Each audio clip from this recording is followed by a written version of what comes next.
Thank you.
Turned on?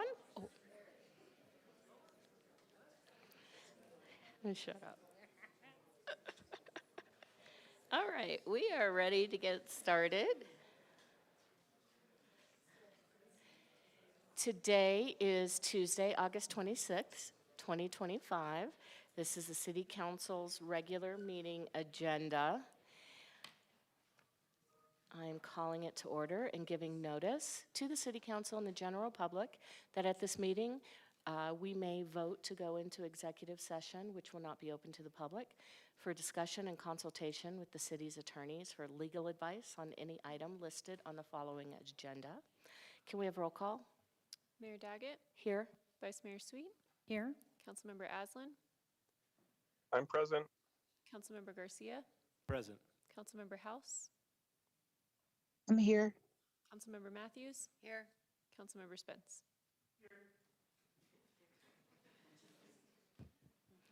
He likes to make an entrance. Councilmember Matthews, would you lead us in the Pledge of Allegiance? Be my pleasure. Please stand if you're able.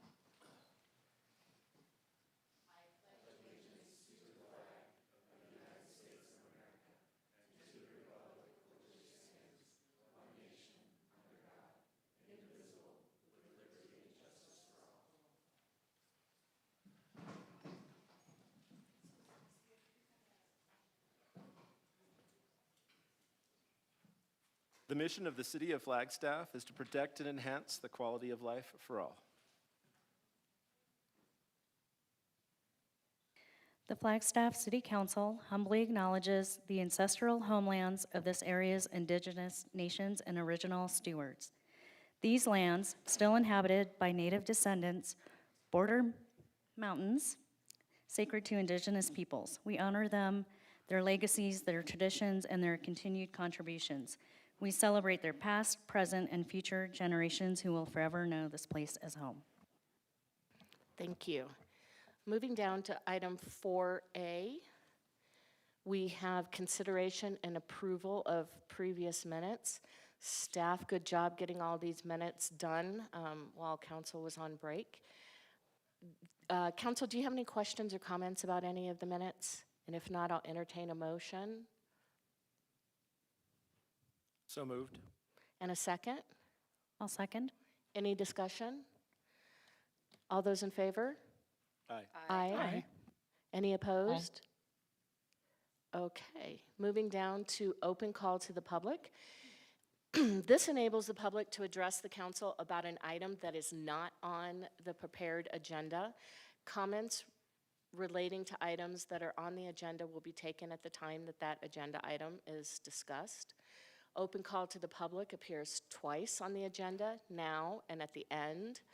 And you have 3 minutes. There's a clock right here.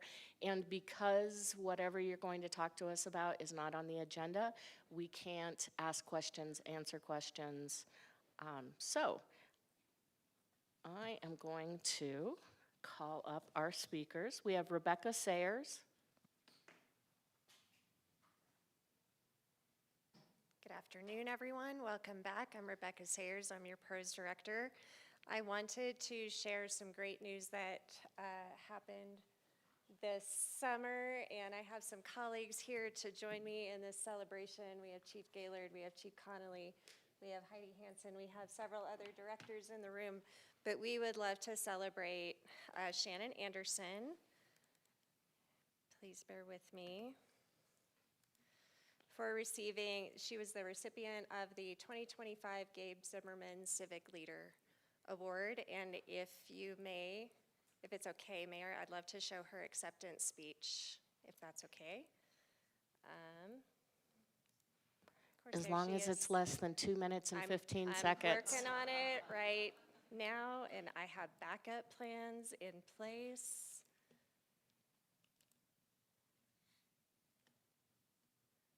Our 2025 Civic Leader is Shannon Anderson, Senior Deputy City Manager for the City of Flagstaff.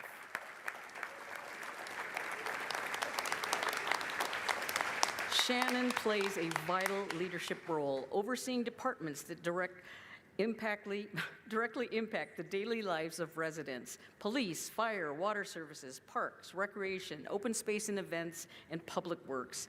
Shannon has been part of the Team Flagstaff since 2006. With a professional background in human resources, she brings a people-centered approach to her work in the city manager's office, supporting staff, strengthening departments, and fostering a high-performing collaborative team. For Shannon, public service is a privilege. Her compassionate leadership and dedication make her a deserving recipient of the Civic Leader Award. Shannon.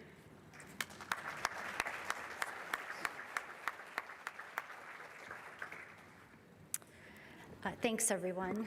This is typically not a place where I tend to be.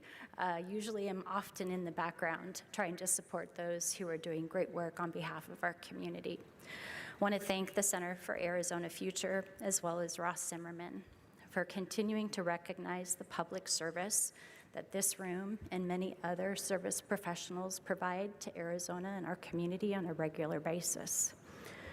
I'm very honored to be nominated for the Gabe Zimmerman Public Service Award. I was certainly surprised when I received the information. Very thankful to Rebecca Sayers, Chief Sean Conley, and Chief Mark Gaylord for the time they took to submit this information in recognition of the work that we do. I'm certainly privileged to be able to work with amazing professionals on a daily basis, and I'm so thankful for that opportunity. I feel very fortunate and grateful each and every day. Thanks for everything you do on behalf of your community and our state to make us continue to be better each and every day. Thank you.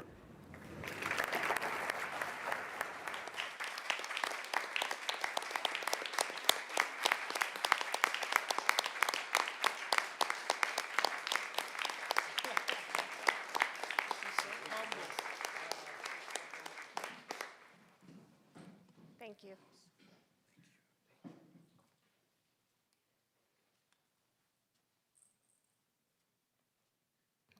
Next up, we have Charlie Silver.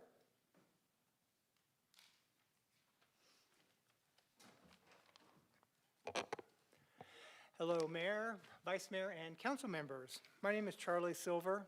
I'm a 45-year resident of Flagstaff, and I know you can't ask questions and we can't have a discussion here, but run this through your mind just now, this question. What is unique about Flagstaff? Is it mountains, forest, climate? I'll answer for you. Well, lots of places have those things, right? Lots of mountain towns in the west, lots of places with fantastic climate. And our climate is pretty unique, especially in summer and when the monsoon season decides to show itself. It's pretty fantastic. And of course, we have forests surrounding Flagstaff. And lots of places have forests and trees, right? But you know what? That is absolutely unique is our history, our historic built environment, and the stories that bring it to life. I think we have all seen, to one degree or another, our historic and heritage resources being chipped away, especially in the downtown area east of this City Hall. Flagstaff has already lost a lot, and I want my city to do more to protect and preserve what's left. Flagstaff prides itself on being a tourist draw, so why undermine the very foundation of what makes Flagstaff unique. I think it is short-sighted, irresponsible, and not in the best interest of the residents and the city as a whole. There is a concept of Old Town and New Town.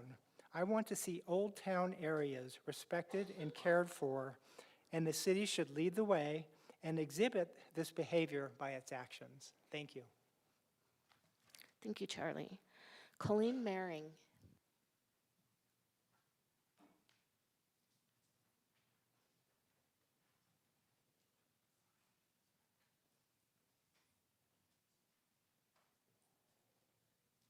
Good afternoon, Mayor, Vice Mayor, Council. Excited to be back. My name's Colleen Maring. I'm the Chief People Officer at Northern Arizona Healthcare.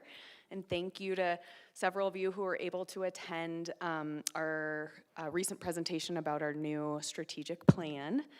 If you weren't able to attend, and anybody, or for anyone in the audience who wants to check it out, the plan is on our website, nahealth.com, under About Us. And our 4 strategic imperatives that we identified in that plan are: first, putting our people and community first; second, advancing our path to clinical excellence; third, growing our reach, including through the construction of a new modern regional referral facility; and fourth, to achieve financial and organizational stability. What's really cool about this plan is that it was drafted after 2 years of listening to voices in the communities that we serve.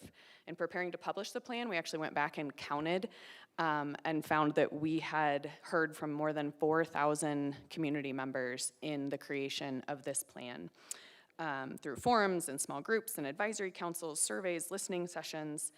And as a result of that listening, the plan is focused on engaging with the communities that we serve, being a partner in improving health and healing people, that remains our mission, in our region, and helping strengthen our community health infrastructure.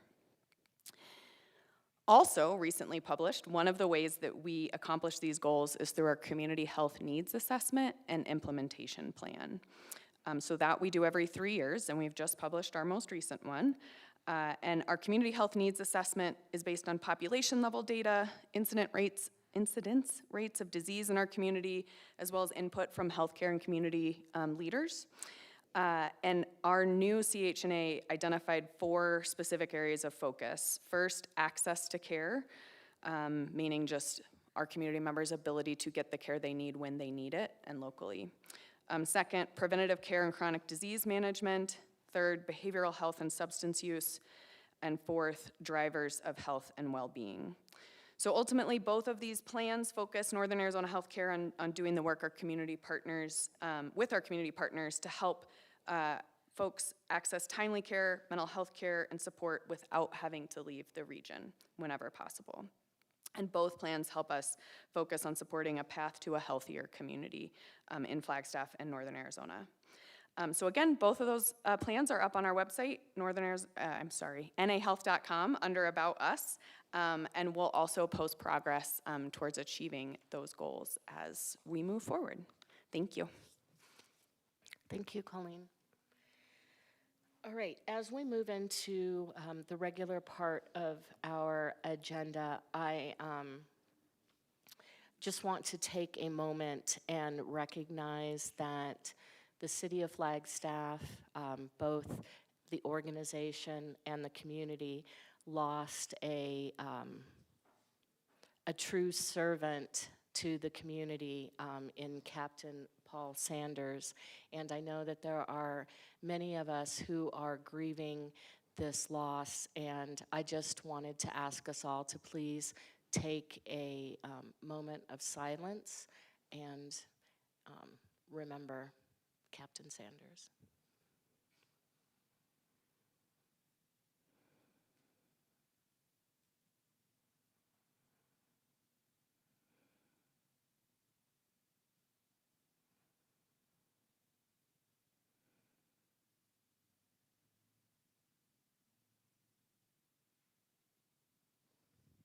Thank you.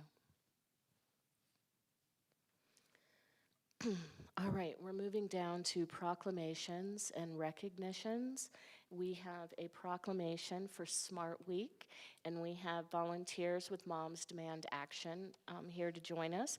So if you'd come and join us on the dais and council, I'll see you down there.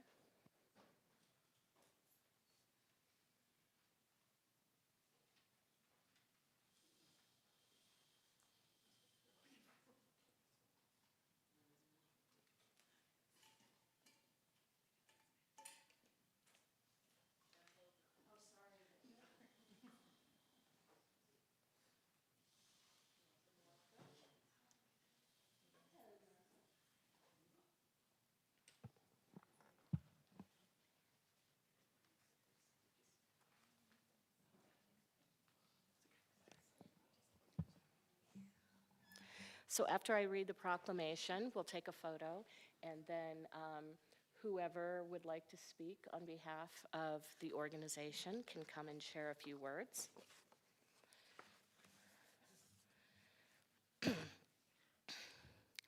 Whereas guns are the #1 killer of children and teens in the United States, the City of Flagstaff is committed to creating a safe environment, contributing to the safety and well-being of our children. Almost every single day, a child gets their hands on a gun and unintentionally kills or wounds themselves or someone else in the United States. Research shows that the most effective way to prevent children from accessing firearms is by making sure all guns are stored unloaded, locked, and separate from ammunition. There are steps we can all take, gun owners and non-gun owner, I haven't read in public in 2 months, and non-gun owners alike, to make sure children can't access guns and put themselves and others in danger. More than half of gun owners don't lock all of their guns securely, and an estimated 4.6 million children live in a home with at least one unlocked and loaded gun in the United States. When guns aren't properly stored, tragedy can strike. Whether it's a child finding a firearm and wounding or killing themselves or someone else, or someone stealing it and using it to commit crimes in our communities. Schools, hospitals, state agencies, and community organizations are committed to their crucial role in reducing injuries and deaths by promoting secure gun storage and safety. Smart Week raises awareness and promotes efforts to educate the public about secure gun storage. The City of Flagstaff commends Be Smart, a program developed by the Every Town for Gun Safety Support Fund, and all involved in their endeavor to keep communities safe. Now, therefore, I, Mayor Becky Daggett, Mayor of the City of Flagstaff, Arizona, do hereby proclaim August 25th through 29th, 2025 as Smart Week.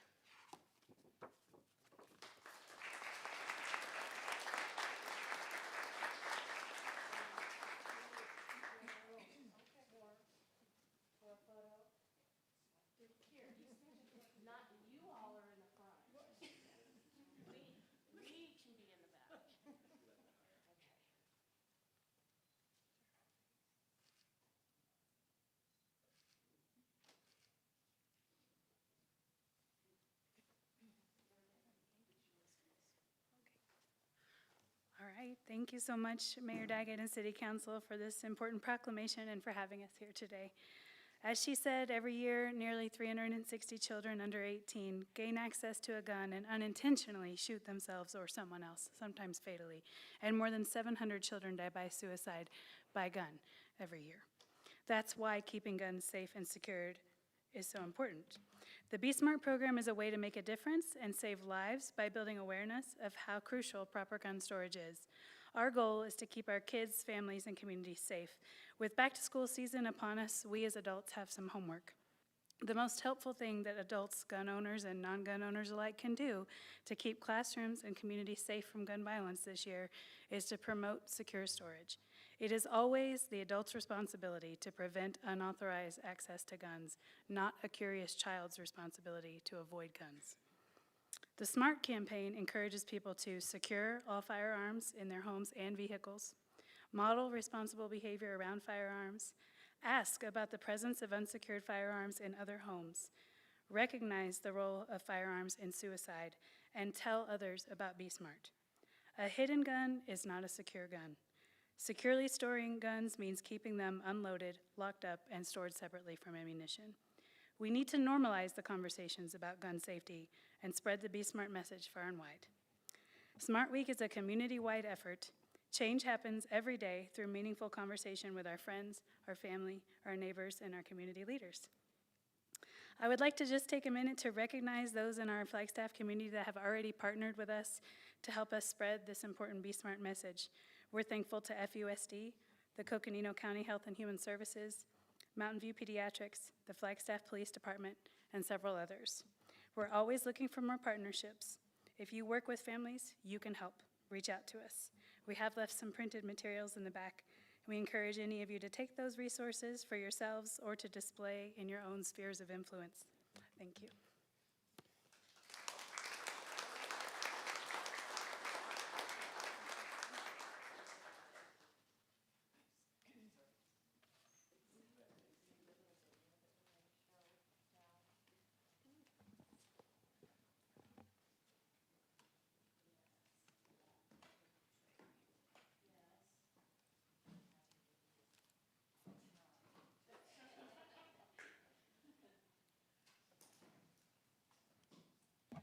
Now for our viewing entertainment, I believe that we have a video.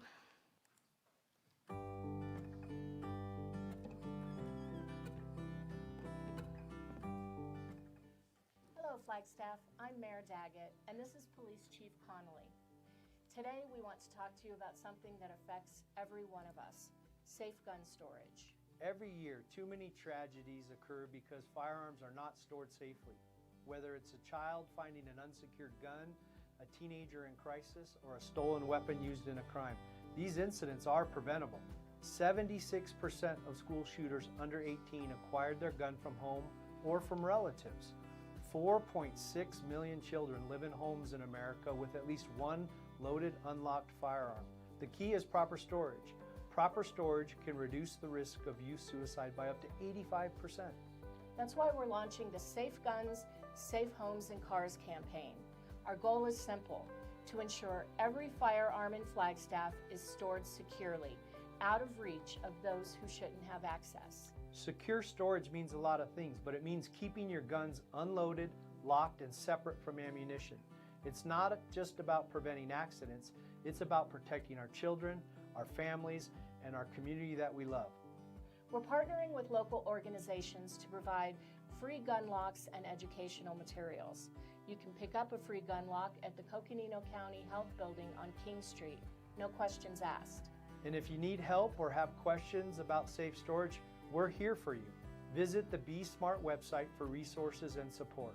Together, we can make Flagstaff a safer place for everyone. Secure your firearms, protect your loved ones.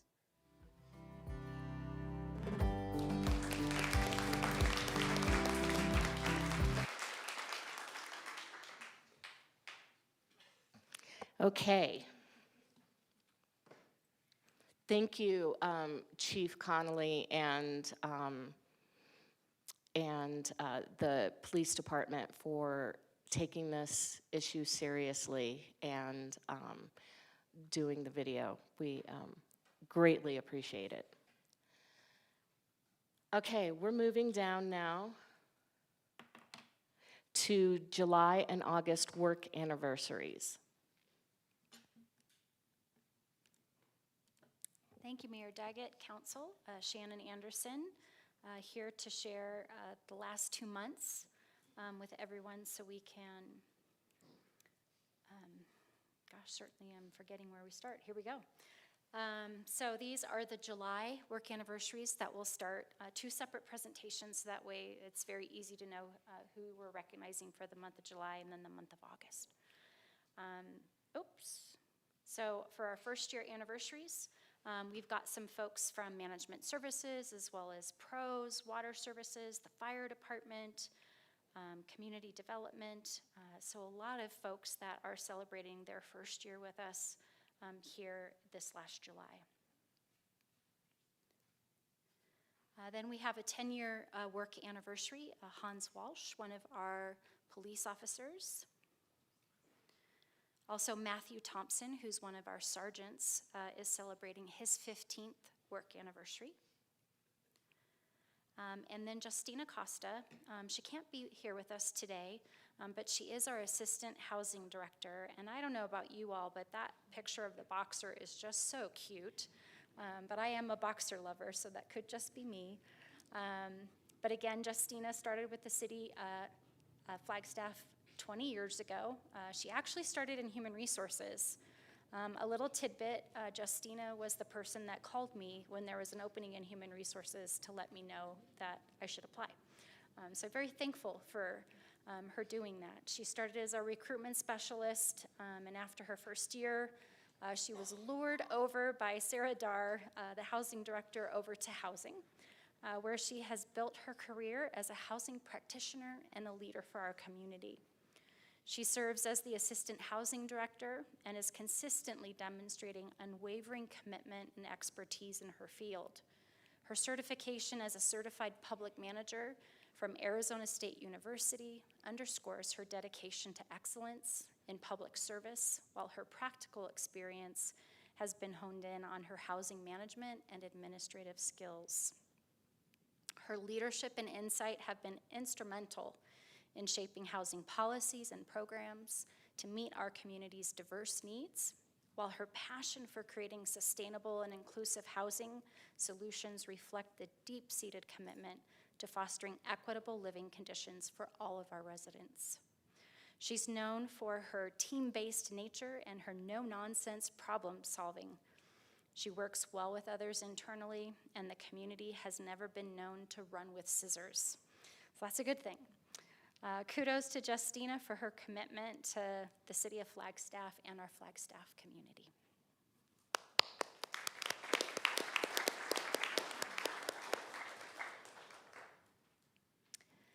Next, we have Kathy Guchow. I believe she is online with us today. She works for our pros division. She's currently an administrative specialist there. She's been a core component of the Parks and Recreation team since 2005. She's supported the team through many changes and challenges. She was instrumental each week in completing complicated payroll and cash deposit processes, for which the pros team will forever be grateful. She was instrumental in the process to implement a new recreation software program when the Aquaplex opened, and she assisted with a major overhaul of that system in 2018. She's an integral part of the pros team, and we thank her for her 20 years of dedicated service. Kathy, would you like to pop on and say a few words? Hi, thank you. I'm honored and thankful to be recognized for my 20 years of service and appreciate the support shown to me by Rebecca and the wonderful people I work with. It has been invaluable to me. Again, thank you. Congratulations, Kathy.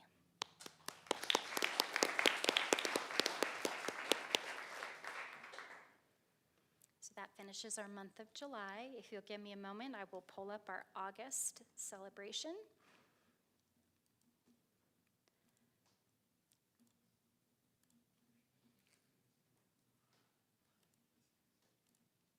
All right, here we go. So for August, again, we have a fairly large group of folks celebrating their first year with us. Our police department, economic vitality, some from pros, water, sustainability, also public works, management services. So a really good mix of employees here celebrating their first year. Moving on to our 5th year work anniversaries, Bryce Doty, I know you all probably recognize him. He's here often talking about the dealings of real estate within our community, so congratulations to Bryce. We also have Maria, who's one of our police training coordinators over at the police department, does a fabulous job of coordinating all the training that our officers take on an annual basis. We also have Charles celebrating. He's one of our equipment operators. And then moving into 10 years, we have Tara McCarran. She works for Pros as one of their recreation leaders. 15 years, we have Dan White, who is also a Pros employee as a parks technician. And then we have quite a few celebrating their 20th work anniversary this month. We're going to kick it off with Christina Barnett. She is one of our fire inspectors. She has proudly served the Flagstaff community for over 20 years. She became a member of the fuels crew first, which oftentimes they were temporary employees, and that's why we're celebrating 20 years, but she's been here a little longer than that. working to reduce wildfire risk around the city, and has since dedicated 2 decades to the Flagstaff Fire Department. Throughout her tenure, Christina has held several key roles within our fire department, including firefighter, engineer, and now fire inspector. In her current position, she's responsible for conducting plan reviews of the fire protection systems, performing acceptance testing, and carrying out routine inspections of commercial buildings, all to help ensure the safety of our residents and our visitors. Outside of work, Christina enjoys spending time with her family and pursuing outdoor adventures such as skiing, mountain biking, surfing, and traveling.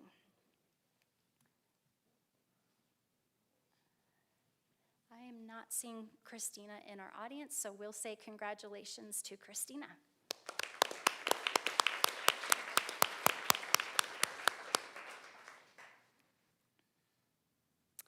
Matthew Howell is one of our fire engineers, also celebrating 20 years. I know he's unable to join us today, but I'd love to tell you a little bit about him. He's a shining example of what makes the Flagstaff Fire Department such a great place to work. He brings an infectious positive energy with him on a daily basis. He was promoted to the rank of engineer in 2009 and promptly took over the small tools program for the department.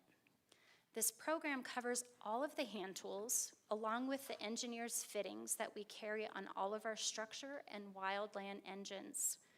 As you can imagine, these are items that are used every day in all types of emergency situations. Matt started assisting with the driving portion of the engineer's promotional test 12 years ago and is still very active in that role. 3 years ago, Matt became a technical rescue technician and followed that up by becoming a hazardous materials technician as well. So he is definitely a part of our Flagstaff Fire Department Special Operations team. He's been married to his wife Sarah for the last 13 years and have 3 children, ages 7, 9, and 11. Matt was born and raised in Flagstaff and loves giving back to his community that helped mold him into the man he is today. So congratulations to Matt.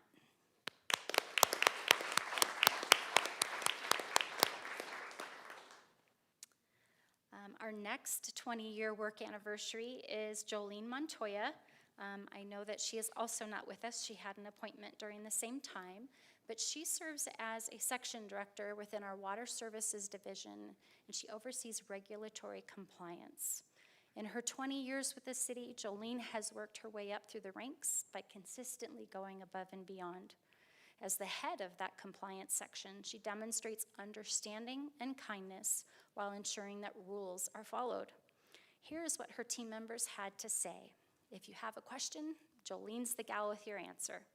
She's a tremendous resource. She also takes the time to get to know everyone she works with, not just what their job is, but who they are and what they're into. She remembers everything, which is a great asset with as much as this department does on a regular basis, and she is a great baker. So that's a little bit about Jolene. Congratulations, Jolene, on your 20 years. We've got a few more. Robert Oberly is one of our fire captains. We want to congratulate him on his 20 years of dedicated service to the Flagstaff Fire Department and our Flagstaff community. He's progressed through the ranks of firefighter and engineer throughout those years.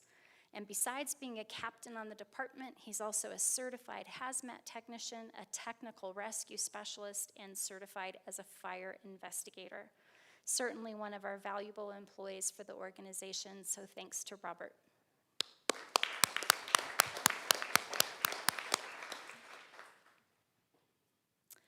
Matt Smyers is one of our fire captains who is also a certified paramedic. He is unable to join us today, but he's been serving our community for the last 20 years and has spent his entire career on training crews. A few years back, he started the House of Jacks program, which has become a great source of pride and tradition within the department and the fire service in general.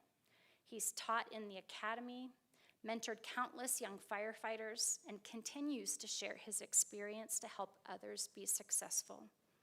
He's known for always putting his crew first. Captain Smyers focuses on their training, safety, and growth while showing pride in both the department and the community he serves. He makes a lasting impact on everyone who works with him.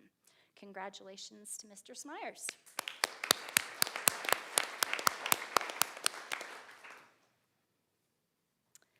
Now we have Ryan Watkins. He is one of our fire engineers. Again, 20 years of service at the Flagstaff Fire Department. In addition to being an engineer, he's a certified fire investigator. He's also part of our fleet program, where he helps keep the apparatus maintained and coordinates repairs with our city fleet services shop. So congratulations to Ryan.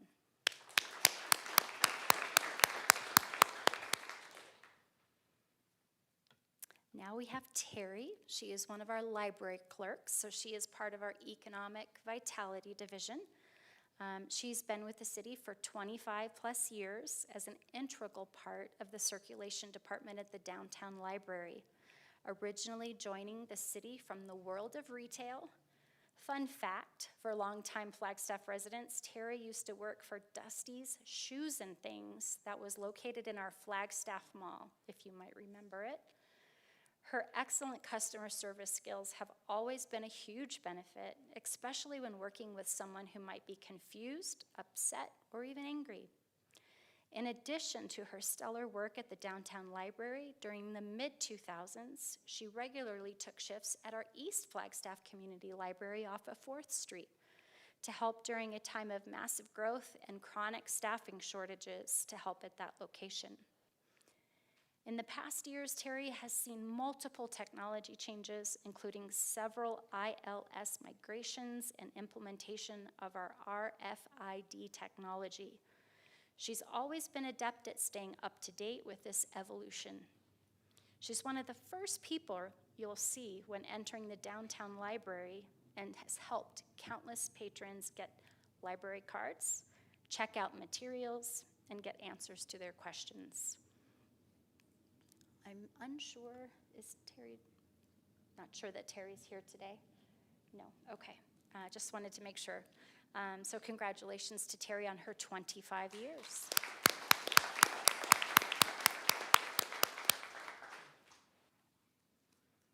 We have Sergeant Melissa C.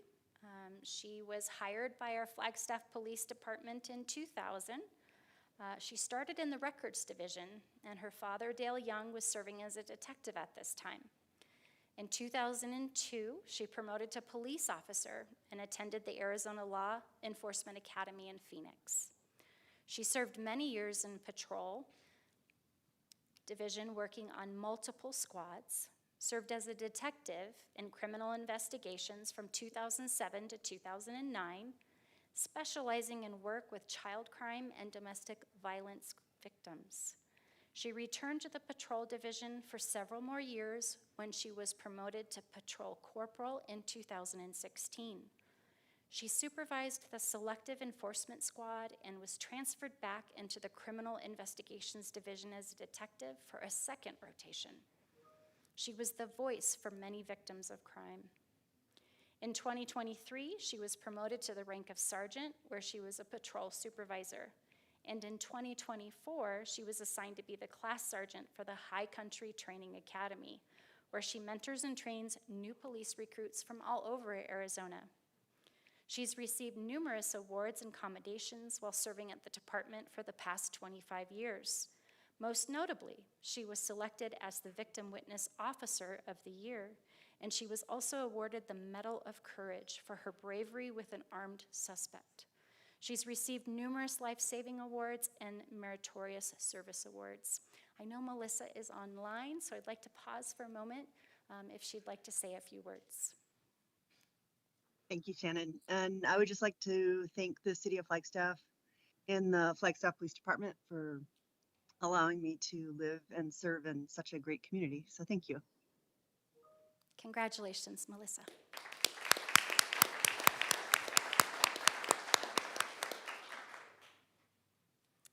And then I believe Judge Shotina is here in the room with us. If you want to come on up. I'll tell you a little about him while he's coming up. Judge Shotina is our presiding magistrate for the municipal court, celebrating 35 years of service with the city of Flagstaff. 29 of those years were dedicated to the municipal court. He was appointed to magistrate in March of 1996 and served the municipal court with distinction, guiding the court through nearly 3 decades of change and growth. Since becoming presiding magistrate in August of 2002, he's led the court with a steadfast commitment to the fairness, professionalism, and public trust. During his tenure, the court established its mental health court and veterans court. His leadership has helped shape a court that is efficient, accessible, and responsive to the needs of the community. Before joining the bench, Tom began his legal career as a law clerk to 2 Superior Court trial judges and a Vice Chief Justice of the Arizona Supreme Court. He subsequently entered private practice before relocating to Flagstaff in 1990, where he served as an assistant city attorney and later as chief prosecutor. Judge Shotina is deeply grateful for the opportunity to serve the residents of Flagstaff and for the support of the city council, legal community, and the dedicated court colleagues. He remains proud to serve in a facility that reflects the city's investment in justice and values the community. So I'd love to turn it over to Judge Shotina. Well, thank you, Shannon. Mayor and council, I just wanted to make an appearance and express my appreciation for the support from the city of Flagstaff over these many years. I wanted to thank the council for my latest appointment as a presiding magistrate. It's an honor and privilege, certainly, to serve as a judge. I greatly appreciate that. And I just wanted to express my thankfulness to the city. And I'm proud to be a member and work with the city's workforce. Thank you.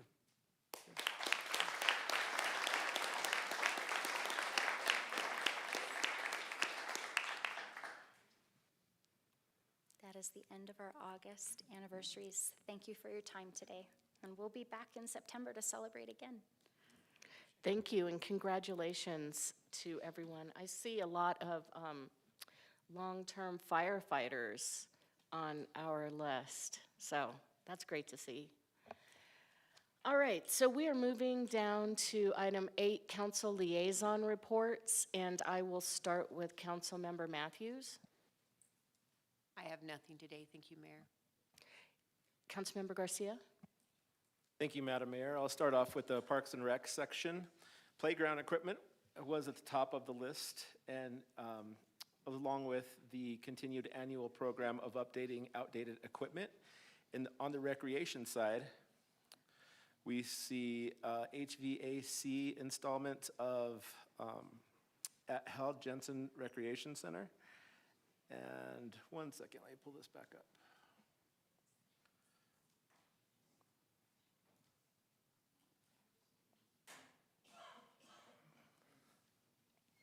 All right, I'll start over. We started with Bushmaster Park Sports Courts updates. The construction and redevelopment of sports courts is nearing completion and ahead of schedule. There was discussion about the fair brought to us by Councilmember Spence regarding the sound mitigation for the surrounding neighborhood, which was met with interest from the commission. Strategic planning, prioritization, and funding of existing projects has been the main topic of discussion. The commission has agreed that so much has changed over time that it is important to reevaluate what comes first in the future. In the recreation section, HVAC improvements at Hal Jensen Recreation Center, and the aforementioned sports courts at Bushmaster Park, the development of Highland Mesa Park, Heritage Square restroom remodel and Ponderosa Park redevelopment, and Continental Park expansion are all on the table for discussion for reprioritization. The overall summertime feel for the commission is eager to get more work done and satisfied with the work that they have gotten done so far. A huge shout out to Amy Hagan and of course her staff for pushing so many projects through. This is a great committee to be a liaison to because there is so much involved with it. And I'll be having my library committee meeting this week, so I'll be bringing that to the next council meeting. Thank you. Councilmember Aslan? Madam Mayor, all my council liaison appointments are occurring later this week, Thursday and Friday. And Vice Mayor? Thank you. I have a couple of updates. Over break, I was nominated as the vice chair of NACOG. So serving in that role Thursday will be my first meeting. I'm excited to be part of it. MetroPlan has been doing a lot with grants, and 2025 we were awarded a little over $34 million for projects in the region. So great job with MetroPlan. Mountain Line has our meeting tomorrow, 10 to 12, at the new DCC. It will be our first meeting at the new DCC Center, so I'm excited. BPAC, I don't know if you all go to Buffalo Park, but the water tank has a fresh coat of paint, and I'm excited to see what mural will be up there, and that's a big deal for BPAC. And then water, last week I attended the Water Commission online, and there was a great presentation and discussion on reclaimed water with the focus of the use of reclaimed water in our golf courses in Flagstaff. Thank you. Councilmember House? Thank you, Mayor. Nothing for me today. Councilmember Spence? Thank you, Mayor.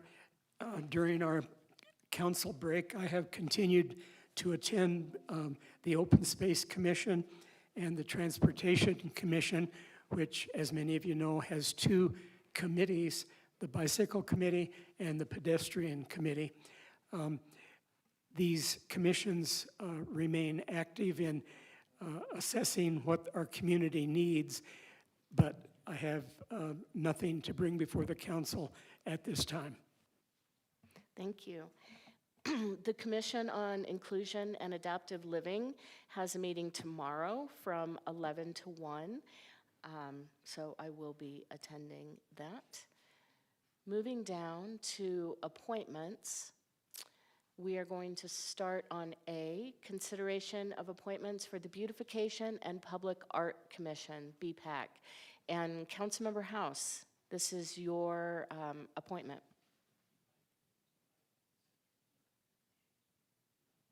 Yes, it is. Thank you, Mayor.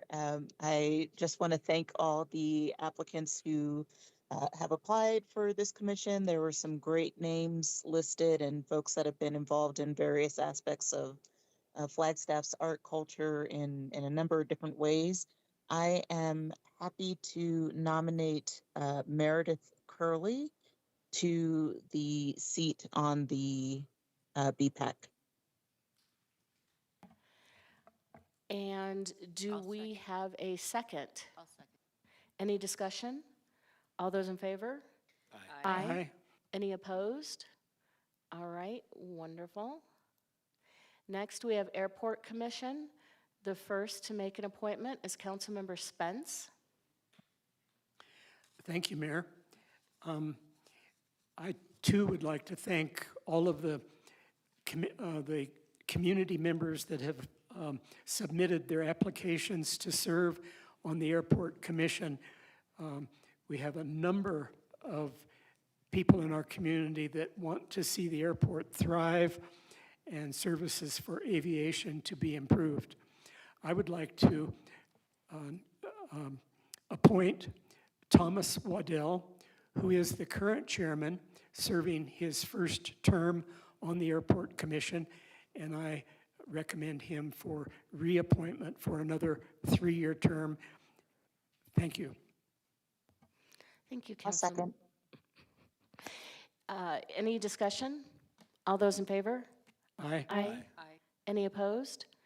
All right, next is me. And yeah, this was amazing. We had 9 applicants for 3 positions, so that's wonderful. Thank you to everyone who applied. I would like to nominate Robert Hanovich, who is a current commissioner. I'd like to reappoint him for another term. I'll second that motion. Any discussion? All those in favor? Aye. Aye. Any opposed? Aye. All right. And next we have Councilmember House again. Thank you, Mayor. Yes, very tough call with a lot of strong applicants for this commission. It's great to see a lot of people interested in serving the community. I'd like to nominate Chris Spelke, and I apologize if I'm mispronouncing that last name, but to round out the appointments for the Airport Commission. I'll second. Any discussion? All those in favor? Aye. Any opposed? All right. Next up, we have the Personnel Board, and we have an appointment by Councilmember Aslan.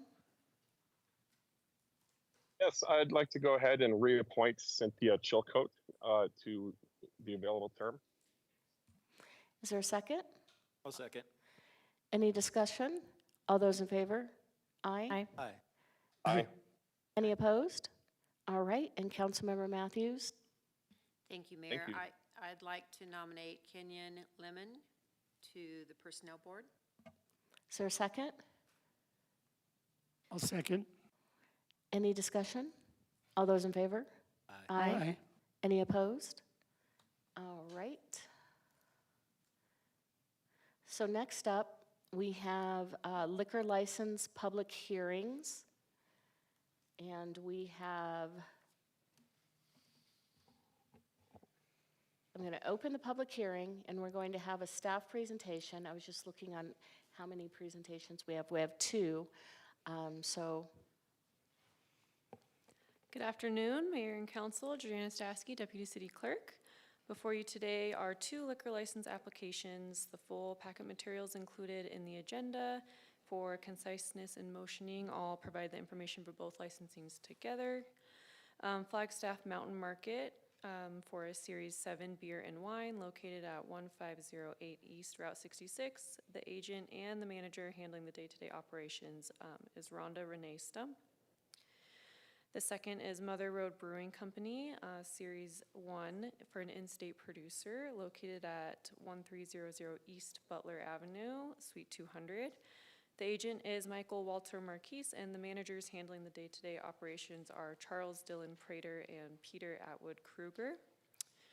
The Police Department and Community Development have conducted their respective investigations. The reports are included in the agenda packet, and there are representatives from the divisions here to answer any questions you may have, and representatives from the business have also been invited to attend the hearing today. thank you. Council, do you have any questions? Mayor, I'd like to, Hold up. Hold your horses there. Is there any public comment? Okay, so I am going to close the public hearing, and then Councilmember Garcia, did you have a motion that you would like to make? yes, Madam Mayor, thank you. I'd like to forward the application to the state with a recommendation for approval.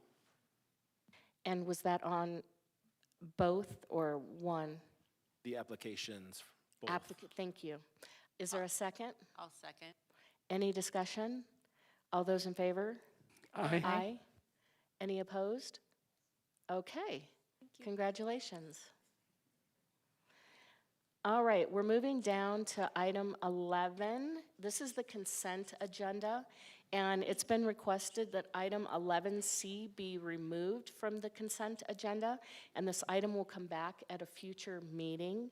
So I need a, well, first I need to ask, are there any other items that you would like to pull from consent? All right. Mayor, I'd like to pull item H from the consent agenda, and I could make a motion for the other ones to approve if you'd like. Okay, so let's pull H. And, you know, it's been 2 months. Do we need to vote on pulling H? Thank you. It's like I've never done this before. Okay. So yes, then I will entertain a motion to approve the consent agenda except for items 11C and H. So moved. Do we have a second? I'll second. Any discussion? All those in favor? Aye. Any opposed? Okay, and Councilmember, would you like to share with us why you wanted to discuss this item? Yeah, I think it's a crucial and impactful item to at least share sometime in the public domain. And I also had a question about how the program gets put into effect, if there is staff members here to answer those questions. So I guess my main question is, what is the apparatus you guys use to let all of your employees know that the program is in place, if I'm understanding the program correctly as I read it? And also, is there, so that's as a preventative measure, but is there also some reinforcing measures when there's like a critical event that happens where these services could be more used, where you guys step in, and how does that look?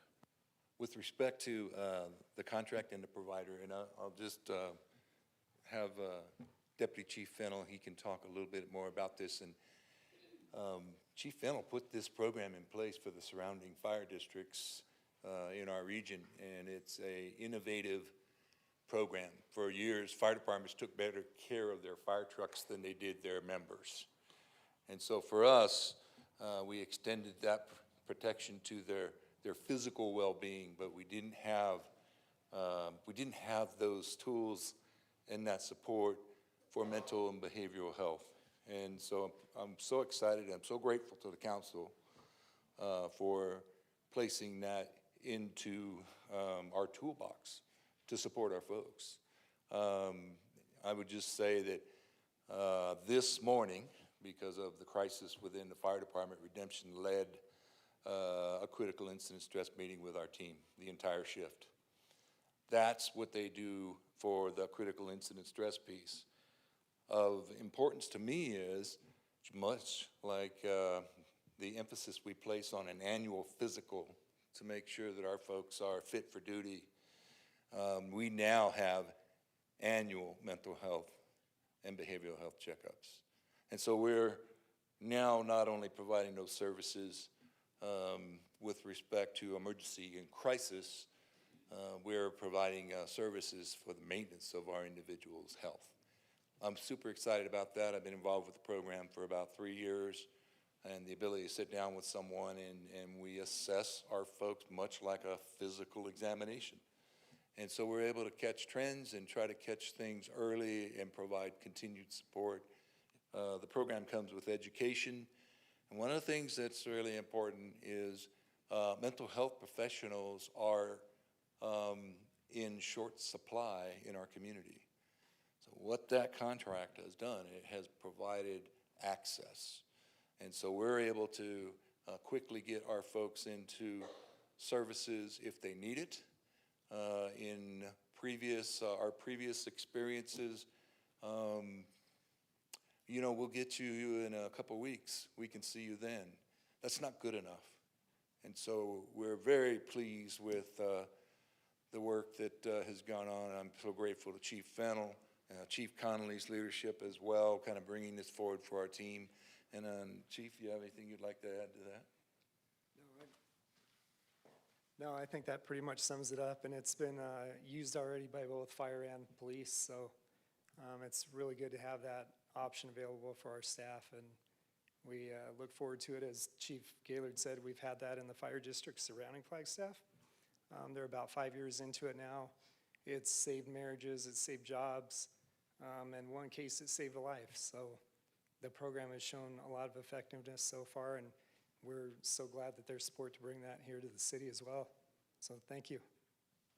Thank you guys for shining a highlight on that for me and for the community. It means a lot to me when we can keep the people that keep us safe as well.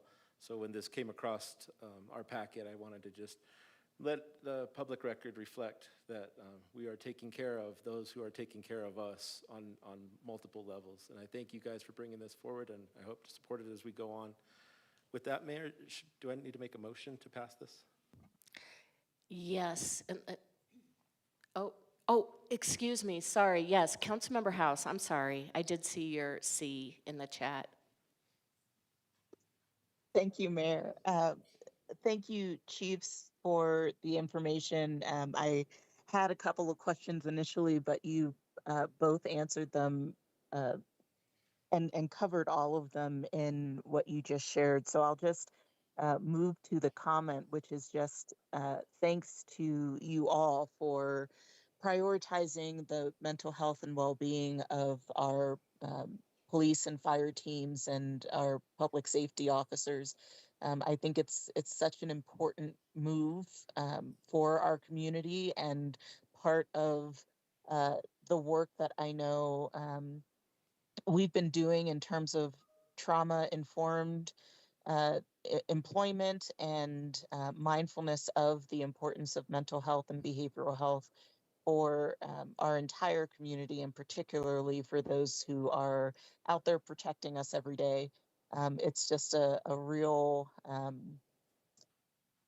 honor to be part of a council that can support this type of work. And I just want to express deep gratitude to all of you for having that foresight and wisdom to prioritize this for our teams. So thank you all very much. Did you have anything to add? So yes, I will entertain a motion now. I'd like to move that we approve agenda item 11H on the consent agenda. I'll second. I'll second. Any discussion? All those in favor? Aye. Aye. Any opposed? All right, thank you. Moving down to routine items, 12A, consideration and approval of preliminary plat.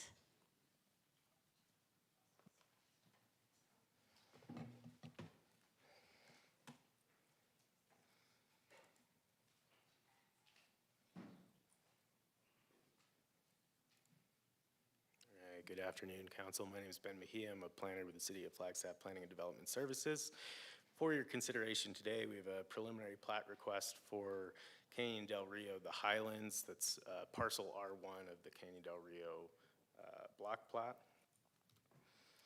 This request was filed by EPS Group on behalf of CDR DevCorp Ltd. And requested a single-family home subdivision consisting of 141 lots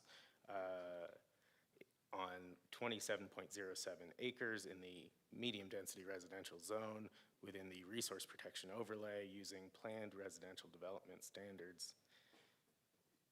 That was long. The IDS staff approved the preliminary plat on May 29th, 2025.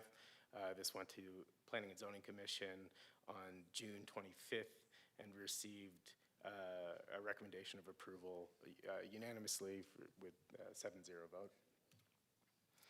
To give a little context for the site, the parcel is at the southwest intersection of Whetstone and 4th Street.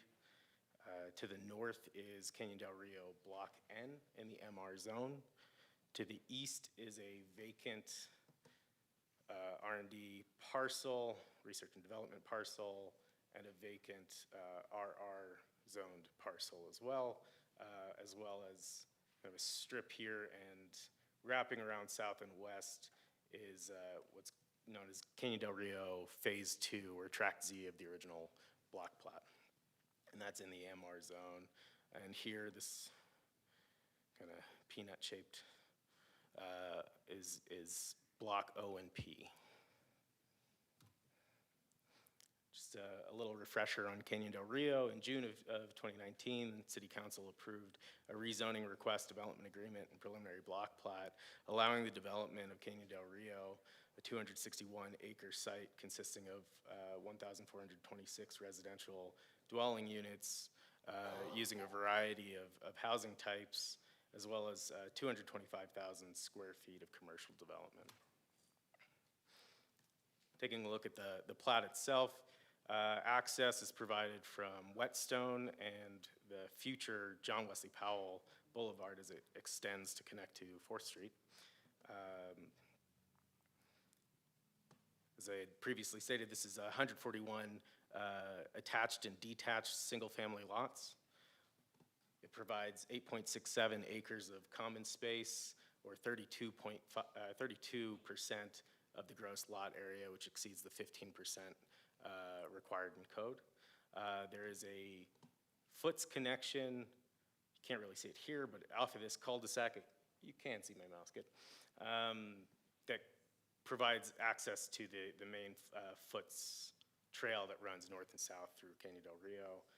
And you'll see the three colors here. This is a phase, is proposed to be developed in 3 phases.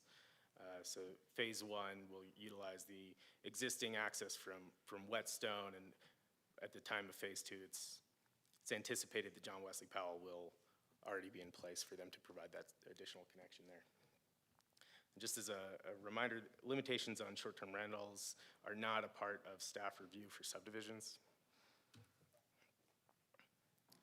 Now, this is in the resource protection overlay, so a natural resource protection plan was required and reviewed. For forest resources, the requirement for preservation is 47.5% for forest resources, and the applicant provided 54.5% in this proposal. Canyon del Rio Development Agreement allows for banking of resources so that those resources can be kind of preserved in some blocks where a deficit might be created. And in this case, there is a bit of a additional, so deposit in that bank account there.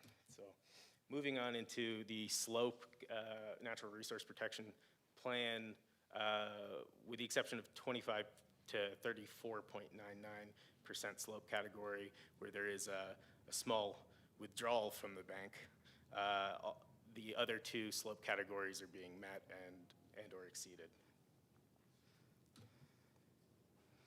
So zoning code standards for PRD, or planned residential development in the MR zone. The density for this project is gross 5.2 units per acre and net 5.7 units per acre. The MR zone has a range of 6 to 9 units per acre within the resource protection overlay and outside of an activity center or pedestrian shed. The DA does allow for minor transfers of density between residential blocks and establishes a minimum density of all R blocks. There's R1 through 5 in the original concept block platting of the site. Has a minimum density of 367 units. That unit count is being tracked as development continues in Canyon del Rio. Lot design and resource protection. Resources are primarily preserved outside of lots, so they're in the common space in this development.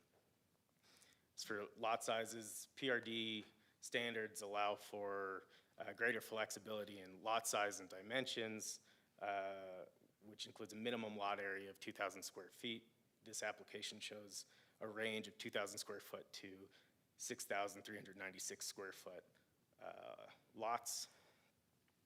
And the lot dimension for the proposal varies between 25 to 80 foot size lots, and 40 by 80 lots are the larger size lots. Those are the typical dimensions, and that meets the minimum lot width of 20 feet and depth of 50 feet, and applies the setback standards for the PRD, which is a front setback of 5 feet, 20 feet for parking, a side setback of 3 feet, and a rear setback of 3 feet as well. So this is a PRD, a planned residential development, and code does require the selection of design elements, and the applicant has selected the following.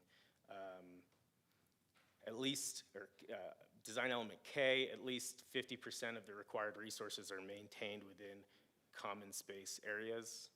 And we'll go back to the resource protection plan so you can see that if you'd like. But that is a design element that has been demonstrated in that natural resource protection plan.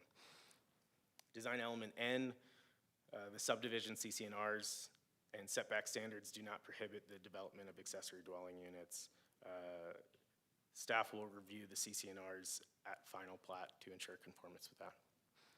Design element Q, subdivision includes enhanced pedestrian environments, including outdoor seating areas or larger landscaping areas, and there's 1 point for each.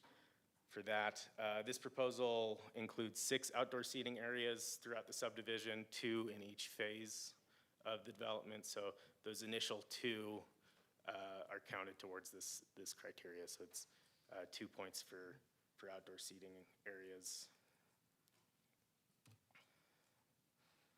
The proposal meets engineering standards. A public systems analysis was conducted to confirm preliminary compliance with engineering standards. Compliance will be confirmed with civil engineering plans, which is the next step after preliminary plat. For access and traffic, a TIA was completed in conjunction with the rezoning that included this site, so no further study was required.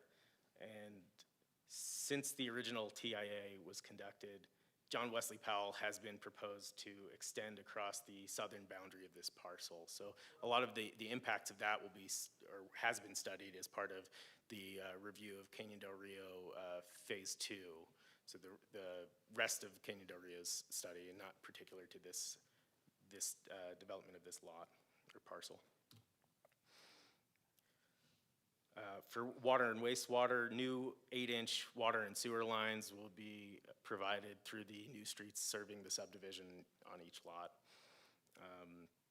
And for stormwater, the proposal uses 4 detention basins. 2 extended detention basins are located off-site to the east. Extended detention basin located to the south, as well as a connection to a proposed regional detention to the southwest of the site that is part of the Phase 2 development of Canyon del Rio. The proposal meets subdivision and land split regulations. It meets preliminary plat procedures and application requirements, as well as the minimum required subdivision improvements, which were identified in the public systems analyses on the previous slides. The subdivision standards and regulations for lot, street, easement, and block design were reviewed and found in conformance. And with that, the required findings is the City Council shall find the preliminary plat meets the requirements of City Code Title 10, Flagstaff Zoning Code, City Code Title 11, General Plans and Subdivisions, and City Code Title 13, Engineering Design Standards and Specifications. Staff recommends the City Council approve the preliminary plat in accordance with the findings presented in this report and the Planning and Zoning Commission recommendation. Thank you. Thank you. We have a question from Councilmember House.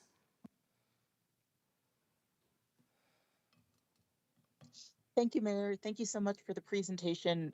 Just really quickly, and I don't know that it necessarily applies to the findings here, but I just noted in the staff summary for this item, it mentioned the connection to the 10-year housing plan and encouraging diversity of housing options in all neighborhoods, understanding that exclusive communities are incompatible with the City of Flagstaff's mission to protect and enhance the quality of life for all. And you talked a little bit in your presentation about the range of lot sizes here, but is this all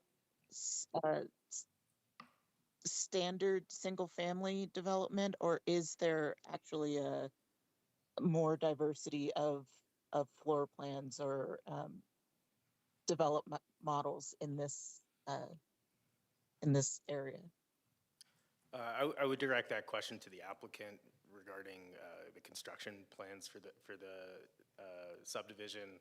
At this time, floor plans aren't being evaluated for the subdivision. It's just the creation of the lots. The applicant is here if you'd like to direct that question to them. I would, if they're willing to come up and See her on her way. address that. Good evening, Council. Charity Lee with Capstone Homes. Thank you for your question. As Ben Mejia had pointed out in his presentation, the development has a range of different lot sizes. So we have 24 by 75-foot lots as well as 40 by 80. So that will provide the ability to have the diversity in housing. So we'll have a variety of different townhomes. We'll have similar townhomes to the Canyon del Rio N subdivision that came to you recently for preliminary plat. And so we're calling those kind of tall, skinnier townhomes, range of square footages from around 1,200 up to 1,800, 2,000 square feet. And then our 40 to our larger lots those will be floor plans that will range from somewhere probably around 1,600 up to 2,400 square feet. So there will be a range of different price ranges available for home buyers. All right, thank you very much, Charity. Appreciate it. And Charity, before you sit down, can I insert a question here? Sure. Is there an HOA with this development? There is, yes. There will be CC&Rs. And do you know yet whether there will be a prohibition on short-term rentals? There will not be a prohibition. We are looking at different restrictions to impose on short-term rentals that might include parking restrictions and registration with the HOA. So we're still exploring that, but we're not going to prohibit short-term rentals. Okay, thank you. Councilmember House, was that it? Yes, it was. Thank you, Mayor. Councilmember Garcia. Thank you, Mayor. Excellent presentation, Ben. You guys did a great job as always with the staff report, and I really enjoyed reading it all. This question is more on me than it is on you, because I just can't hear all the time perfectly. So you said something STRs. What did you say? Something staff can't or can, something short-term rentals? Oh, short-term rentals? Yeah, so it's not a part of our review of a subdivision, short-term rentals. So limitations on short-term rentals are not a part of staff review for subdivisions, is what I said. Thank you for that clarity. Councilmember Spence. Thank you, Mayor. I have a question with regard to the traffic impact from this subdivision. At 141 dwelling units, is there a projected impact onto, looks like from your map, that there are two places where people would exit this subdivision onto John Wesley Powell. Is that correct? Whetstone and then directly onto John Wesley Powell? So there's the direct connection to John Wesley Powell proposed here, if you can see it on the screen there. And then it would be the connection from Whetstone. Whetstone connects to existing 4th Street currently. So I realize John Wesley Powell is still in the design phase, but is it projected that there will need to be a traffic light or a roundabout or some other traffic control mechanism from these 141 homes exiting onto John Wesley Powell? Or is that just going to be a stop sign and they wait for traffic to clear on JWP before they enter John Wesley Powell Boulevard? It's an excellent question, Council Member. I have Steph Santana with traffic to be able to give you some information. Good evening, Council. My name is Stephanie Santana. I'm a transportation engineer here at the City of Flagstaff. So the TI for this was actually approved back in 2017. This R1 is part of Phase 1, so it was approved back then with that TIA. So I believe you're talking about the intersection onto JWP and the intersection onto Whetstone. Those will be both stop-controlled intersections. So stop signs for people that want to get onto, to get out of the subdivision. That is correct. And is that acceptable? I'm trying to think of how many people would be queuing to exit the subdivision. Is this a pretty standard, having a stop sign, is that pretty standard for a subdivision of this size? Yes, it is. I'm about 99% sure it would not meet for any signal warrant. It was not completed here for this TIA, but the volumes for this project are projected to be quite low, so I'm about 99% sure it would not meet. Thank you. Thank you. Council, any additional questions? All right, I'm going to take public comment. We have Andy Fernandez.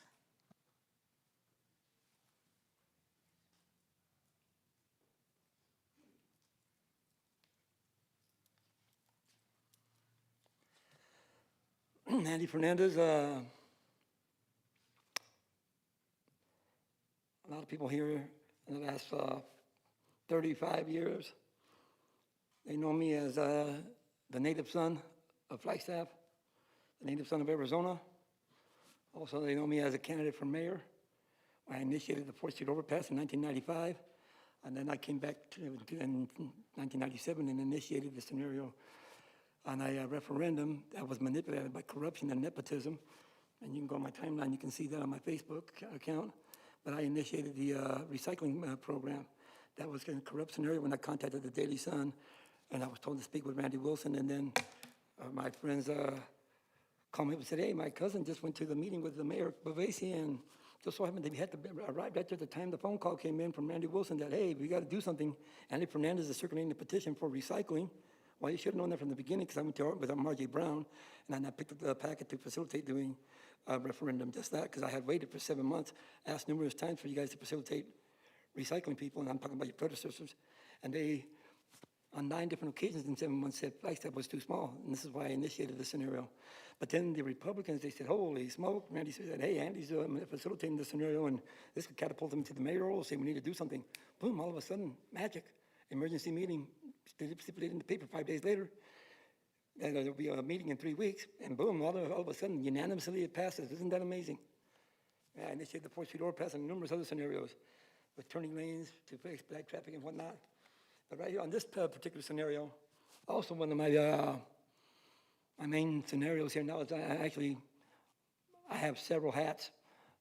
One was Army Corps engineers. I've seen this manipulation like that 4th Street fiasco over here on the roundabout is ridiculous. 1.2 million, same thing with the 4th Street overpass. I said, why is it that Flagstaff's paying $85 a yard concrete, but a similar bridge right down the road at 139 miles from here, they're paying $40 a yard less. Corrupt nepotism. Now with this said here, one of my key issues I've been fighting for years is finite water resources. We have limited water. And all of a sudden, 3 years ago, what happened? Hoover Dam, 83% empty. What does that mean? 27% of water capacity. Lake Powell, 87% empty. Now, that's 3 years ago. What just happened last year, November? And then March of this year, 5 months, winter. Don't you remember we only had 1 foot, 7 inches of snow? We have no water. And then you guys keep on approving these plans to facilitate corrupt lies. Then you have HOAs that manipulate segregation, which is redlining, just like 4th Street. Green Law, $75,000 more in 1980 and 1997 than Sunnyside. Thank you, Mr. Same size houses, Fernandez. same age houses. Same age, same size houses, same material. Your time corruption is and up. greed and Thank racism. you. All right, council, there's no more public comment, I see, and no additional questions from council, so I will entertain a motion.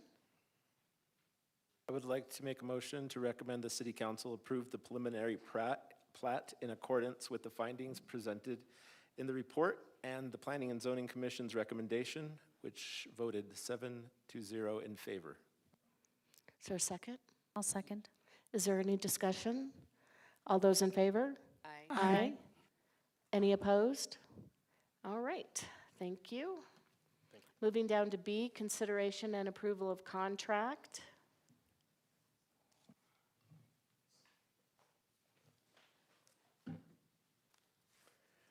Good afternoon, Your Honor, members of council. I am Trevor Henry. I am the Capital Improvements Engineer. And we'd like to share with you our presentation. I want to be relatively quick, but I also want to be thorough on the information. So the item tonight, or this afternoon, is change order number 3 for the Butler Fourth Improvements project, and it is for what we are calling Phase B. Here is kind of an overview of the project. We've shared this before. So this is I-40. This is the Butler Avenue corridor. And our project starts on the very westerly edge of the diagram here, the picture here. And this is still within ADOT right-of-way for the traffic interchange. It's on Butler Avenue, and it goes all the way to the east. So this is the very westerly edge of Sanawa Heights subdivision. And then we also have a little bit of 4th Street, a little bit of north, a little bit of south.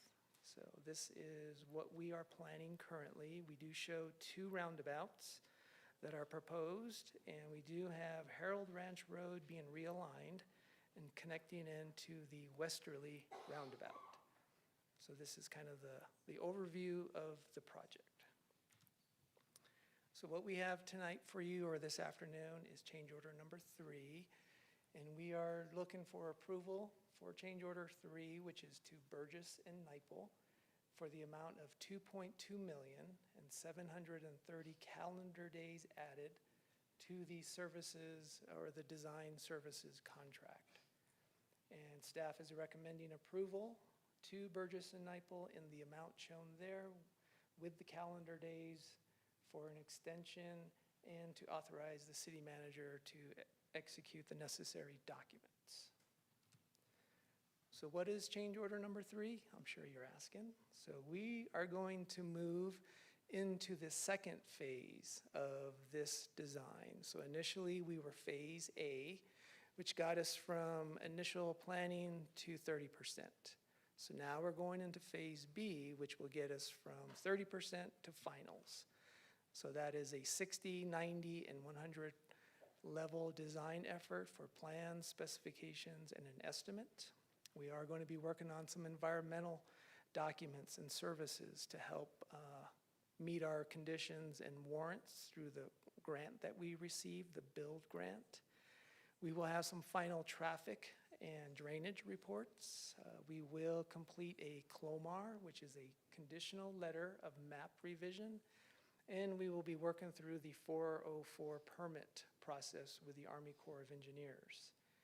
We have extensive coordination and discussions with property owners on right-of-way and easement acquisitions. We will coordinate with our partners and property owners as well on what this project will look like along their corridor. We will have public outreach as well. We had that as part of phase A, and we plan to have that as part of phase B so that we get to a final complete project. And I did highlight there, change order number 3 is funded with the current fiscal year authorized budget of $2.3 million.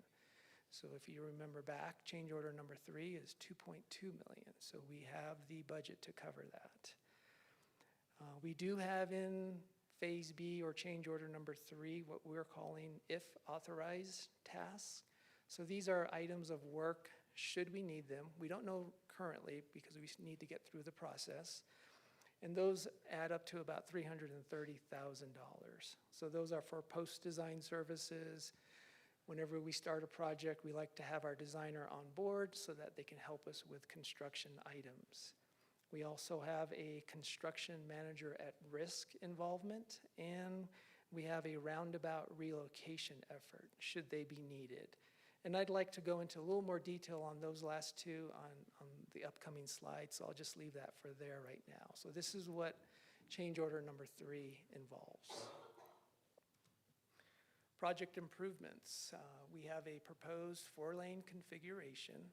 So it's 2 lanes in each direction with a 5-foot bike lane and a 6-foot sidewalk. We have a landscaped center median, and we also have parkways between the sidewalk and the bike lane and the road. We do have roundabouts at Butler and Fourth proposed, and we have another roundabout proposed at Butler and Harold Ranch. And here I have pending discussions with Little America. So earlier this year, Little America came to us, and they had requested moving the westerly roundabout a little closer to their development. And that kind of works with some future plans. And we talked with them, we got a little more information, but also, if you remember, we have ADOT, who is part of this project. They are a partner. And if we move the roundabout closer to their interchange, it could affect how traffic begins to back up. As volumes increase on certain parts of the day, we get traffic that might start leading into the off-ramps. So I-40 has off-ramps.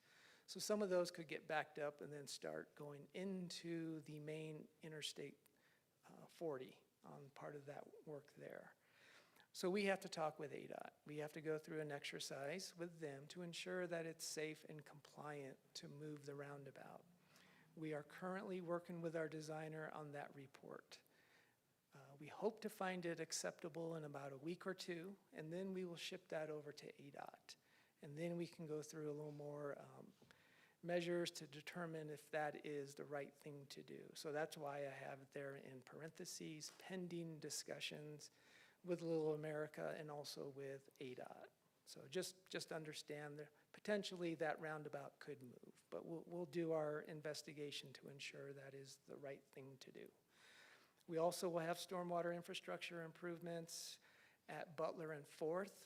That intersection will be raised approximately 10 to 12 feet. So that'll help with building a drainage structure underneath to convey the water across and through. We are also planning to do a pedestrian shared structure with that drainage. So we'll have drainage and a pedestrian crossing, very similar to what we did at the Beulah University Realignment Project. It'll be a shared component going through there.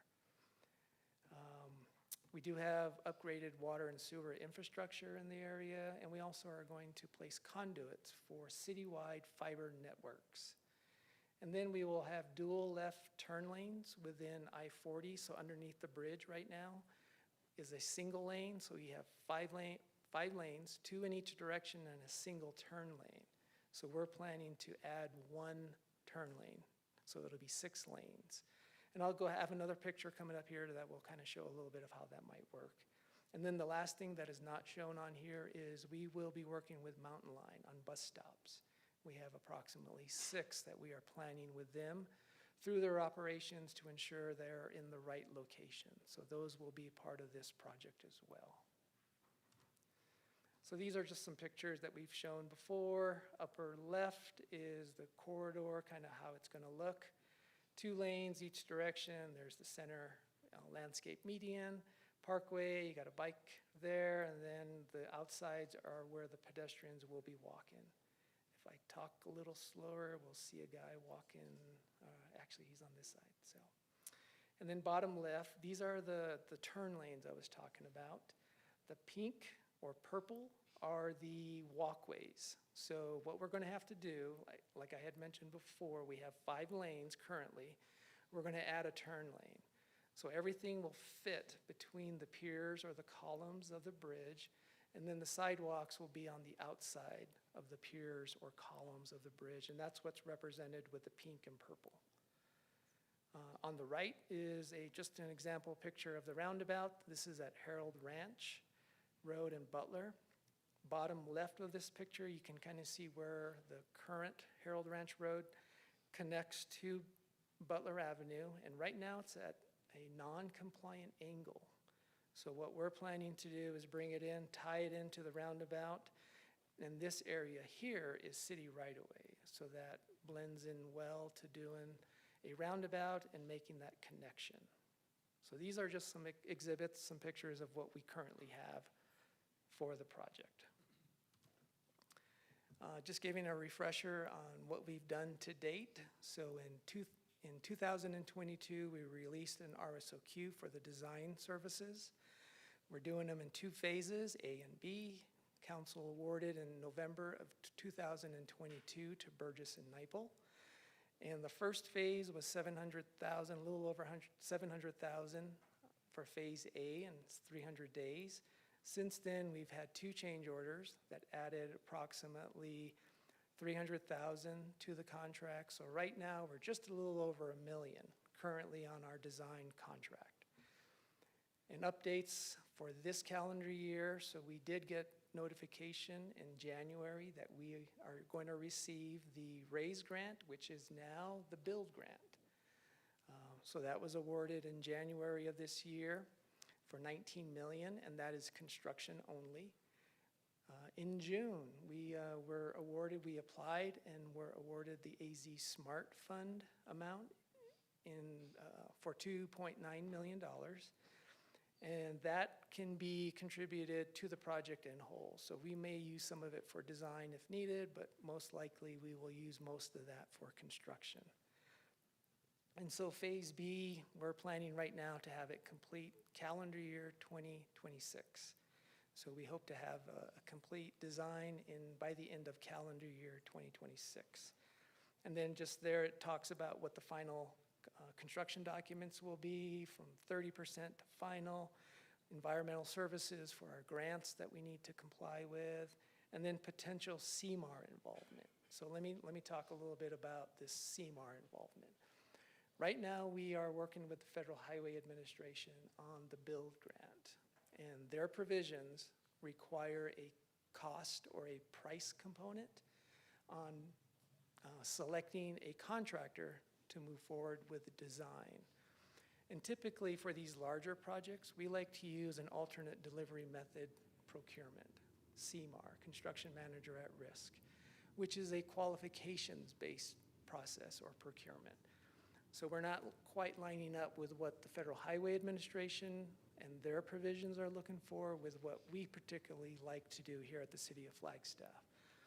So what we're doing now is we are working with the Federal Highway Administration, and we are going to make a request through their CFR standards to make a request for a procurement process that does not comply with a price component, which is CMAR.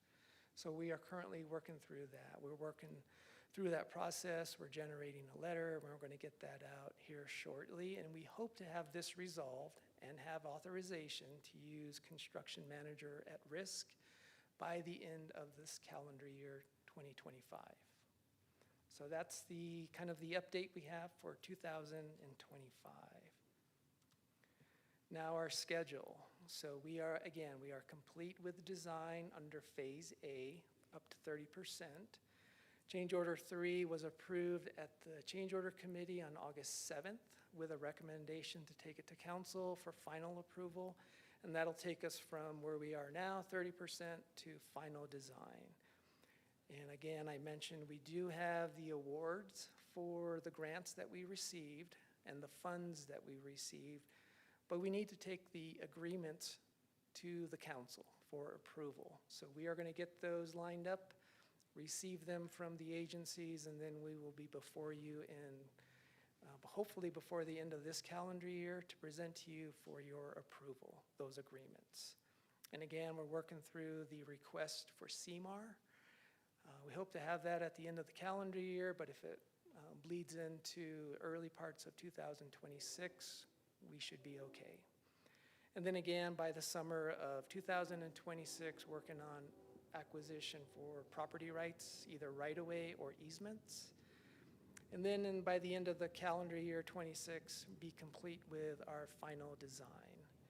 And then bring to you, to council, a first construction package in the spring of 27.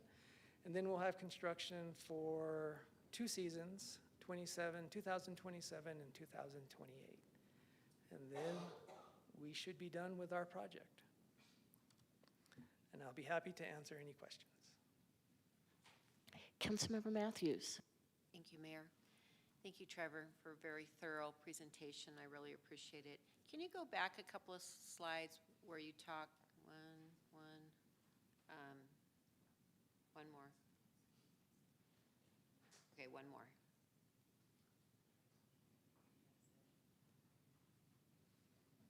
One one more, but I can probably ask a question there. So just to clarify this process, my favorite thing is the speed of government. Is this change order, when I think of a change order, because I used to consult for construction companies, they were presented because there was an initial budget and cost, and then there were new things that came up, changes and stuff, and so the contractor would put in a change order to request additional funds.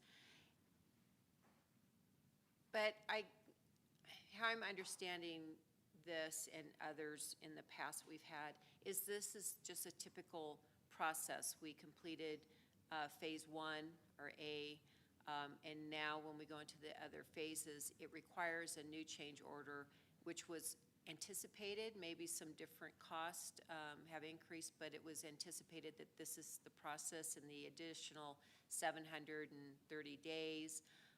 Is that all in the bigger picture anticipated, and this is just how we go about processing each phase? Does that make sense? It does, Your Honor, Councilmember Matthews. So for this particular project, we had the initial Phase A. So an actual contract was executed with Burgess and Nyepel for the amount, I think it was, for $716,000. So that was executed, signed, ready to go. As we moved forward to start Phase B, we got advisement and recommendations from our legal attorneys and from procurement that the best mechanism to move forward would be a change order to that initial original contract for Phase B. So that's kind of how we got to this point of a change order for this Phase B.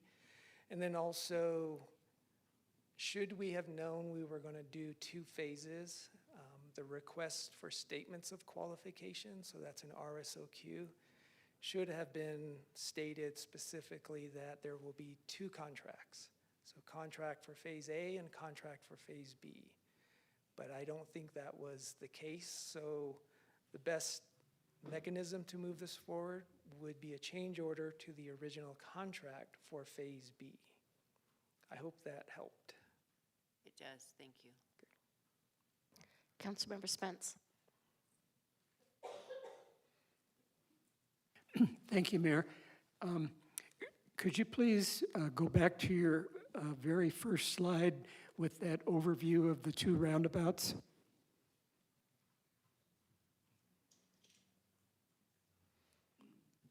My question concerns the eventual access that the Bluffs senior living development, yes, where you have your cursor now, what will be the access that that Bluffs facility would have to Butler with the 2 roundabouts where they're currently pictured? Yes, Your Honor, Councilmember Spence, thank you for the question. So we have the roundabouts spaced where they currently show on the diagram. Canyon Del Rio has a few access points coming from their subdivision connecting to Butler. And then the Bluffs has 2 access points, one here and then another one here. So and we're at the 30% level, so we haven't quite investigated how some of these connections will be made. If you remember, Phase B is going to include a final traffic report. So all of that will be considered and evaluated. But we do want to make sure that on this arterial, this minor arterial, that we do comply with how many access points are given for a development. But the Bluffs are here. Our project is coming. So we have to make sure we design and accommodate what they currently have. So all of those factors will be considered and put into the final traffic report. I understand it's a complex analysis that has to be done, and I guess the Canyon del Rio traffic is something I hadn't thought about. Is there any potential for creating a parallel residential road like you have on the I-17 or other interstates down in Phoenix, where they have a road that goes parallel to the arterial or the interstate up to a point of an interchange? And in this instance, Canyon del Rio or the Bluffs would, this is how I imagine this could work, the Bluffs or Canyon del Rio traffic would go on a slow-moving side road up to one of the roundabouts, and then they could enter or exit 4th Street at those roundabouts. Am I making sense of what I'm thinking is an alternative way for those two traffic patterns to merge onto 4th Street? I'm sorry, merge onto Butler. Your Honor, Councilmember Spence, you're making sense. I understand what you're talking about. Kind of like a frontage road for developments to get to acceptable access points, something similar to that. So what I can offer is, if we were to do a parallel road or a frontage road, that's just more right-of-way that we need to acquire. And the plan for this project was to build it within the existing corridor. We may have little spots of right-of-way that we need to work with, or easements, but we had planned to put this project within the existing corridor. If we're planning to do something like a frontage road or a parallel road, we're definitely going to need more right-of-way. And I don't think we have the ability to do that. A lot of these projects like Woodshire, the Bluffs, Canyon del Rio are pretty much developed, and I don't think they are able to donate or give that right-of-way, or the city cannot purchase that right-of-way to ensure that this project is completed. Does that help? Yes, it helps. I'm just trying to envision the traffic patterns that could emerge with the two roundabouts as shown, and I realize the roundabout closest to the interstate, you're talking about moving it even closer to the interstate, if you can work that out with ADOT. Currently, the Butler going from 4 lanes in front of Little America down to that temporary traffic control signal at 4th and Butler is a real bottleneck, and I suspect it's somewhat of a, not only a bottleneck for traffic, but I suspect a safety issue as well. 4 lanes to 2 lanes, back up to 4 lanes as you go further down, up the hill after that traffic control signal. So I think it's important to realize that there is going to be increased traffic on Butler with these 2 roundabouts, improving the traffic access, and I'm trying to imagine how Canyon del Rio traffic and the Bluffs traffic is going to do with, I assume what you're designing here is stop signs for those entry points. Is that correct? Your Honor, Councilmember Spence, yes, to answer your question just now, we do have stop-controlled access points right now, currently, so that will be continue on what we're going to do with the final design.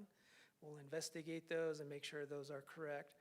But one of the other items you mentioned is currently this corridor is 2 lanes. To the north, 4th Street is 4 lanes. To the south will be 4 lanes. to the east is currently 4 lanes, and then right by Little America and going west is 4 lanes. So we are going to build a project to meet these connection points. So I think we're going to get a good handle on the traffic. We'll make sure that everything is moving correctly.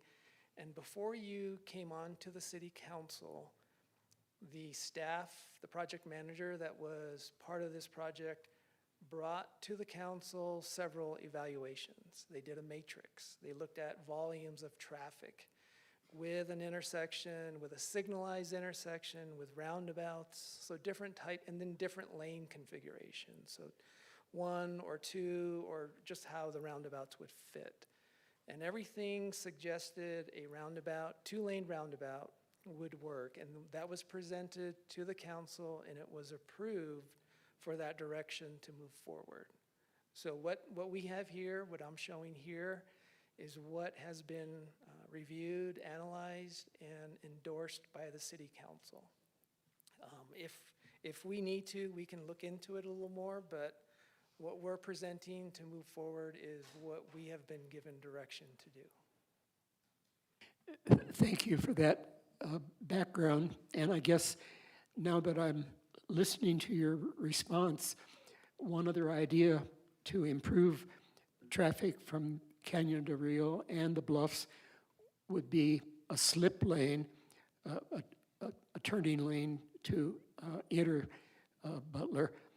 I don't know how much right-of-way access you'd have to acquire for slip lanes, but that might be another consideration. Your Honor, Councilmember Spence, when you say slip lane, are you talking about off of Peak Point?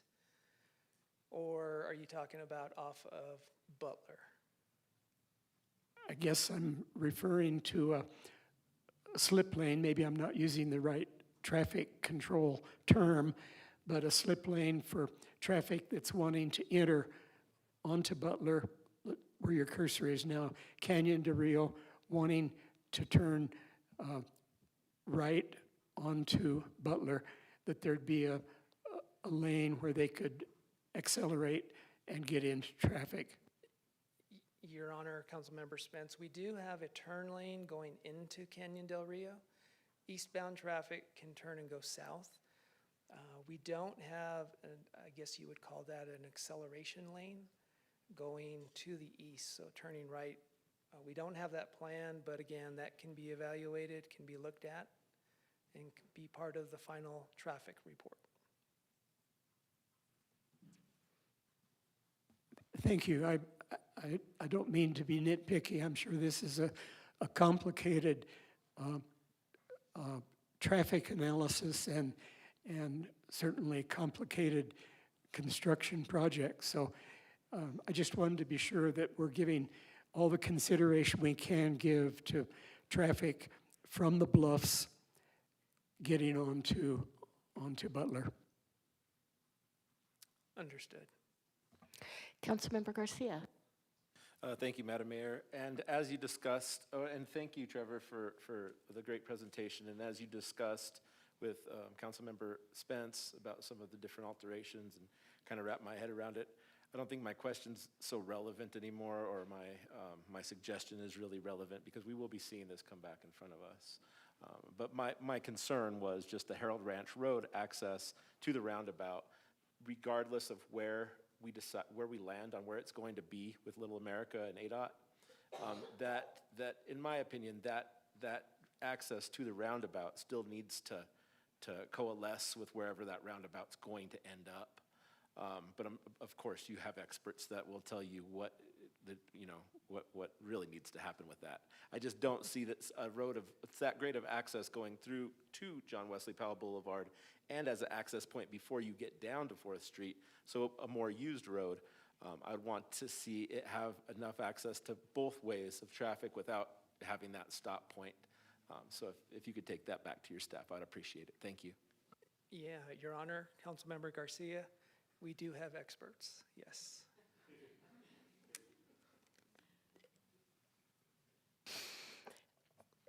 Trevor, can you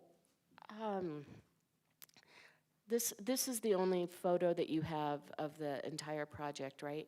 I want to ask about the Sanawa Heights improvements because that tends to come up every time we get a presentation about this. Could you just briefly share what is planned east of that roundabout? Yes, Your Honor. So what we have here is coming off of the roundabout eastbound, we will have potentially 2 lanes coming off, and they will stay 2 lanes going east, and they will connect into the existing road configuration right there at the westerly edge of Sanawa Heights subdivision. And we are not planning to touch anything related to the subdivision. And we are not planning to change the way that road ends at the very east end. So everything will be accommodated with our project to meet that existing configuration right there at the westerly edge of Sanawa Heights subdivision. We don't plan to touch any parcels. We don't plan to touch any property. We're not going to be asking for right-of-way or anything for that existing subdivision. So they are safe. Westbound, again, you're coming off of the existing road configuration, 2 lanes westbound. We will keep 2 lanes westbound, then we start our center median landscaped. As you get to the roundabout, we will have a turn lane which will get you to go north 4th Street. And then you will have 1 lane to go through the roundabout and continue on, or go south, however the user, the traveling public want to use that. What you see here as green and white, those are crossings. So very similar to what we did at the Cedar Lockett 4th roundabout, we will have crossings. We will make sure they are ADA approved and they work with what the users are going to be doing out there. Again, we'll have a pedestrian crossing underneath this intersection. So should they want to be crossing the intersection going on the trail, on the foot trail, they can use that, or stay above ground and make the crossings at the intersections, the leg intersections. So does that help? Is that enough information? Yes. And do the separated bike lanes end at the roundabout, or do they continue down Butler East toward Sanawa Heights? So what we plan to do there, not enough detail here to show, but if you remember what the roundabout looks at the Beulah University realignment, so as the bicyclist gets to the intersection, they can come off, get into the roundabout, make the turns, go through the legs, and then get back up on the bike path. But as always, if a bicyclist wants to stay in the road, they can. So how far east do the separated bike lanes go? They will just be for the corridor shown. So at the very east end, we will have the bike lane separated, raised with the sidewalk, but then they will come off and we will put them back into the existing bike lanes. Okay, thank you. Council, any additional questions? Mayor, I'd like to move that we approve change order 3 to the professional services contract with Burgess and Nipple, Inc. in the amount of $2,262,434 for the Butler 4th improvement projects, and add 730 calendar days to the professional service contract and authorize the city manager to execute the necessary documents. Is there a second? I'll second. Any discussion? All those in favor? Aye. Aye. Any opposed? All right. Thank you. Thank you. Thank you, Trevor.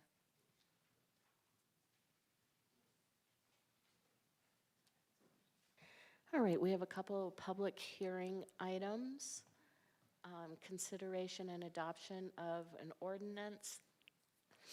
I'm going to open the public hearing and we will have presentations from staff. Hello again. Okay, you were opening, okay, sorry. I was worried it wasn't me. All right.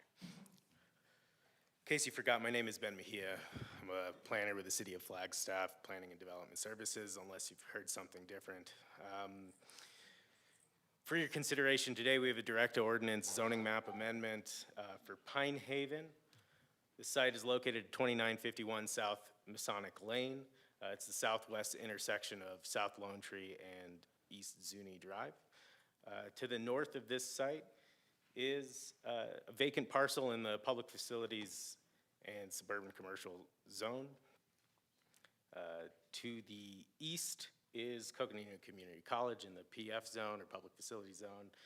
To the south, you have the single-family subdivision in the MR zone, Pinnacle Pines, and a vacant parcel in the HR zone with development applications currently under review, sort of occasionally under review for this site for high-density residential development, but currently vacant.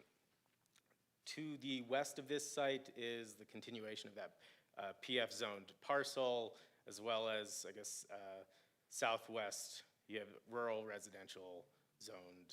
I believe this is Coconino National Forest at this point. The existing conditions of the site are it's zoned rural residential and suburban commercial, or split zoned parcel. It is within the resource protection overlay. It is a vacant parcel of 13.82 acres in size, and it provides access to Pinnacle Pines via an access easement known as Masonic Lane. The proposal is for the property to be rezoned to the MR zone within the resource protection overlay to allow for 83 residential units. Taking a look at the density rezoning, we look at density from kind of two lenses. First is does it meet the intended zone? In this case, this is the MR zone, which allows for 6 to 9 units per acre in the resource protection overlay outside of an activity center. And then it's, well, does it conform with the regional plan? And the regional plan identifies this site as existing suburban neighborhood with an allowed density of 2 to 13 units per acre. The proposed 83 units is 6 units per acre, and in this case, it meets both the density of the zone and the regional plan.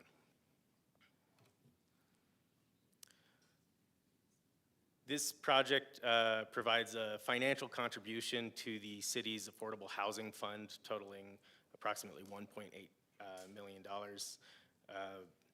The amount was determined using the construction cost method, which is simply the land and construction cost minus the affordable sale price, and in this case times the 10 units that are being accounted for in the contribution. So the contribution is in lieu of constructing 10 Category 1 affordable units, which represents 12% of the total unit count. Providing this incentive or this contribution allows the applicant to use 3 incentives. They're using 1 incentive, and that is the forest resource protection reduction incentive in code based off of that 12% Category 1 provision.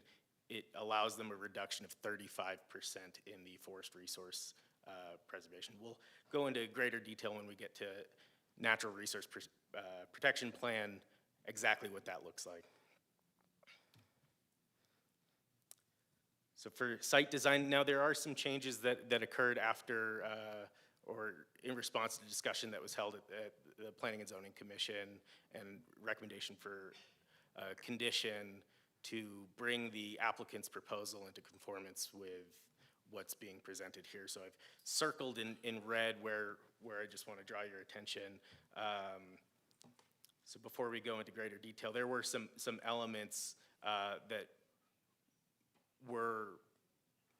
the applicant stated that they had intended to remove but wasn't being reflected in the approved site plan. So to provide them the opportunity to give you the most up-to-date information, They've given us an amendment to their site plan, just the sheets that show specifically the parts that are being changed. That was included in the packet for this item, but there you go. That's what the circle's doing there. This site, this proposal meets the minimum setbacks of front setback of 10 feet, side setback of 5 feet, and the rear setback of 15 feet. You'll see that they've kind of focused the development central to the site on an east-west axis. Provides a unit mix of 9 two-bedroom units, 72 three-bedroom units, and 2 four-bedroom units. The proposal is required to provide 15% of the lot area as common space, and that is provided in these resource areas that surround the site. At the time of original site plan review, code did require a 5% civic space provision, which has been met with these trails, which will be publicly accessible, running through and around the site through the resource protection areas. And that totals 6.7% of the lot area. As for parking, the required number of parking spaces was 188 spaces using the market rate calculation, so they didn't use an incentive to reduce any parking. And that is being met with the 189 spaces that are being provided. Additionally, there was a requirement for 9 bicycle parking spaces, and they're providing 12. Now you'll see what was circled was an observation deck that has been removed from their plans. So that was in response to some neighbor concern. The applicant had stated that they would remove it from their application and had intended to do so, but prior to Planning and Zoning Commission, it had not been made into their approved site plan. So that's why it's been called out as a condition of approval here. Phase 1 of this proposal, and I should probably start with saying that they're proposing to develop this site in 2 phases. Phase 1 of this proposal is west of Masonic Lane. It's the 40 residential units to the west of Masonic Lane and the clubhouse, as well as the east-west drive connecting Zuni to Masonic Lane. There's a sidewalk along the north side of this Drive A, connecting to additional sidewalk that is being constructed with this project along the frontage of Zuni. And that'll all happen as part of phase 1.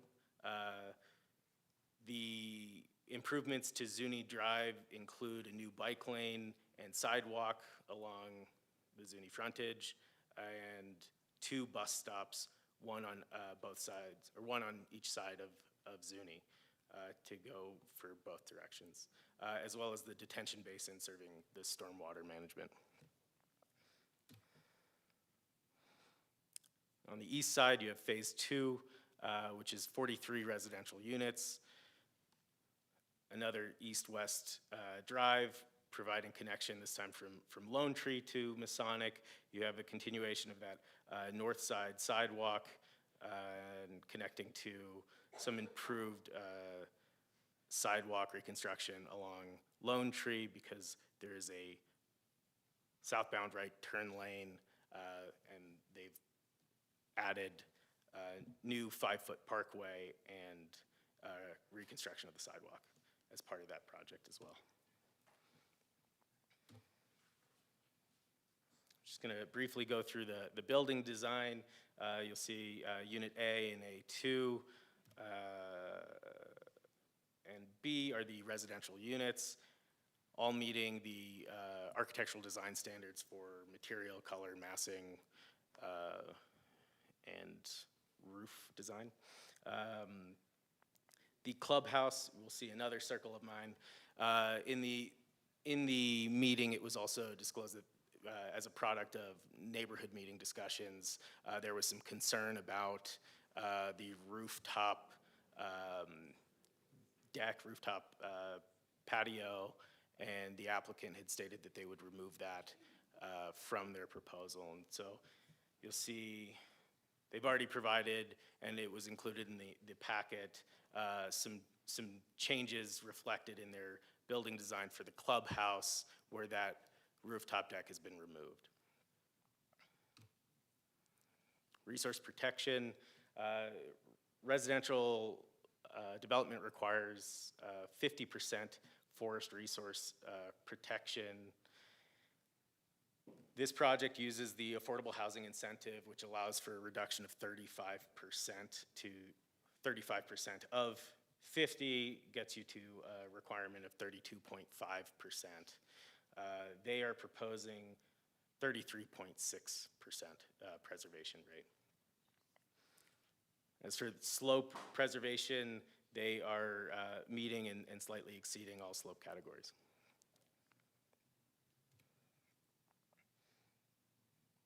A preliminary landscape plan was reviewed as part of the site plan project. It met all landscaping standards. Now, there is also language in the development agreement that commits to a meaningful amount of pollinator-friendly landscaping. At the final landscape plan, which is part of the civil review, that conformance with that condition of the DA will be evaluated. Public systems impact analysis, so traffic or right-of-way impact. The study estimated peak hour trips of 48 vehicles per hour in the morning and 56 vehicles per hour in the afternoon. The estimated trips did not warrant a full traffic impact analysis. The Lone Tree improvements, part of a city-led project, is underway. This portion of Lone Tree, adjacent to this site, will be part of a future phase. I believe it's phase 3 of the improvements to Lone Tree. And any future developments that have sufficient impact where they need to study the intersection for improvements will potentially provide improvements to that intersection. But this development itself does not warrant improvements to Zuni and Lone Tree there. For stormwater, drainage impact analysis was performed to study existing and proposed conditions. The results of the impact analysis show the proposed stormwater system has the capacity to mitigate and improve upon pre-development conditions based on an analysis of 2, 10, and 100-year storm events. For water and wastewater, a WISA, or water sewer impact analysis, was completed in March 10th, 2023. And new 8-inch water and sewer mains will extend on both sides of Masonic Lane to provide service to each unit.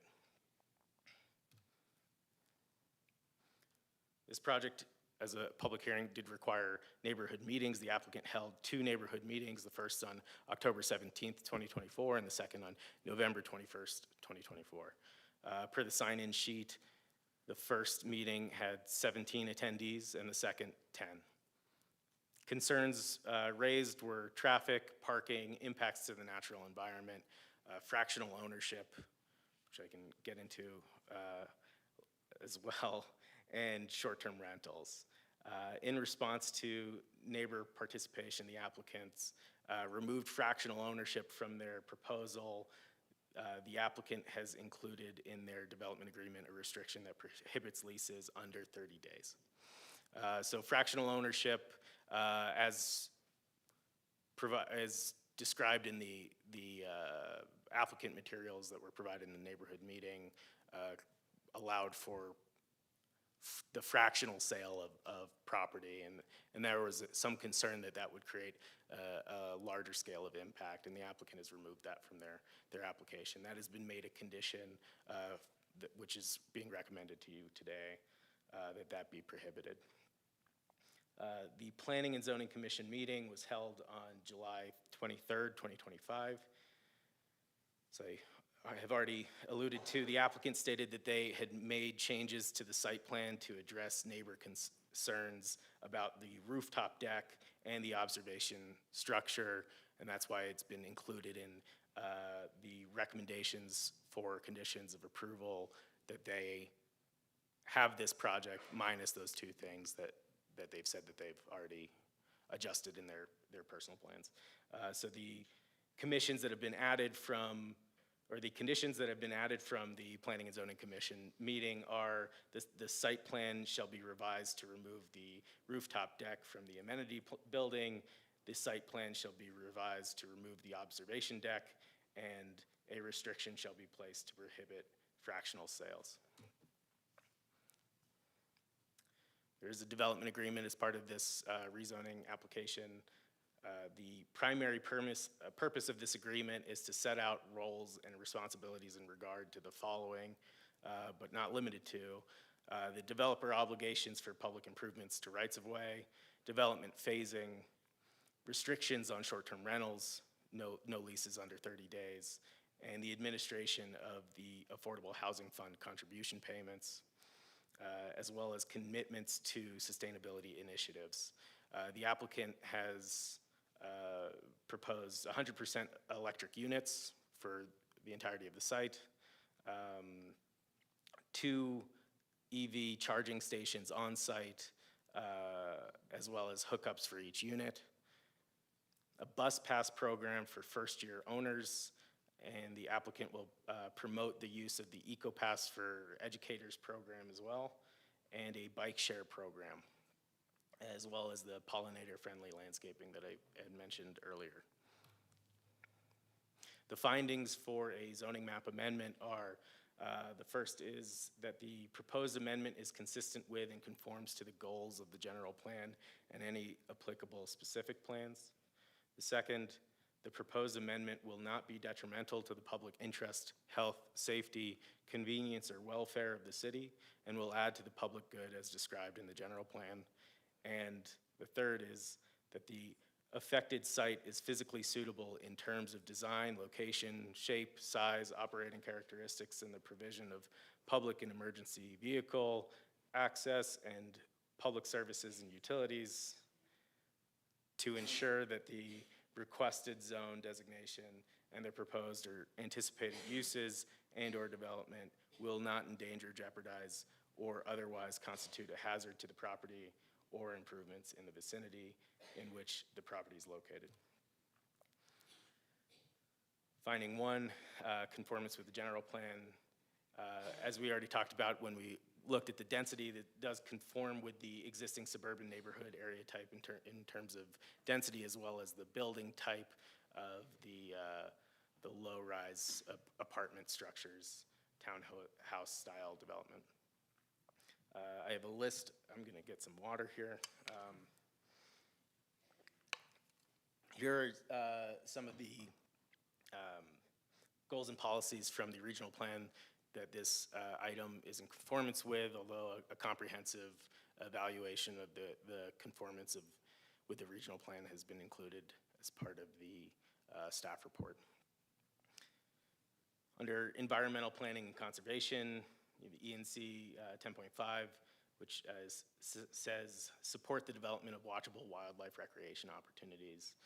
So they have a trail system that's running around the site in resource protection area, which would encourage that activity. Under open space, OS 1.4, use open space as opportunities for non-motorized connectivity to interact with nature and to enjoy the views and quiet. The same as the previous, they're providing a public access trail to accomplish that. Under water resources, WR 4.3, development requiring public utility services will be located within the urban growth boundary. Under energy, E.2.1, promote renewable energy sources that reduce demand upon fossil fuels and other forms of generation that produce waste. E1.13, promote and encourage the use of fuel-efficient vehicles that use renewable fuels. As I previously stated, this is a 100% electric project. They have a bike share program, a bus pass program, and 2 EV charging stations or units on site, as well as EV hookups in all residential units. Under community character, CC 3.2, maintain and enhance existing buildings and blend well-designed new buildings into existing neighborhoods. This project uses townhome-style units with building massing compatible with adjacent development. Growth areas and land use, LU 5.1, encourage development patterns within the designated growth boundaries to sustain efficient infrastructure projects and maintenance. LU 5.2, promote infill development over peripheral expansion to conserve environmental resources, spur economic investments, and reduce the cost of providing infrastructure and services. This site already has those services in the existing right-of-way. Under transportation, T1.6, provide and promote strategies that increase alternate modes of travel and demand for vehicular travel to reduce peak period traffic. As previously stated, there's a number of incentives and initiatives that are part of this proposal that accomplish that. Under neighborhoods, housing, and urban conservation, NH 3.5, encourage and incentivize affordable housing, and NH 5.2, provide adequate resources for individuals experiencing homelessness. This project provides a sizable housing contribution that accomplishes that, not on this site specifically, but allows the housing division to be able to support the development of affordable housing elsewhere. Under finding 2, community benefits and public good. The developer will provide improvements along East Zuni Drive and South Lone Tree Road, including new or improved sidewalks, parkway, and a bike lane. The developer will provide 2 bus stops serving both directions along East Zuni Drive, and the developer will contribute to the City of Flagstaff Affordable Housing Fund, commensurate with 10 Category 1 affordable units, or 12% of the total number of units, at a total contribution of approximately $1.8 million. Finding 3, site is physically suitable.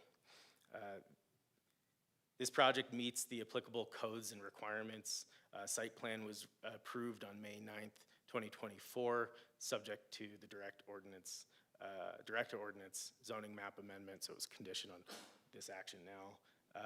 Mitigates any impacts determined by impact analyses, so the traffic impact analysis, water or WISA, and drainage impact analyses were completed, and the off-site improvements that are required are being proposed as part of this, and that's the bike lane, the sidewalk, and the right turn lane from Lone Tree.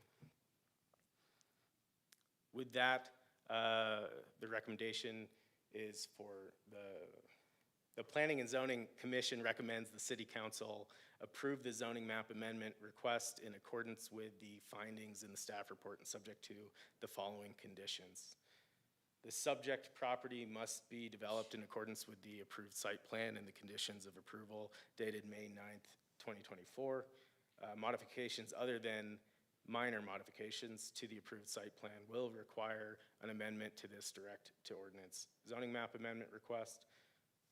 The site plan shall be revised to remove the rooftop deck from the amenity building.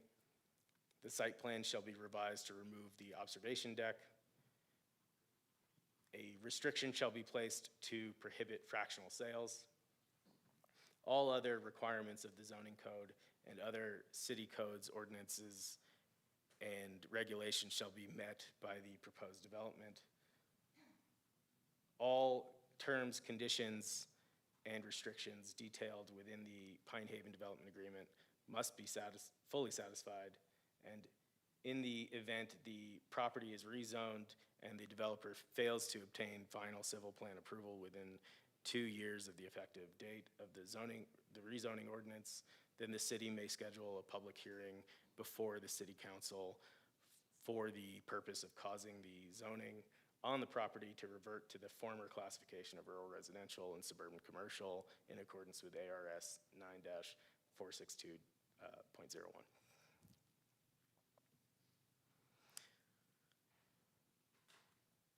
So that's it for my presentation. The applicant is here with their own presentation as well. Thank you.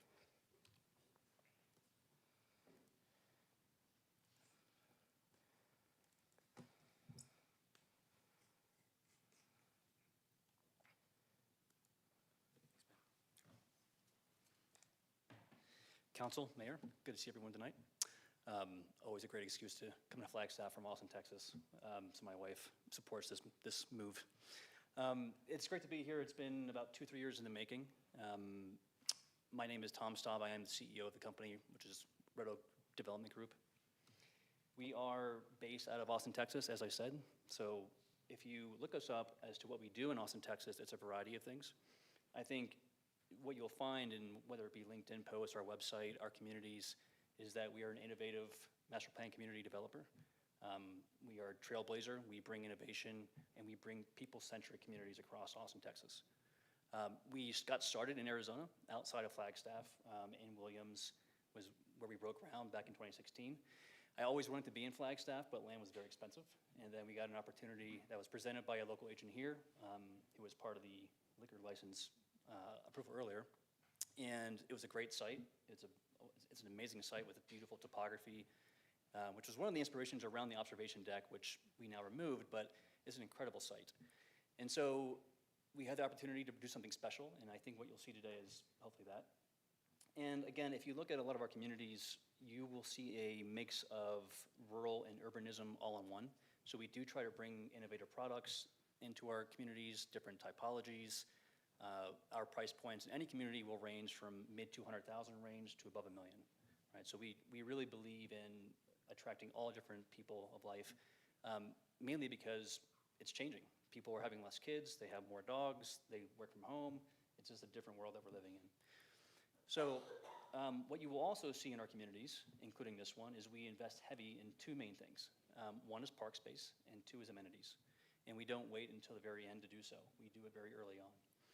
And so in this one, for example, we have a substantial investment in our amenity and wellness center. Okay? So I am the CEO and the person that deals with all the fire drills per day, but behind me there is a large team of award-winning architects, landscape planners. Terry Slavic-Suzuki, for example, was the chief marketing officer for the biggest and most award-winning master plan community developer in the United States. She is our CMO. We obviously have our award-winning architect who is out in the audience today, Mark Lin, who was trained in Copenhagen, and he was the lead designer of this project. And then in terms of the GC and the construction team, as well as our agent team, those are all local. In fact, they're in the room tonight. So all of those fees and those services will be hired here locally in Flagstaff.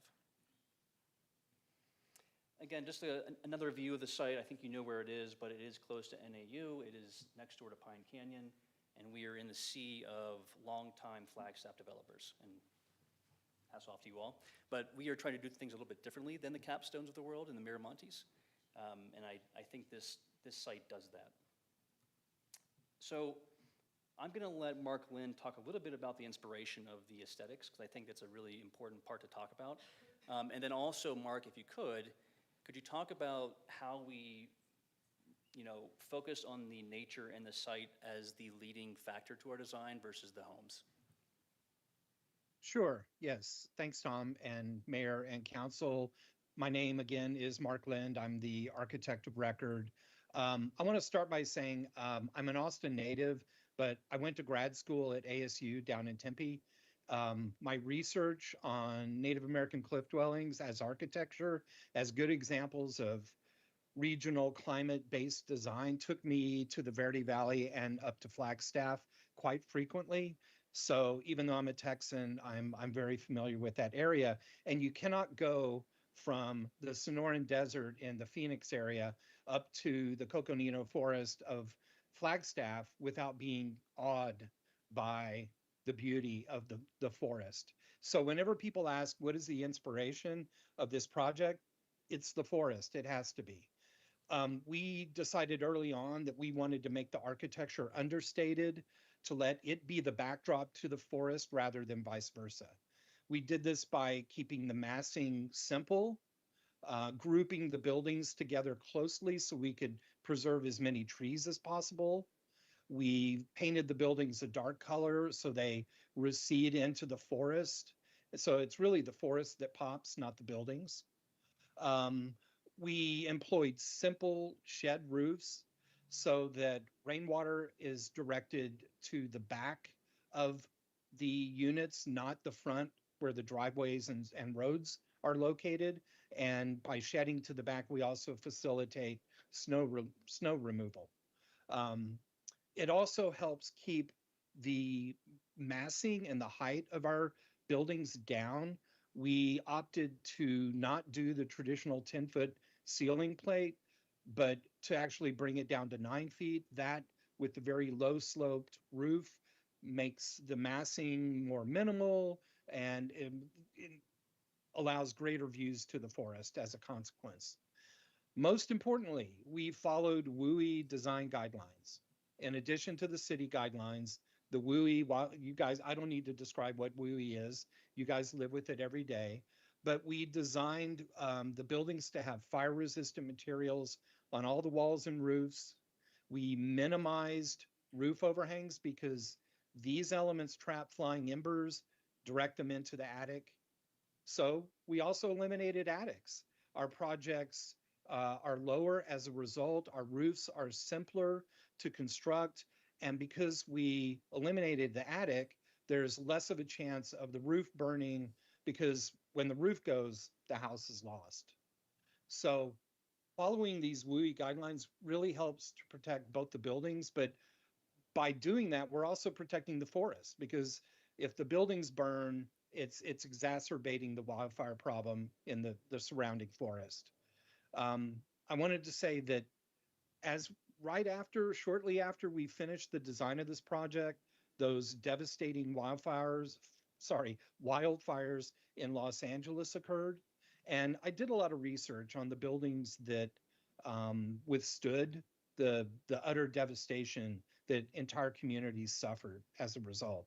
And it was the buildings that followed WUI guidelines that were largely unaffected. And it was the older buildings with the broad roof overhangs, the wooden brackets, all those wonderful details. Unfortunately, those were the buildings that were devastated by the fires in Los Angeles. So I feel really good that we're designing buildings that will not only protect the occupants, but also help protect the forest. And I like to think that the design that we have put together for Pine Haven, that includes maximizing openness on the front-facing and rear-facing walls to the maximum extent our structural engineer will allow. We've got glass in those areas to connect people to the exterior. Every room on the exterior of the buildings has direct access either to a balcony or to a patio. So not only are we protecting the forest, we're trying to give people a really strong connection to it. As Ben said, we're using all electric. We've got trail systems that allow people to experience the forest surrounding the buildings. And my hope is that our design acts as a precedent for environmentally responsive building design in the Flagstaff area. Tom, I think that kind of covers everything, but I'm happy to answer any questions anyone's got. Yeah, thanks. And then I'll take over here in terms of, again, if you look at our communities, in fact, I'm on a panel here in 2 weeks talking about how we're redefining success in terms of communities across the nation, really. And if you look at a lot of developers, they measure on one really key metric, and that's called ASP, which is your average selling price. And if you look at how we measure success in our communities, that's not a metric. Now, it's important because economics, but we measure things like park space per home, dog park space per resident, resident engagement in the community, happiness index, wellness index. These are things that we're leaning into because we believe that if we focus on the people, that ASP will happen. That is a rare thing, and what you will have to see is that's just a talk track. We have to invest in things that are people-centric, and that is where this came to fruition. The Wellness and the Amenity Center in Phase 1 is above and beyond, so much so that it pushes out profits all the way to the very end of the project, right? Because we are leaning so much into the wellness category of this, where you will see saunas and cold plunges, Japanese meditation rooms, yoga rooms, event rooms that are open to the public, and then of course a substantial amount of trail systems around the site, okay? Now I did want to make mention on the last item here, which is our affordable housing fee. I don't know if there's any people here in the room who develop, but I'm sure you will know that copper prices are skyrocketing with the demand of electric from the data centers. Permit costs are going up, water costs are going up, sewer costs are going up, materials are going up, labor's shrinking, which is increasing cost of labor. So it is very difficult to build a home that's affordable. I don't know how to do it. I'm not going to pretend that I do. But this commitment, which is the largest in the history of Flagstaff at $1.8 million, is our testament to you all that if you can find experts that can do it, here's some investment for that to be done. That said, we think that that's a sizable amount of money to begin that effort, I would assume. With that, I do have the civil engineer in the room. Council Member Spence has asked a lot of questions around traffic, so I think you'll appreciate his explanation around probably one of the bigger concerns in these meetings with the neighbors is the traffic. How are you going to mitigate against traffic? What is your plan? And so, Luke, if you would not mind talking about that, and we can get into the other things too with, fractional or short-term rentals or whatever it may be. Good afternoon, council members. Luke Caraway, I'm president of Viewpoint Land Solutions, and we're the project engineer for Pine Haven. Ben did a really good job kind of going through the specific improvements, traffic improvements that are contemplated in the development and memorialized in the development agreement. I think just to share a little bit about what we're, from a traffic standpoint, what we're most proud of with this project is the addressing of the 4 different types of transportation, from obviously doing traffic improvements that are making turning movements safer, providing multiple connections to the public roadway, but also looking at how we can improve the site for cyclists, for pedestrians, the proposal of the bus stops. I think that's one of the things that when we look back at this community, we're going to take a lot of pride in, is the ability to not just facilitate traffic, but facilitate other modes of transportation. I think that's really, all that I want to share. Like I said, I think Ben covered, the traffic and utilities and a lot of the engineering for you all. I would say the other thing that, I think we're really proud of is, the amount of the site that is going to remain undisturbed, the amount of, of open space and wooded vegetation that we're going to be able to provide to our residents with over 3,000 linear feet of nature trails internally that then connects to the public pedestrian system. So just a couple things that I wanted to point out. We appreciate you considering our project today, and the team is on standby to answer any questions. Thank you. Should we talk about STRs? Are you pretty satisfied with that? More or less, we're prohibiting them, so. That's what we want to hear. Does that conclude your? It does, yes. Okay, so we have some questions, and I don't know whether they're for Ben or for the applicant, so we'll see. Vice Mayor. May I apologize. Before you ask, I do need to correct myself. I did not update a condition, the exact language of which has changed since I originally wrote this presentation. So I want to just clarify. So a restriction shall be placed to prohibit fractional sales. That's no longer how that condition reads in the ordinance. So I just want to read that for you now. And that says, should the development result in condominiums, a restriction prohibiting the fractional sale of units shall be placed in the code's covenants and restrictions and recorded prior to or concurrent with recordation of the final plat. Thank you. Vice Mayor. Thank you, and thank you both for the presentation. A couple of comments, and then I'll have a question for Ben. For the developer, I do like that you included the multimodal transportation.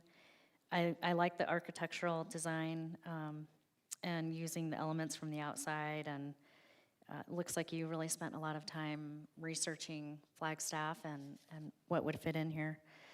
My questions are, Ben, I'm wondering, I am concerned with the traffic. I used to live in this neighborhood, and the intersection Zuni and Lone Tree, to me, is pretty dangerous, and I would like to figure out a way to be proactive and not wait on doing more of a traffic study.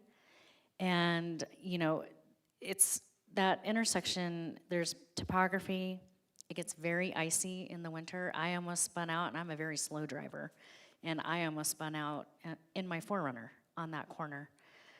So I would really like to ask that we look at that in further detail and not wait. And then my question really goes to J.W. Powell. Part of it, the existing is at 40 miles an hour, and the new extension will be at 35.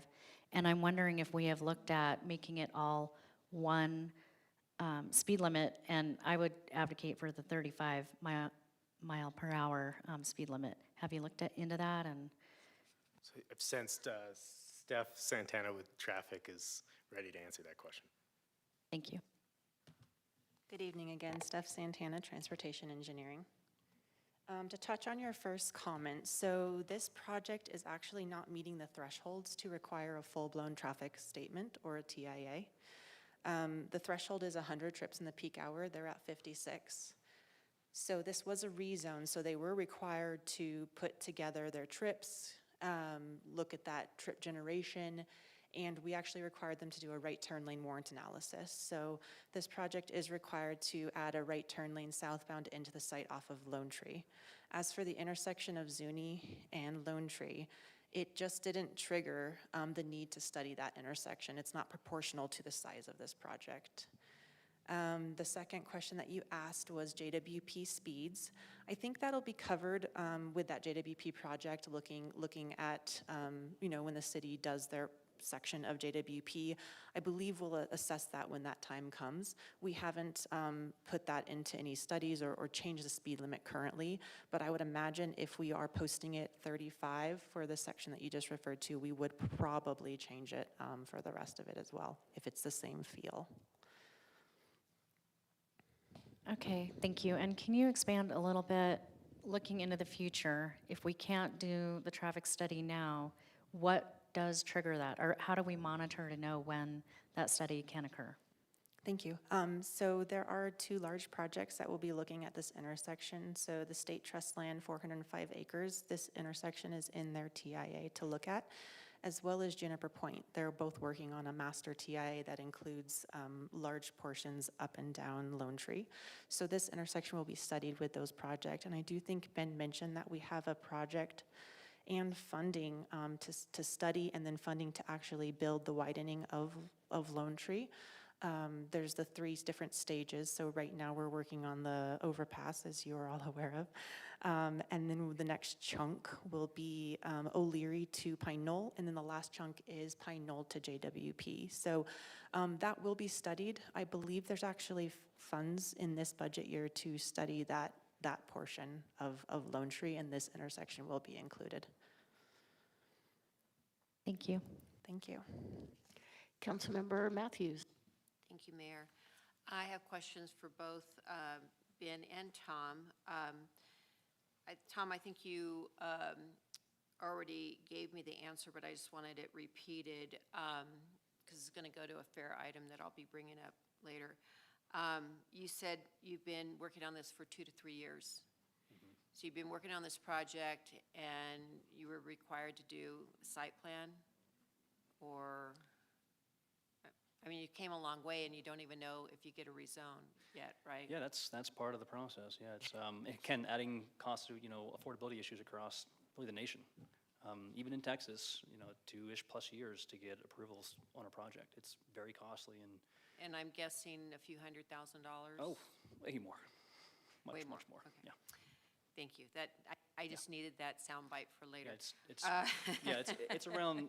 I'll just be transparent. It's around $2 million that we've spent to date on design and engineering. So, and that doesn't include interest costs, carry costs, payroll. I mean, it adds up. It's a lot. It's a lot of money. And you don't even have. And I have investors who yell at me all the time about time. So it's a challenge. Thank you for that. And then, and I might jump back and forth. Ben, I was just curious, I know that the city, we've been working on a pilot program to reevaluate our resource protection overlay with new science and the concerns with fire. I love that this developer has incorporated some fire-resistant roofing and stuff. That's so critical. And I think I've asked that question in the past, the cost and stuff. But is the required resource protection overlay percentage that is used on this project, is that using the old existing ordinance, or is this in the pilot program where we're reducing that? So yeah, this site is not using the pilot program.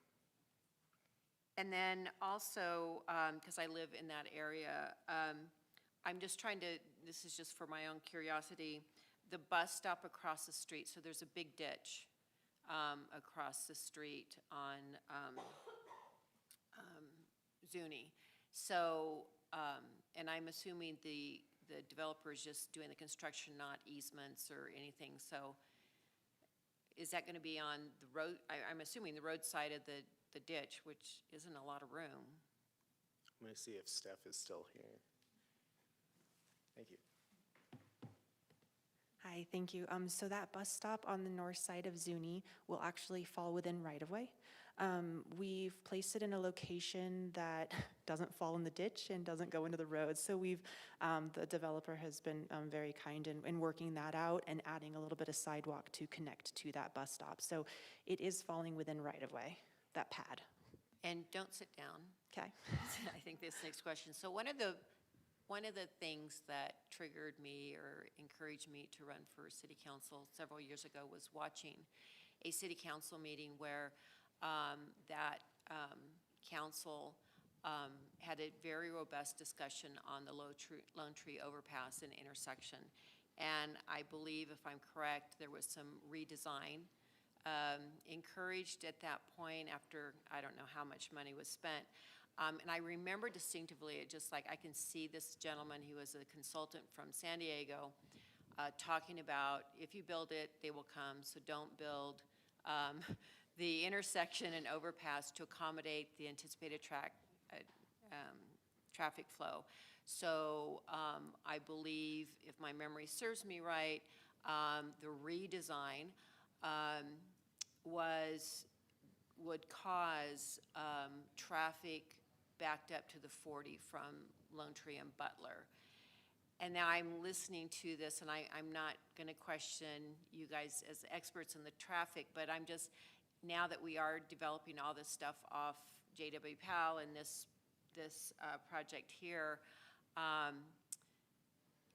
you know, when we did that redesign, was that all factored in, that at one point we're going to have hundreds more housing units and all this extra traffic, and that was going to result in the 15 minutes to get through that intersection and the backup to the 40, or is this something that is now came up and that's going to be an additional factor? Does that make sense?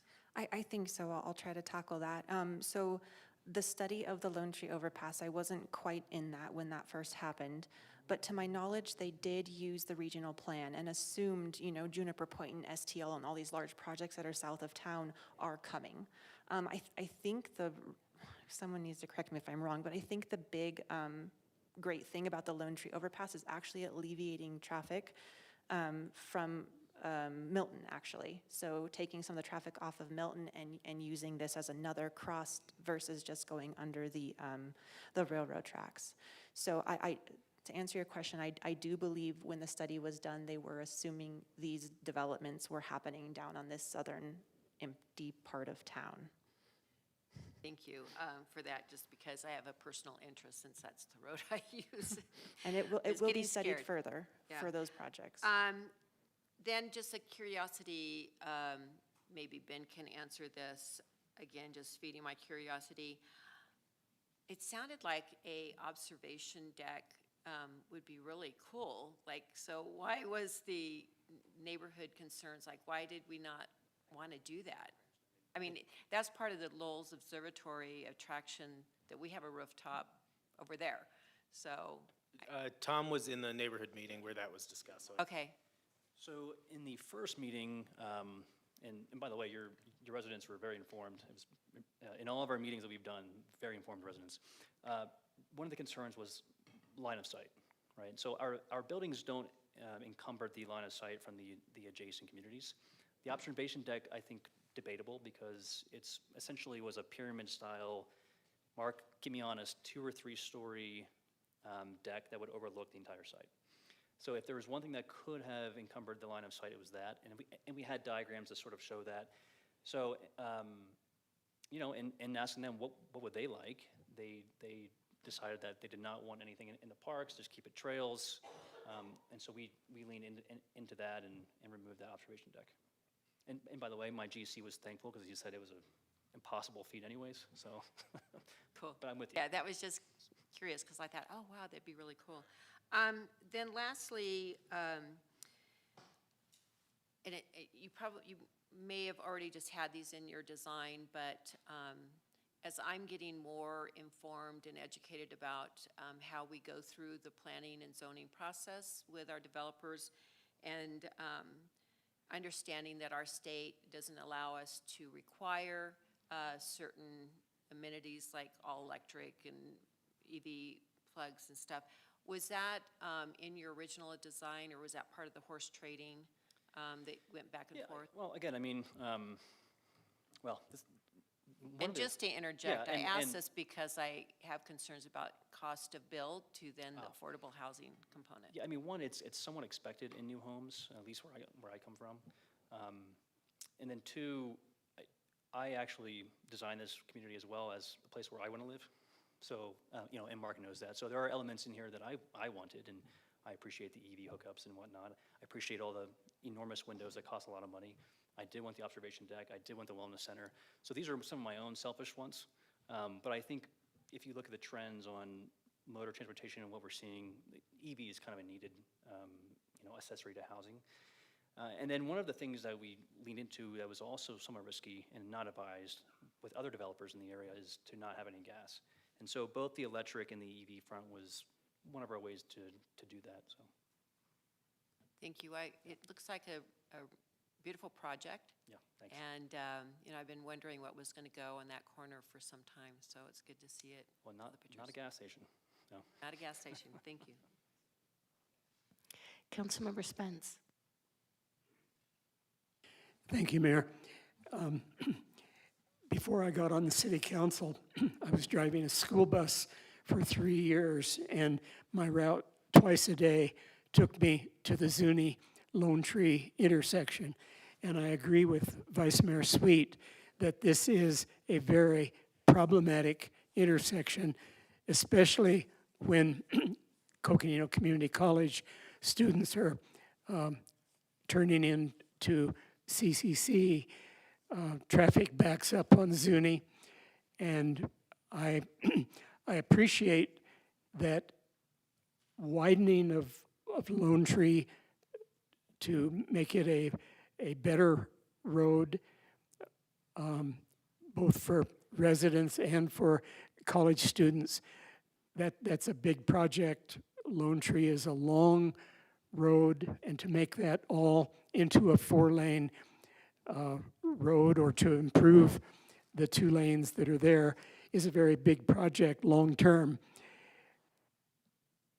But I can see a tremendous benefit to an early roundabout at Zuni and Lone Tree, and I think there should be a way to design and build a roundabout that would improve the existing traffic, that would improve the improved traffic that comes from Pine Haven,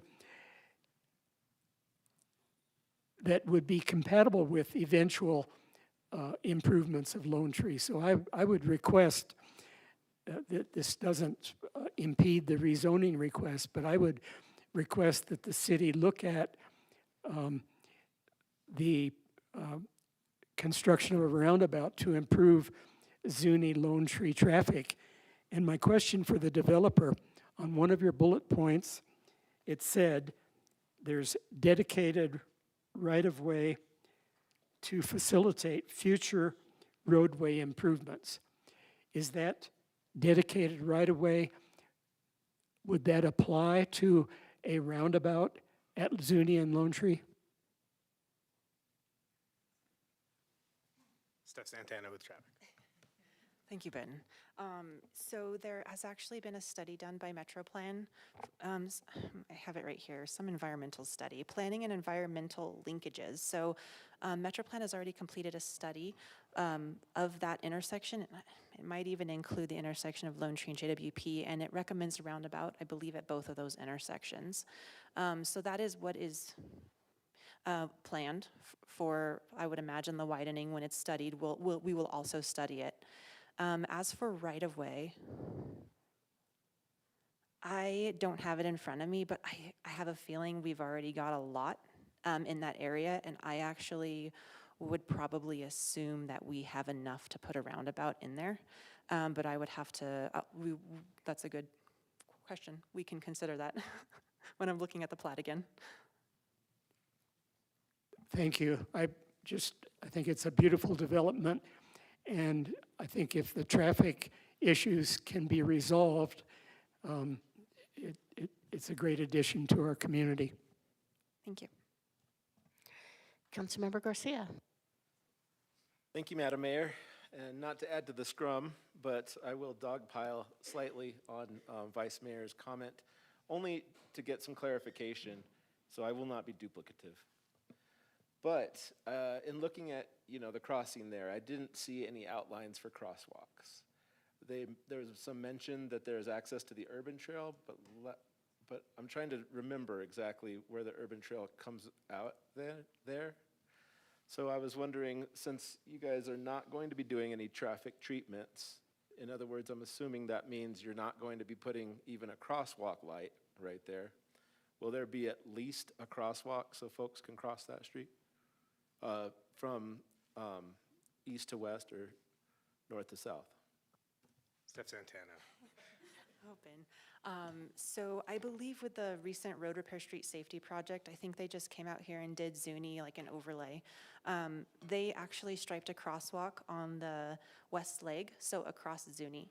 As for crosswalks across Lone Tree, there's warrant analyses that need to be met in order to stripe a crosswalk. It's not as simple as, hey, here's a crosswalk, we're just gonna stripe a white thing across the road. It's actually quite unsafe on a road with these speeds, a road with these grades. So there would have to be a warrant analysis conducted to determine if it would warrant, and it would likely be more than just a striped crosswalk if one were warranted here. So one of the RRFBs or one of the PHBs, that's a lot of acronyms, but either the flashing lights or the red that actually stops traffic. So that is not required of this project to conduct one of those with their thresholds not meeting for that TIA.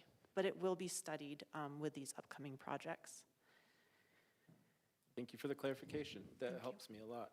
And then, so was I wrong when they said that there would be access to the urban trail? So the urban trail, I believe, is the one you're referring to on the north side of Zuni. I don't really know how that ends right now at a Lone Tree. I have to pull up an aerial. I don't think they're doing any improvements on that side. They will be putting the bus pullout just to the west of Masonic on the north side of the road with a short section of sidewalk. So other than that, there will be no new connections to the urban trail. Okay, thank you. I guess my next question would be for Tom. Okay, thank you. And Tom, thank you for this project. I've followed it a little bit here and there, seeing some of the meetings that you've attended, and I'm happy about the project. I like all the progressive kind of notions that you took upon yourself to get it to where it's at and to add this type of community to Flagstaff. On that note, and I really don't want you to take this the wrong way, it's seriously a question. Sure. Like I'm not concerned, but I'm really wondering. I'm a big equity guy. I'm always concerned with how low-income people can mingle with the rest, the people who make lots of money. So while I really, really appreciate your contribution to affordable housing, But what spurred that decision as opposed to just adding some units here for those who will never be able to afford a place like this? Yeah, and again, I'm a straight shooter, so I'm happy to share economics of our plan here. So land and just civil cost, aside from permits, soft costs, before we get into actually building vertical, is just around $180,000 per unit, okay? You start adding in materials and labor, there's just no way, at least for me, that I can get a home under $400,000. Now, I don't know how to do the craftsmanship of a D.R. Horton or a Lennar that can do low quality. There might be a way, but I don't have the means to do that. So for us, it was a decision of, okay, well, obviously, you know, if there's a way to optimize by building 10 units that do make money, it allows us to do things like the wellness center and whatnot, because that's very expensive. So, I mean, that center alone is $3.5 million. Okay, so if I want to do those kind of things and do the things like the EV, stations and all the programs, and not have short-term rentals, I have to really de-risk the project, and I do that by optimizing on the economics. So, and that's just the honest answer. I really appreciate that. So I'm not putting words into your mouth, but what I take out of that is that you're trying to put the dollars where they can count most 100%. into a project that, you know, could fulfill many more beds than you could ever offer at the place where you're at right now. Yeah, and I would actually take it a step further. In all of our council meetings across all of our projects, we always say there's a bucket of money, and we want to invest it in parks and the wellness center and the amenities and the quality of the homes. We can do things like traffic improvements, and we can do things like right-of-ways, and we can do things like affordable housing. You just dilute the entire project. And then you really got to question, well, where's your focus? Well, I think you guys are doing, you're going above and beyond with the affordable piece here. So I didn't want to minimize what you guys are doing. I just needed that question answered. And it was great answer and a great project. Thank you for bringing it to Flagstaff. All right, council, I don't see any additional questions. So I'm going to take public comment. Mary Norton.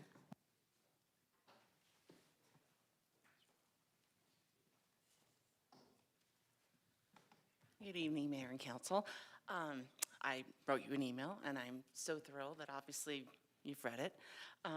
I am a community member. I live in Pinnacle Pines. I serve on planning and zoning. I found this process to be really refreshing. I want to commend Tom Staub and his team. They were very receptive and responsive to not only the neighborhood, the community as a whole, the Flagstaff needs. And like I said, in my experience in my development career, as well as my civic engagement, I find it really refreshing. And I'm so glad that you're having this conversation about the traffic. And so, you know, what I had summarized is what I was hoping to see happen is a reduction in speed on the streets that are surrounding this project and the greater area, as well as mitigation to the Zuni and Lone Tree intersection, because as we've all agreed, it's dangerous. Now, they've done their part and it didn't trigger a TIA. The problem is, and I think we even saw that in their case prior tonight, things happen, these TIAs are done years prior, things happen, and it doesn't trigger anything. The other piece, the Towns on Lone Tree, that has a 25-year-old development agreement for 210 units. And we've seen a couple applications. There's one in there now. We know that will be 210 units. If I recall, the earlier ones, that didn't trigger a mitigation at Lone Tree and Zuni either. So what has happened since then is Juniper Point is growing, Pine Canyon is growing, all of this is growing, and we don't have a way to make that a safer intersection in the meantime for the next 3 years, 5 years, maybe it's even 10 years before that all gets fixed. So I would hope that whether it's the roundabout, that might not be cost effective, but at least make it a four-way stop, put in a protected crosswalk there, something to that effect, and as well as now that Zuni is becoming more residential, that entire strand of Zuni in front of this project gets reduced to 25 miles per hour, that JW Powell is now made consistent and gets lowered to 35, and something gets done with Lone Tree because it's too fast, too icy, there's just more and more traffic, more and more construction traffic, which will come with this project as well as everything else that's going on in that whole JW PAL corridor. And keep in mind, until there's that connection to 4th Street, everything on that side of town, the only way they can get into town is either going up Lone Tree or going down Lake Mary. So Lake Mary serves everyone well, but boy, Lone Tree can be really dangerous. So thank you for reading my email. Thank you for my comments. I appreciate the discussion. Thank you. I see no additional public comment. So I am going to close the public hearing, and I just want to add my thanks. I love to hear the attention to design and the attention to, I mean, maybe you don't have our carbon neutrality plan in mind with the electric and the EV chargers, but to us, it's a big deal, as is the connectivity for the trails. So these are all things that we'd love to see in a project, so thank you. I want to thank P&Z for the amount of work that you put into considering this and for the recommendations that you made to us. I don't think we thank you enough. So, thank you. I know there's just one of you in here, but if anyone's watching, thank you. So I will entertain a motion to read the ordinance by title for the first time. Mayor, I'd like to. I apologize. Councilmember House. Thank you, Mayor.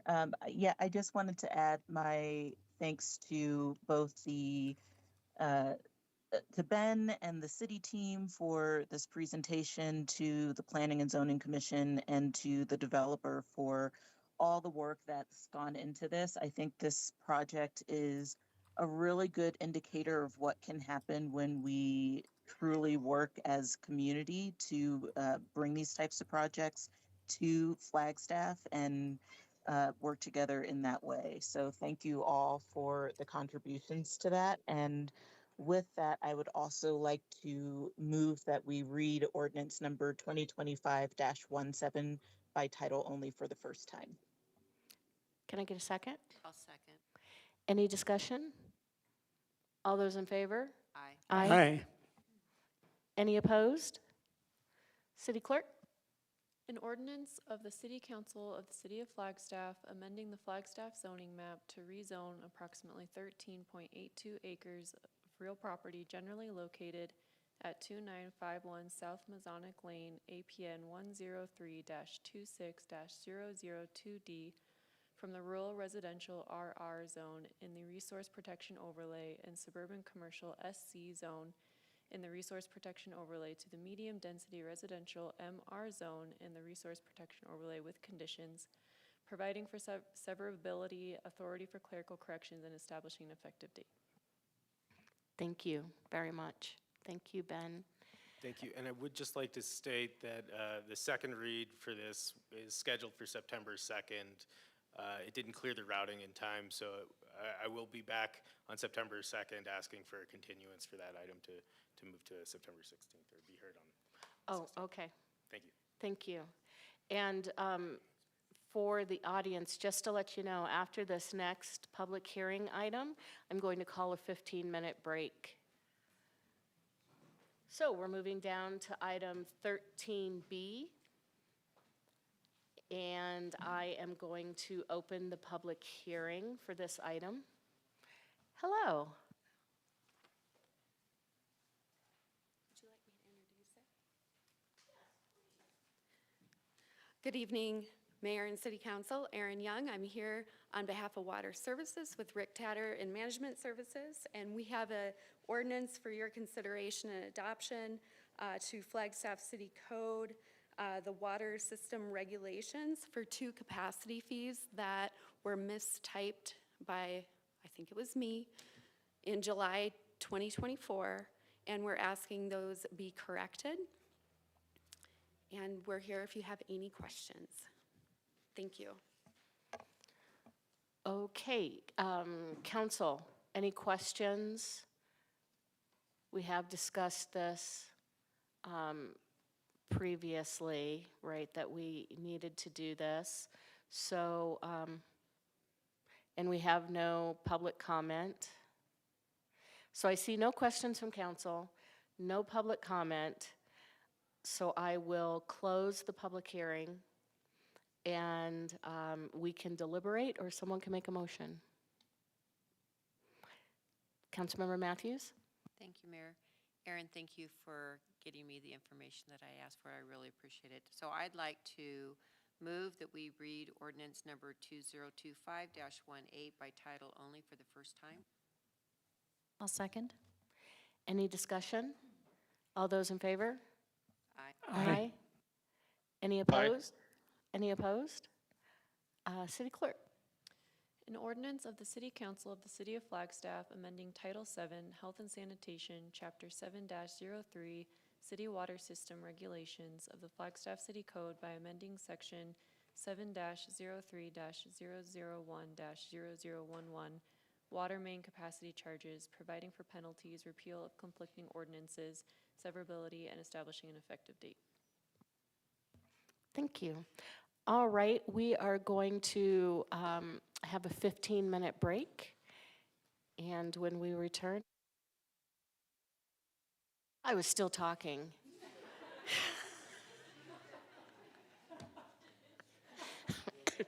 All right, I'll see you in 15 minutes.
All right, we're ready to, that's right, Councilmember House, you do get bonus points.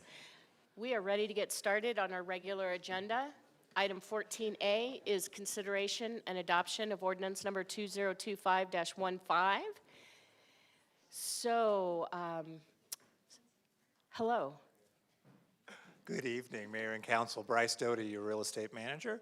Today, I am here to present an ordinance authorizing acquisition for some additional public utility easements needed to construct the Wildcat Sewer Interceptor Upgrade Project.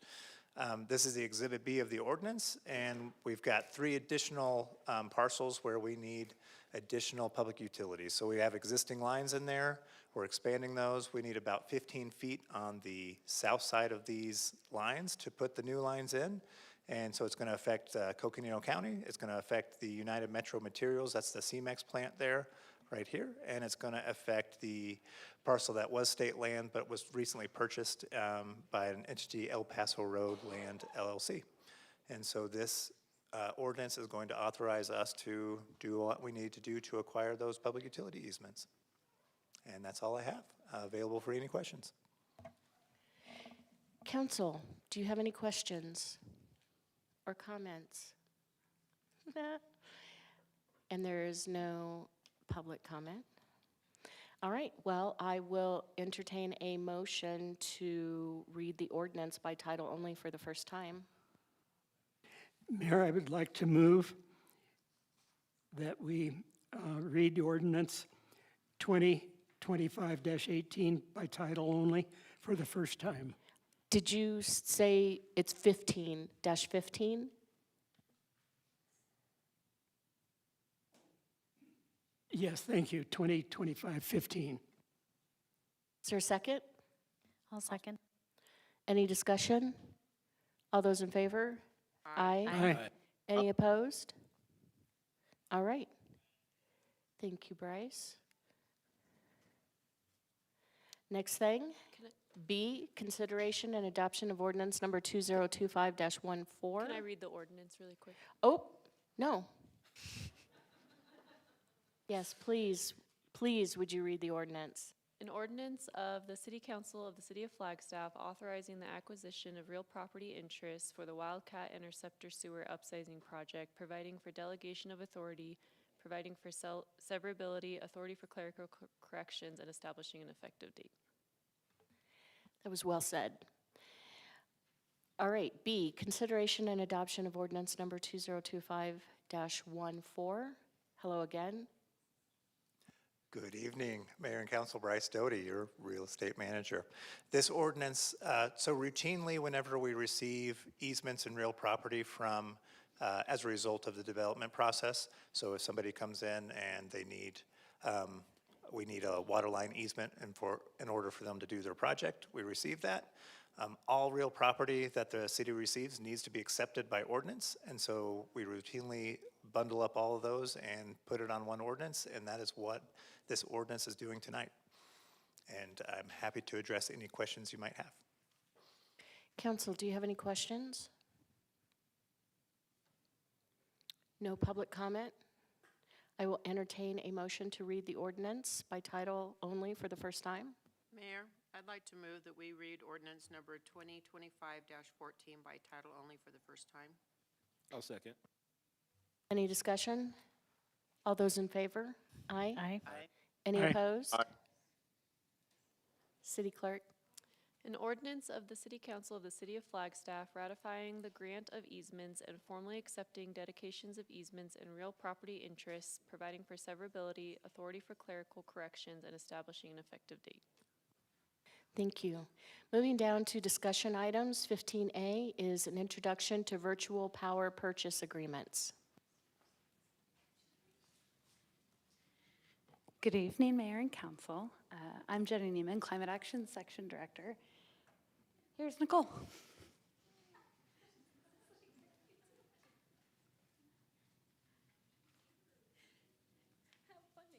Was she just vamping while you got down here? Great. Well, good evening, Mayor and Council. Fun fact, you don't have to make a decision on this item. This is an informational update for the council. on virtual power purchase agreements. So it's good to see you. I hope you enjoyed your break.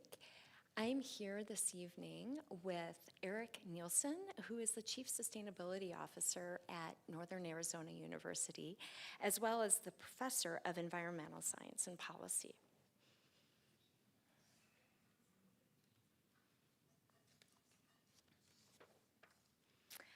I'm here to introduce the variety of opportunities afforded through a virtual power purchase agreement framework and how it could complement the city's commitment to clean energy. The presentation is divided into 4 sections. I will briefly touch on commitments to clean energy, then provide a high-level introduction to virtual power purchase agreements, the role they can play within the city's commitments, and next steps for exploring cost-effective options for the city of Flagstaff. The city has a long commitment to clean energy dating back several years. It started with direction from the former city council to become a 100% renewable energy city as an organization and as a community. Then the city formalized its adoption of clean energy through the Climate Action and Adaptation Plan, followed by the Carbon Neutrality Plan.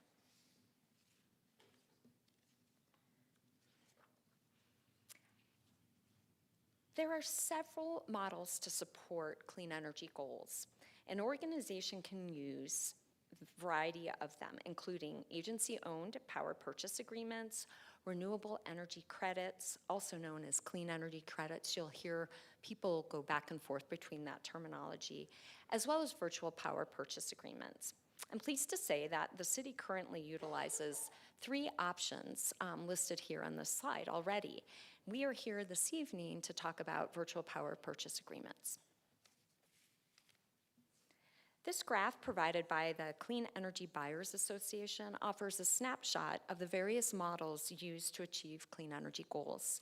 I offer this graphic only to give context to the trajectory of increased demand for clean energy. You can see from 2014 to 2024, corporate clean energy procurement through power purchase agreements, clean energy credits or renewable energy credits, equity investments, and direct ownership grew exponentially to over 100 gigawatts. Virtual power purchase agreements are an important tool in the clean energy landscape. But before we dive in to virtual power purchase agreements, let's talk about power purchase agreements. I would like to walk you through power purchase agreements, which I'll refer to as a PPA, which is an energy contract between an energy user and a clean energy project developer. The user guarantees the purchase of the energy produced for a fixed price for a fixed duration of time. Typically, the buyer has available land to host a project, which is used as an anchor in the fixed pricing. These contracts usually span from 10 to 25 years. The city entered into its first power purchase agreement in 2011. We were one of the first in the state of Arizona. Through that PPA, the city has 3 renewable energy projects at the Aquaplex, City Hall, and Wildcat Wastewater Treatment Facility. At each location, the city owns the land, and the third party, in this case is Clearway, owns the systems that produce the energy which the city purchases at a fixed price. This slide offers a deeper dive into the city's current PPA.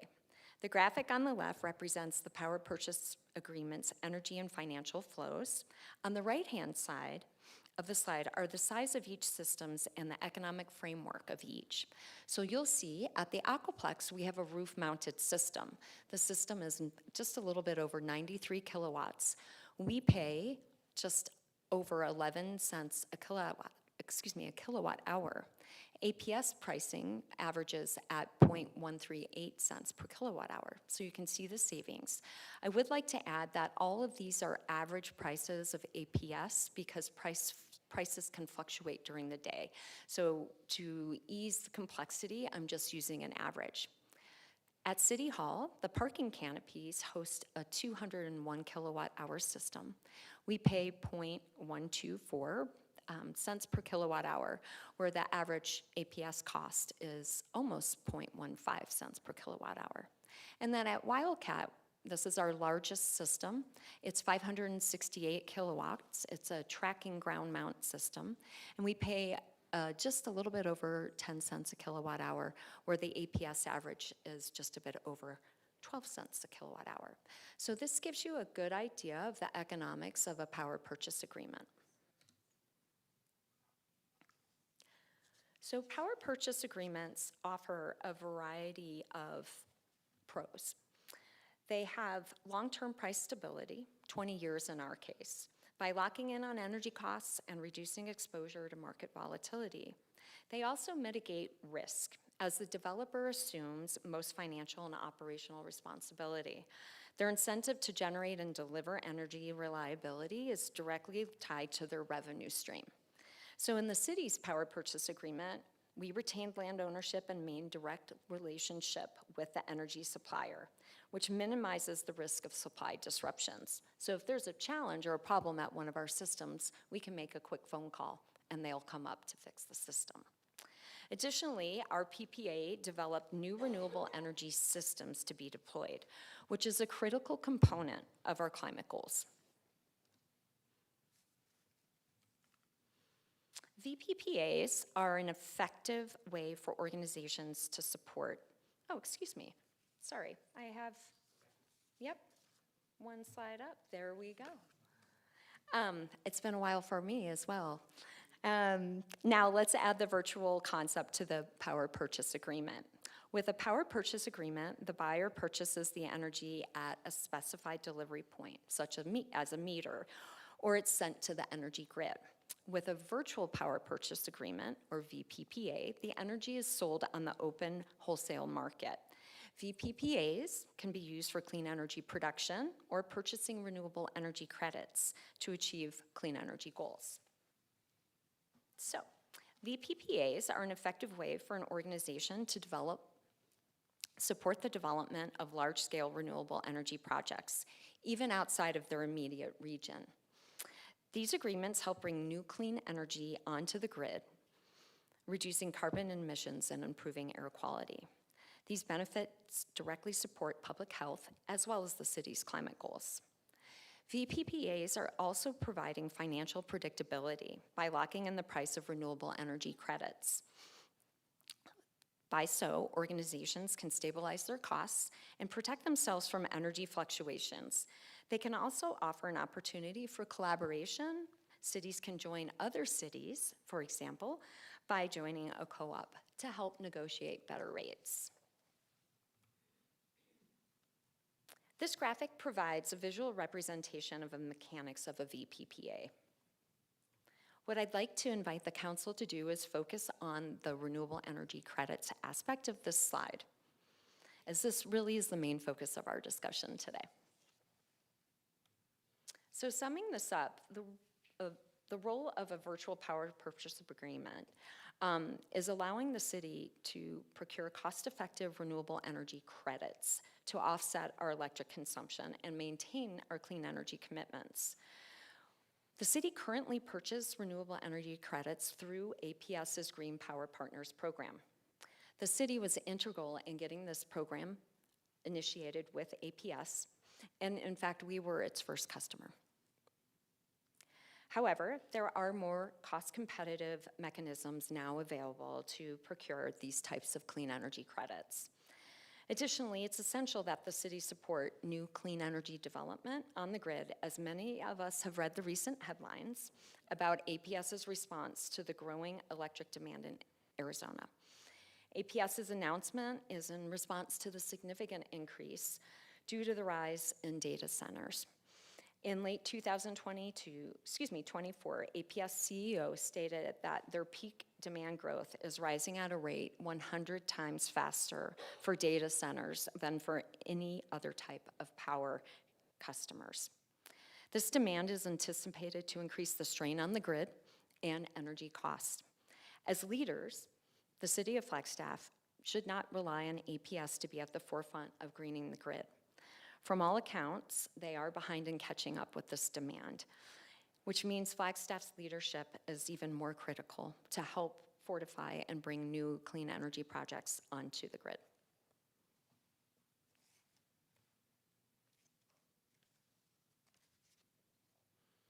And there are some challenges that can occur with a virtual power purchase agreement.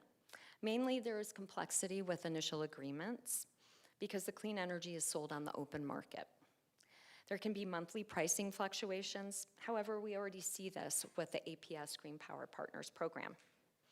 There is also staff oversight.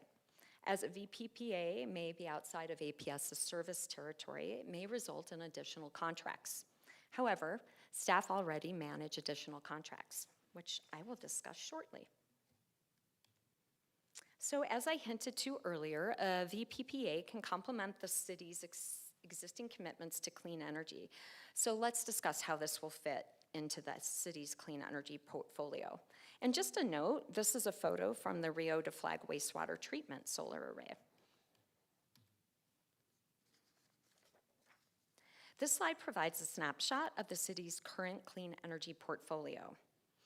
As you can see, we have 4 elements of our portfolio. This is in alphabetical order. First, we have a contract through 2057 with the Arizona Power Authority, Schedule D. We purchase roughly 850 megawatt hours a year from the energy that's generated at Hoover Dam. The operational costs that we see because of this contract is just a little bit over $38,000 annually. Second, we purchase, as I mentioned, Green Power Partner credits from APS at the cost of, on average, about $97,000 a year. This is the crux of our clean energy portfolio. We offset our electric use with renewable energy credits in the tune of about 36,000 megawatt hours a year. The third element of our portfolio are the systems that we own as a city. We finance these systems at the Aquaplex, the parking canopies at the Aquaplex, which I'm sure the council has seen, a system at Rio de Flag wastewater treatment facility, and an additional system at Wildcat wastewater treatment facility. These yield about 1,300 megawatt hours a year, and with a savings of just about $32,700 a year. I would like to point out that those systems are financed through the year 2029. And according to the pro forma, the city will start incurring significant savings in the year 2030, roughly about $176,000 a year. And then finally, the city is in contract, as I mentioned earlier, through a power purchase agreement through the year 2031. And we receive about 1,500 megawatt hours through the power purchase agreement. We see an operational savings of just under $33,000 a year. So quick math, we are pretty much at a cost break-even point with the expenditures for the renewable energy credits that we use through APS. The good news is that Flagstaff is not alone. We have a statewide consortium exploring the purchase of renewable energy credits through this collaboration of a virtual power purchase agreement consortium. The Arizona Consortium includes Arizona State University, the City of Flagstaff, Northern Arizona University, the City of Phoenix, the City of Sedona, and the City of Tempe. Each agency has a commitment to clean energy. We are incredibly fortunate from that our local partner, NAU, which also has a carbon neutrality by 2030 goal, has led this effort for the last 2 years. They hired an energy firm to facilitate the VPPA process, and I'd like to take a moment to express my gratitude to NAU and specifically to Dr. Eric Nielsen for his time, his commitment, and the creation of an inclusive approach toward clean energy. So why a consortium? Well, it can leverage our collective commitments and increase economies of scale, which in turn increases options for a stronger financial package. Energy users in Arizona have the option to work with local utilities through approved green rates. However, there are more cost-competitive pricing options out there. Virtual power purchase agreements with the collective electric need, the consortium can support the development of a very large renewable energy project. This photo is of a 200 megawatt solar project in Bell County, Texas. It's called the Big Elm Solar Project, which is one of the renewable energy projects that is being funded through a virtual power purchase agreement consortium. This project is expected to contribute towards generating an estimated 1.3 million megawatt hours of clean electricity a year. This Boston-based area consortium is made up of universities, a health system, and members of regional groups of governments and nonprofits. And I can only imagine the complexity of all of those agreements. So how do we move forward? On October 7th, I will present an intergovernmental agreement to the Council for consideration. The IGA will authorize NAU to issue a non-binding solicitation on behalf of the consortium to procure price-competitive renewable energy credits. Two important things that I want to point out that have been at the forefront of this initiative is that we want to prioritize regional participation from APS or SRP in this process. Secondly, we are going to open this to national energy markets, favoring the Southwest power pool. Now, there are some images on the right-hand side of the slide that offer snapshots of the wholesale markets across the country. In 2027, the Southwest Power Pool is going to open up, and that is in the lower corner of the slide. So you can see that this power pool is actually quite ripe for opportunity for new development. On this slide, we are presenting just a draft timeline for the Council's reference. If the IGA is approved in October, NAU will proceed to issue a solicitation on behalf of this consortium.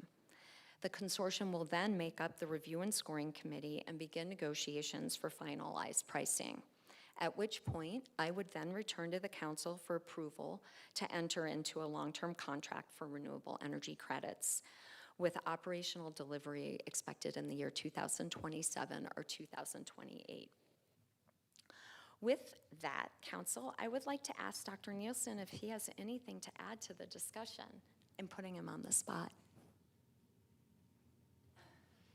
and giving myself an opportunity to take a sip. Thanks, Nicole. Mayor, council members.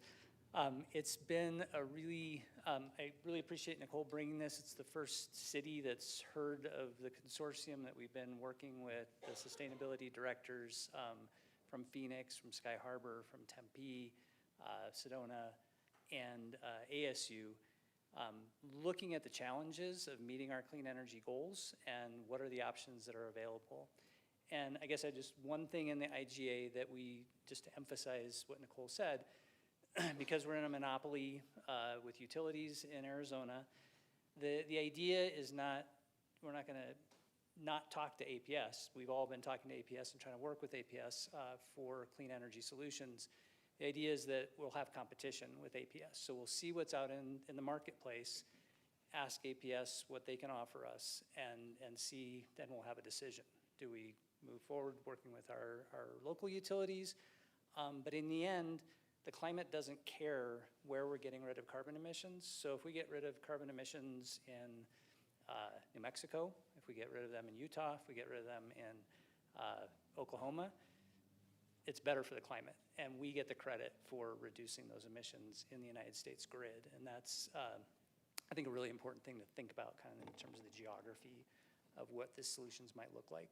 But NAU administration, we are sort of fully committed to both bringing on outside counsel that would represent everyone, and that will be in the language of the IGA, and working with our consultants and taking kind of the upfront cost of this development and developing the idea, and getting us to a point where we can make a good, cost-effective solution. So look forward to showing you the IGA in 6 weeks or something. Yeah. Councilmember Matthews has a question. Thank you, Mayor. So I just want to make sure I understand, because I thought I understood until you made the comment, and it's nice seeing you again. So this, what we're moving towards is similar to buying clean energy credits. Like we're not gonna buy the energy that's clean and use it here. So in our carbon neutrality plan, does it specify, my understanding and belief always was to reduce our carbon emissions in Flagstaff, not in New Mexico, not in Canada or wherever. So how does this align with our carbon neutrality plan? Thank you for that question, Councilmember Matthews. So renewable energy credits, we have, as bringing these forward for council's consideration a few years back, recognizing you were not on the council at that time. This we recognized as a first step towards cleaning our energy and our commitment to clean energy. We have not identified funding to identify renewable energy projects as the city organization ourselves. And with this initiative, we feel that we have a unique opportunity, one, as we continue on that path to use clean energy credits to offset our 36,000 megawatt hours annually of energy that we consume. We would rather it be a cost-effective purchase for the city organization. So with that in mind, the ultimate goal is, yes, that we one day will be able to have a large-scale renewable energy project that is regional, that we are directly receiving that energy from. But at this point in time, we just don't have that luxury. So I'm working, and as Dr. Nielsen stated, we have an opportunity to move towards a consortium that would allow us to ensure that we are getting the most cost-effective project, cost-effective renewable energy credits for the city organization. And I'll just go back up to this slide. So at the tune of spending $100,000 a year, if we can reduce that to $20,000, that will allow us to redirect funding for other opportunities to improve efficiency. In the meantime, we are looking at other opportunities for renewable energy projects that are more localized. Right, and I've been on some of those conversations, so we're hopeful.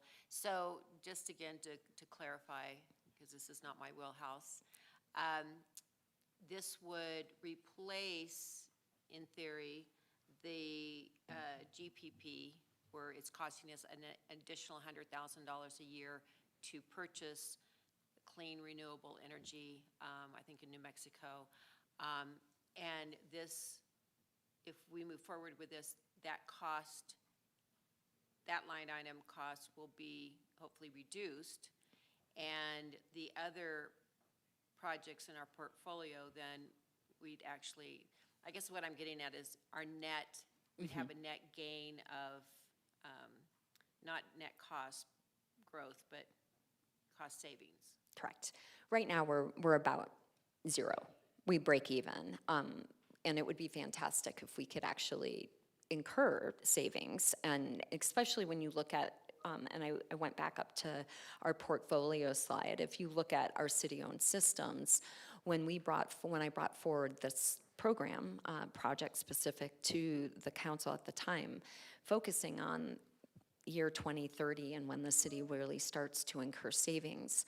At the end of life for these three systems, for example, we expect, and as is penciled out in the pro forma, a savings of well over $1 million at the lifetime of the project. So we know there's tremendous opportunity.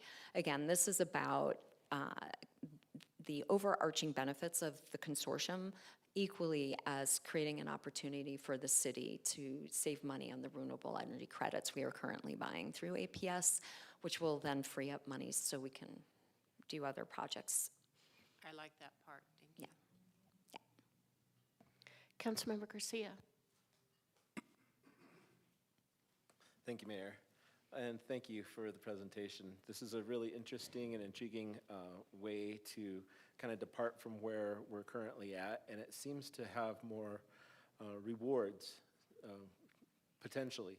So I guess my question is under what we're doing currently with APS and the GPP, is there a risk to reward ratio as it feels to me like there will be with this next project.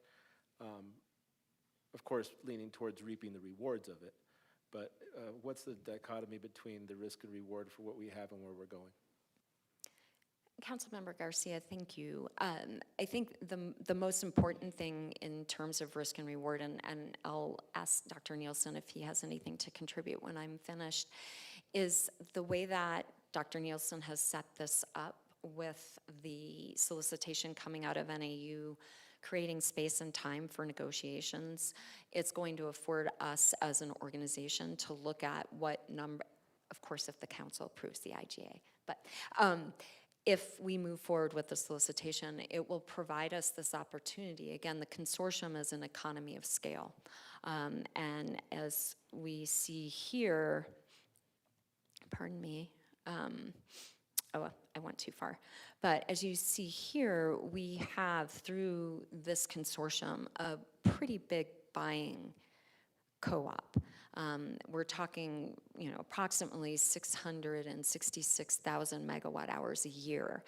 And so that should anchor us in a price-friendly opportunity. So from a risk versus reward, I feel that because we have a lot of experience under our belt with these other contracts, and sorry I'm flipping through everything so quickly, we have a fair amount of experience since 2011 negotiating energy contracts and navigating staff time with the oversight.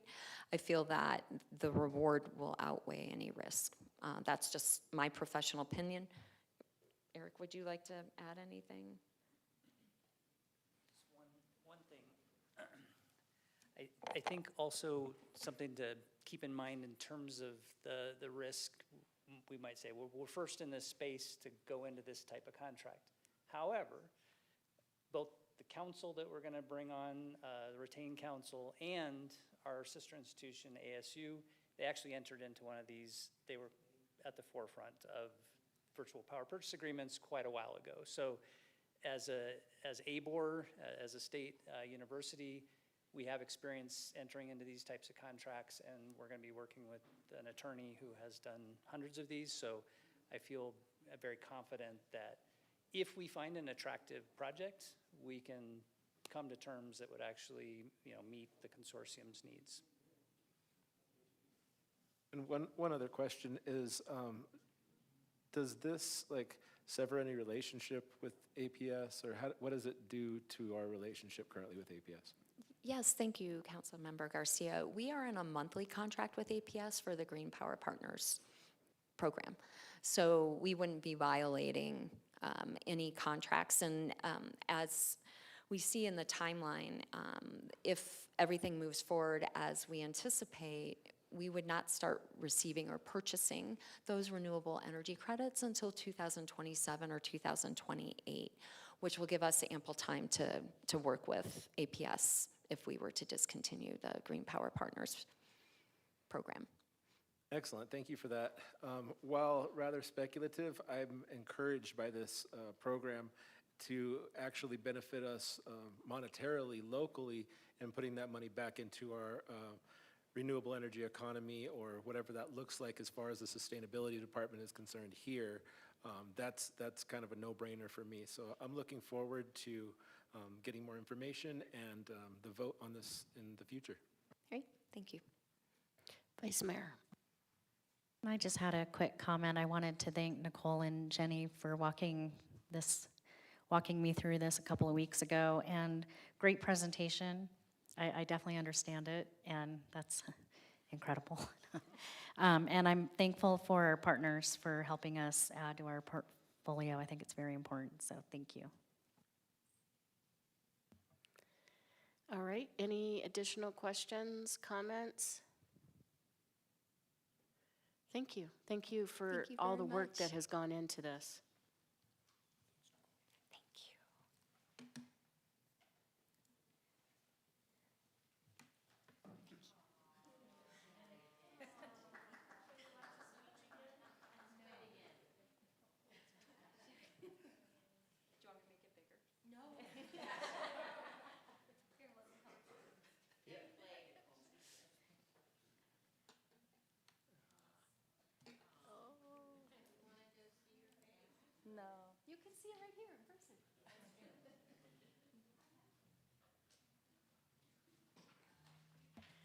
All right, moving down to land availability and suitability study and code analysis project, lovingly referred to as LASCAP.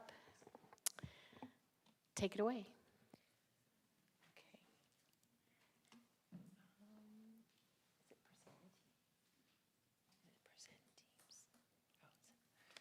Thank you, Mayor and Council.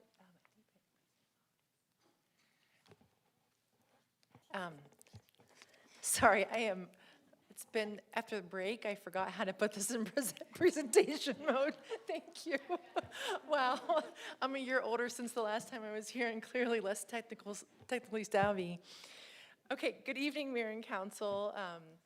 I'm Michelle McNulty, Planning and Development Service Director for the City of Flagstaff, and I'm here this evening with our Land Availability Suitability LASCAP team. Tiffany Antal, Zoning Code Manager, Genevieve Pear3, Sustainability Analyst, Jenny Neiman, Climate Section Director, and Jennifer Michelson, Housing Planning Manager. We are back here this evening to seek council direction on the 6 discussion points in the draft code concepts report. Based on this direction, staff will direct the consultant team to recommend specific code amendments to update core development standards and incentives to be included in the final code amendment report. A comment was received this afternoon stating that a big thing missing from the LASCAP proposal is changes to the way that community development, now Planning and Development Services, conducts its business and suggests that staff believes we are doing things right. I would argue quite the contrary, that staff knows that we have 30 years of lagging development code, updates, and decades of shifting policy that have contributed to our current development patterns and housing cost. Staff is acutely aware that we cannot do business as usual and that we need to change, as an entire city, how we conduct business. The very nature of what we are doing with the LASCAP project demonstrates this. So as staff walks through the decision points and staff recommendations based on public outreach, you're going to see a common thread. We are recommending big changes to meet our critical housing and climate goals. Much of what we are recommending changes zoning code so it is not holding back and we can achieve by right development the community wants. These code changes are essential to making the rezone process more streamlined and efficient and less dependent on requiring a site plan, which adds time and cost to an already lengthy process. I wrote these notes prior to the presentation earlier and did not pay Tom to say any of the things that he did. So just a reminder of the goals that are really setting the stage for the LASCAP project. We have the 10-year housing plan that aims to reduce the affordable housing need in our community by half over the next 10 years through impacting at least 6,000 low to moderate income Flagstaff residents, and that's through a combination of unit creation and subsidy provision, and creating or preserving almost 8,000 housing units by 2031, with a minimum of 10% of those being affordable. And we know we have an enormous goal of trying to become carbon neutral by 2030 through a reduction in greenhouse gas emissions. Zoning is only one piece of several needed to reduce housing cost. A development is only built if it is economically feasible, which means that the cost to rent or sell a residential product must be greater than the cost to build it. While zoning can impact the cost of development, as noted earlier, and again, not tipped off to do that, if labor and construction costs or interest rates are high, zoning changes alone may not result in affordable rents and sales prices. But that does not mean that zoning changes are not significant and worthwhile. For example, some building types are more expensive to construct than others due to development code requirements. Changing these requirements can reduce the cost of construction. Zoning can reduce the amount of permit fees or shorten review timelines and increase review certainty, and it can allow a developer to spread land cost across more units. So think high density. Lower parking requirements can enable a lower cost construction type or influence unit size. And as mentioned earlier about the different costs that go into it, you can see that there are several different things that do go into the cost of a house, zoning being a small part of that, but a very important one. So with all this said, it is important that the code changes that we bring forward represent input from a wide range of the community. This team has met with numerous boards, commissions, community groups, the development community, and members of the public. Public engagement culminated with the June 13th community conversation framing our future together.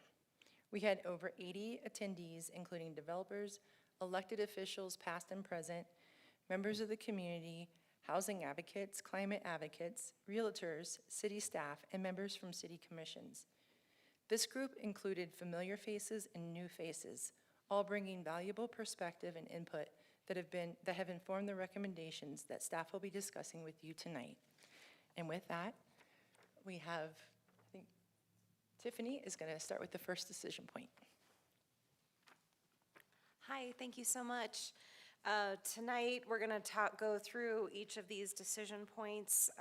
The first up is all of the 3 points you see here in reference to density. So the draft code concepts report provides alternative for code updates that address some of the most significant barriers identified in the code diagnostic report. These alternatives focus on these core interrelated use regulations and development standards that can have the greatest influence on the housing and climate outcomes of new development and redevelopment in Flagstaff. These core standards include regulations and housing types by zoning district, maximum densities, floor area ratio, and so forth. We want to just cover really quickly the general themes that we heard out of the community conversation. And essentially, concerns were raised about the current restrictions on density in the rural residential zone and estate residential zones, with many advocating for increased base density in these zones to streamline development and avoid time-consuming rezoning processes. The planned residential development tool was discussed as a way to preserve land for future density, but some felt it may be unnecessary if base densities were increased. There's a desire to simplify the development process to make it easier to build higher density and support a broader mix of housing. So there is support for increasing density. Also about increasing density by itself will increase new housing, or if density increases need to be paired with other tools to ensure housing affordability. There are concerns about infrastructure costs and fire risks for development in forested areas. So with council support, staff will direct the consultant to explore examining base density increases for all zoning districts, excluding the R1N zone. The R1N zone already has a much higher density allowance. It's essentially the equivalent of medium density residential. So it already was set at a higher limit. Model the benefits of increasing density within the RR zone. So there are a lot of pros and cons to changing the RR zone.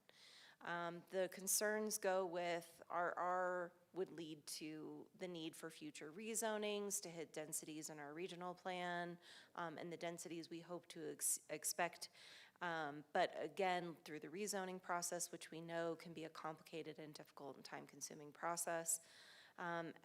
Some of the cons would be just basically replacing one zoning district for another, basically replacing R1, RR for R1 essentially, and changing R1 to much higher. Also in larger greenfield areas, if we were to just go in and change residential to residential without planning for other zoning types like commercial and multifamily, we could not see the mix of housing types or other land uses that we would want to see in our greenfield areas. So there's definitely just some balance there in where we need to go. Staff will focus the highest density projects in areas that are supported by transit and other multimodal facilities. Also, in the meantime, staff will work to simplify the rezoning process by developing what is called a planned area development, a PAD, or planned unit development, PUD, to provide, because it's just fun to say, to provide greater flexibility to develop large land holdings and potentially encourage a greater range of housing opportunities. What a planned area development it does, it's a whole different zoning district. It allows a developer to come in and blend and mix all the best parts of our zoning code and maybe others that aren't in there as well to sort of create their master plan for their site. This gives greater flexibility, not knowing what what those land uses look like. Pads are usually centered around open space.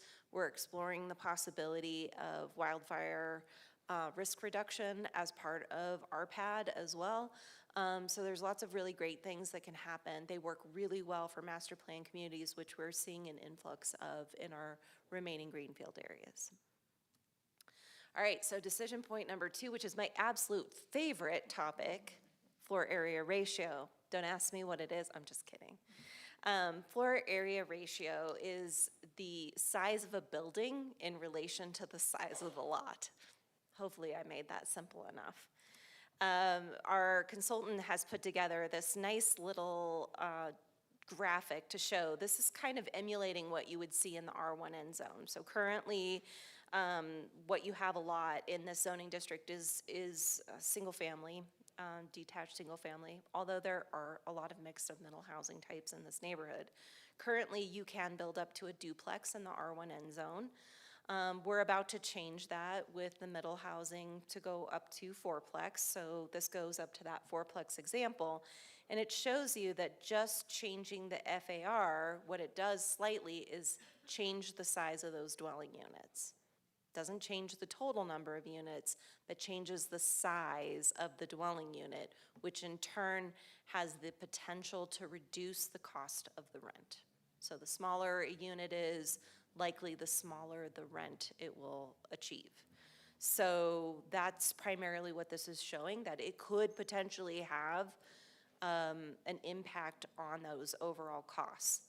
I will tell you that where we can go in terms of FAR is still limited because of state legislation on middle housing. It does set a cap of where we can go. So full range of play is not in motion, but is still something that we would like to explore. Even though this wasn't one of the best understood topics at the community conversation, it's a very hard planning, very technical focused item, but we still want to explore how we might be able to use this tool. It may not be appropriate in every zone, but again, working with our consultant, the interest in how FAR could continue to help support the development of smaller unit sizes, especially if density increases.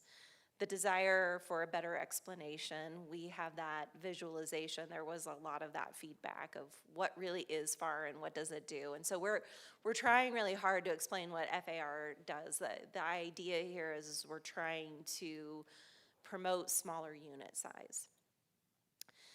The concern that the floor area ratio may make development more complicated, it could, absolutely.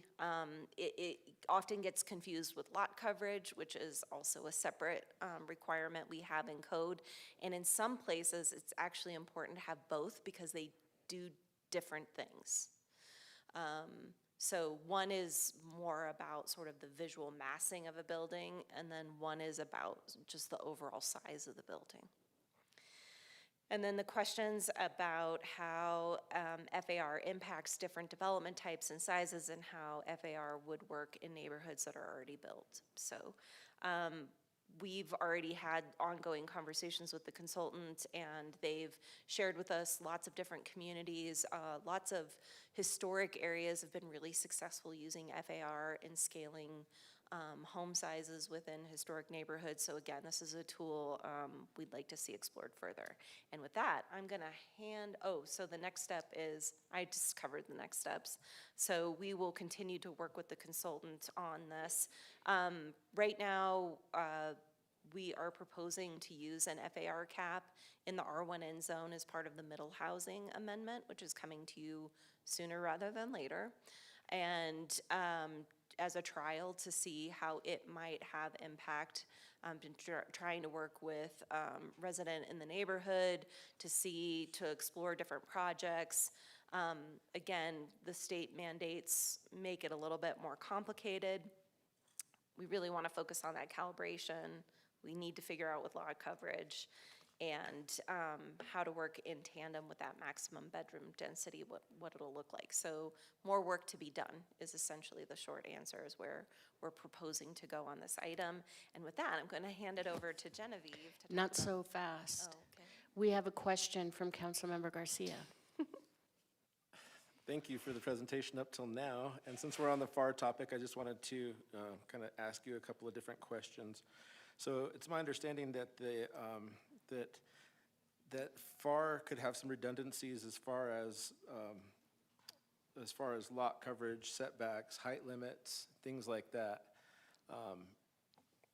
Is there, in your opinion, is there an opportunity for us to increase the dwelling status, like, in other words, give more floor area ratio to a two-bedroom or a duplex over a single house or a triplex or a quad house by removing some of those limitations with the setbacks and other things?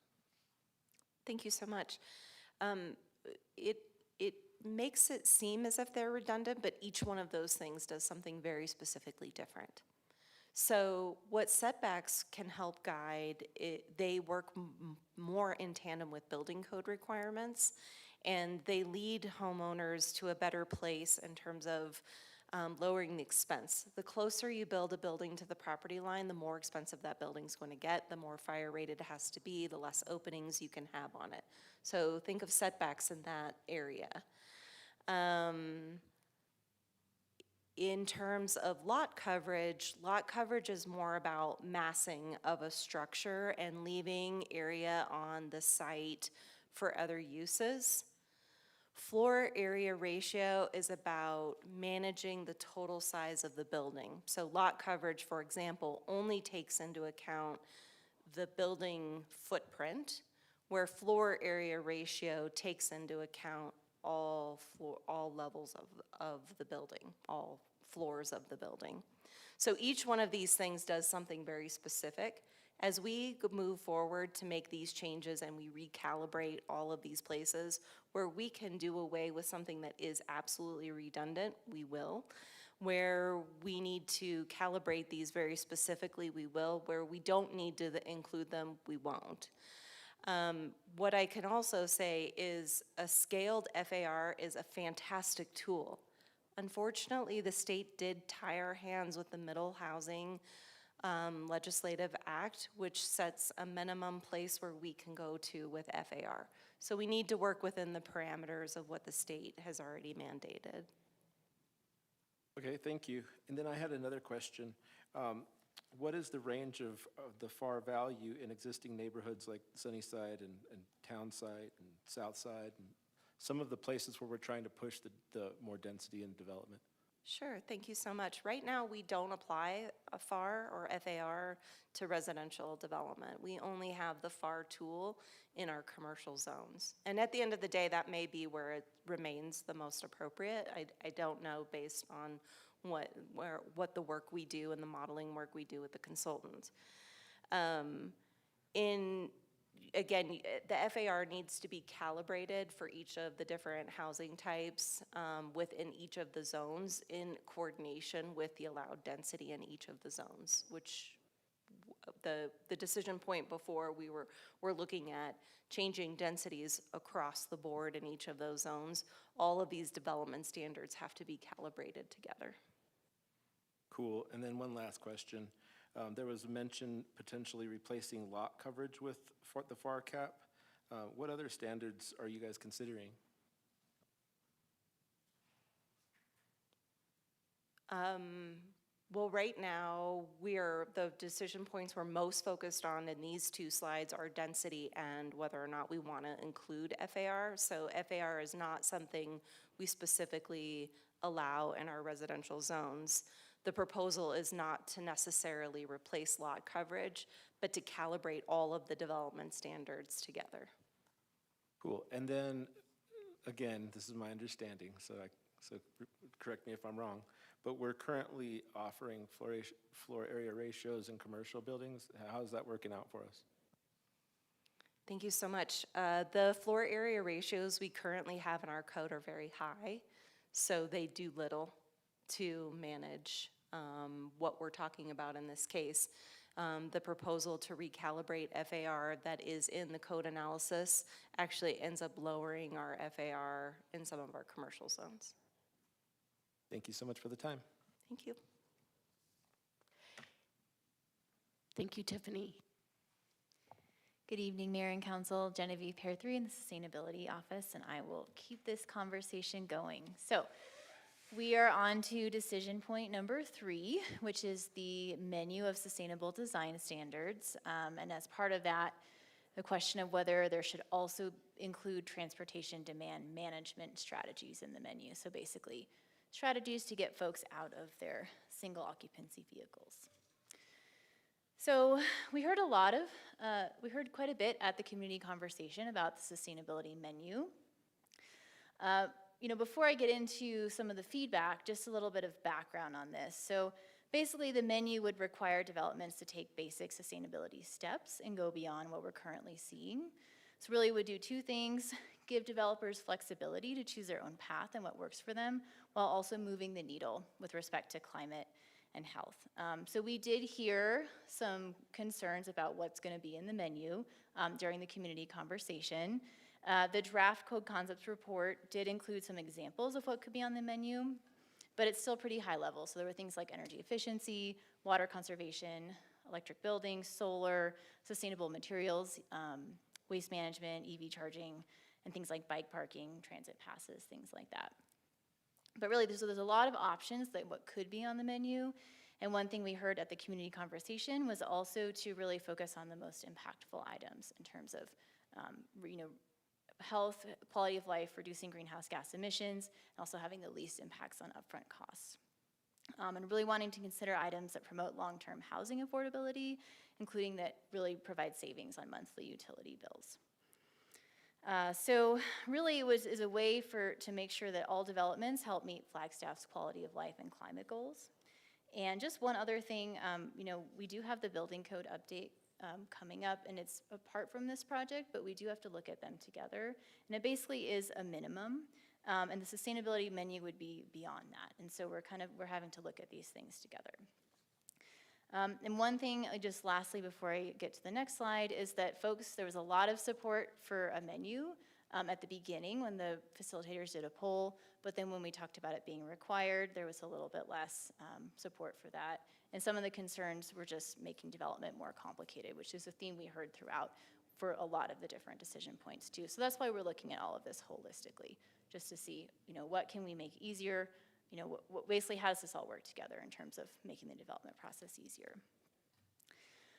So next steps, with council's support, we would like to direct the consultant to explore what the menu could look like specifically. So kind of beyond general ideas, what specific things would be on there and how would that actually have an impact on new development. As well as include items that were somewhat in the consultant's menu, but definitely can be explored more for transportation demand management. And then, again, looking at how does this fit in the larger development process? What can be streamlined? How can we calibrate things? How can we make things easier? As well as, helping us to meet our climate and housing goals. Okay, so the next one is parking. So there's a couple questions here. Just generally, we asked folks, do they support moving forward with parking reductions? And should parking be left to the developer, or should there be minimum standards or no standards? What about on-street parking? And there was a lot of support. Actually, before I do that, there was a lot of support for parking reductions at the community conversation. There was even support for no parking at all. So, or not no parking, I misspoke, excuse me, no parking requirements at all, or even having parking maximums. So we had a pretty robust conversation there, and I'll get into that in a little bit. Before I do that, there's some slides that our consultant prepared for us. There's a lot going on in this slide, so I'm gonna try to explain it. I got some notes. So basically, it shows a spectrum of monthly rent. So from left to right in black, it shows 4 income ranges from low to high income. The first 4 numbers are in black are affordable monthly rents to different folks in different income brackets. Then it outlines what housing costs would need to be to consider affordable for folks earning in these different income brackets. Then if we move to the right, we go to the text in red. It shows the minimum feasible rents for new multifamily construction, and it compares the different rents between how much parking spaces they're required. So these are obviously very high, but they're based on Flagstaff's current market. So these are much higher than what's affordable to most residents, but it's based on their market analysis. And really the point of this slide is that it costs a lot more in rent the more parking you have. And so really the point is just trying to show the connection between requiring more parking and higher housing costs. And parking is one lever that the city can influence. Michelle mentioned in her intro, there's a lot of things that impact construction and housing costs. Reducing parking is something we know can reduce those costs. Here's some more graphics, so hopefully these are helpful. So it's basically showing how parking requirements impact building form and site design. And this really shows, again, that rents decrease with less parking, and I'll go into each one of these in detail in the next slide. So this is the first one. So this is, all of these developments have 50 units. This one requires 2 parking spaces per unit. Because of the really high number of parking spaces required, a lot of the land is taken up with a parking garage. And the building is 5 stories, which is a very expensive construction type. And so the rent is high. There's really no space, not a lot of space on the development for anything other than the building and the parking. The next model that the consultant prepared is having 1 space per unit, same number of units. We can see that there's no longer a parking structure, and the building is now 4 stories instead of 5, so the building is a less expensive construction type, and there's more space set aside for land, and the rent is slightly cheaper, but there's still not a lot of open space there. This is the last one that still has 50 units, but it only requires 0.5 parking spaces per unit. The building is now 3 stories, which is the least expensive of the 3 construction types in these images. And there's a lot less parking, there's a lot more space for other things on the lot, and the rent is lower. So really the whole point of all these images is just to show the connection between parking and rents. And the less parking tends to lead to lower rent. So I mentioned we had a pretty robust discussion at the community conversation. There were a lot of different options that were discussed, and again, a lot of support for lowering parking requirements. So there was support for reducing minimum requirements, no requirements, and also having parking maximums. There was some talk about that we have a housing crisis, not a parking crisis, so that was something that came up quite a bit. And themes about parking covering a lot of land that could be used for other purposes, like housing and open space. Wanting residents to be able to choose housing where parking costs are separate from rent, so they don't have to pay for a parking space if they don't have a car. And then there were also concerns about impacts of reducing parking for short-term rentals in single-family neighborhoods.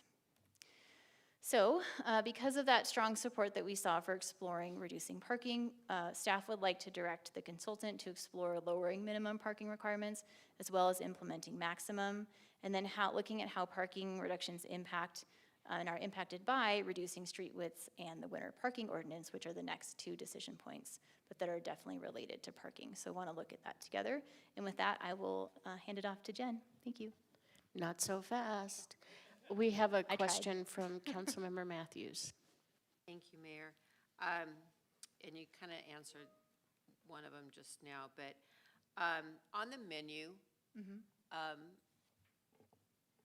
expand a little bit on how that works. The developer comes in, they have a menu of items that they can choose to get credits, density credits, or just Yeah. like what's going to motivate them to pick menu items? Yeah, so we're going to have the consultant explore really that in a lot of detail, but generally it would probably be something like they have to earn a certain number of points from this menu, and some items might be worth more points that are more impactful than other items that are worth fewer points, and they can basically pick and choose among a variety of items as long as they meet the minimum points. So is that a way to get around the state laws that don't allow us to require them to put in certain conditions on their houses, like 100% electricity, and like we can't legally make a developer be all electric or put in infrastructure for EV. So is this a workaround? I don't know if I have the best answer to that. Jenny, do you want to answer that one? Okay. Thank you, Councilmember Matthews. Jenny Neiman, Climate Action Section Director. What we've heard from the development community is that they would like flexibility. What we've seen in rezonings like we saw tonight is that the development community is really ready to offer those sustainability options. And so what we want to do is help them say, this is how we want to move sustainability forward.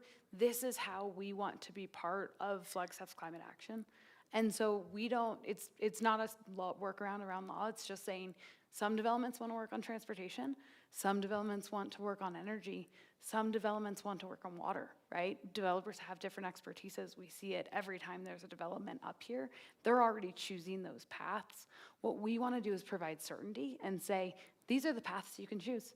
Maybe you want to work on this, like that is absolutely the path that you can go to take there.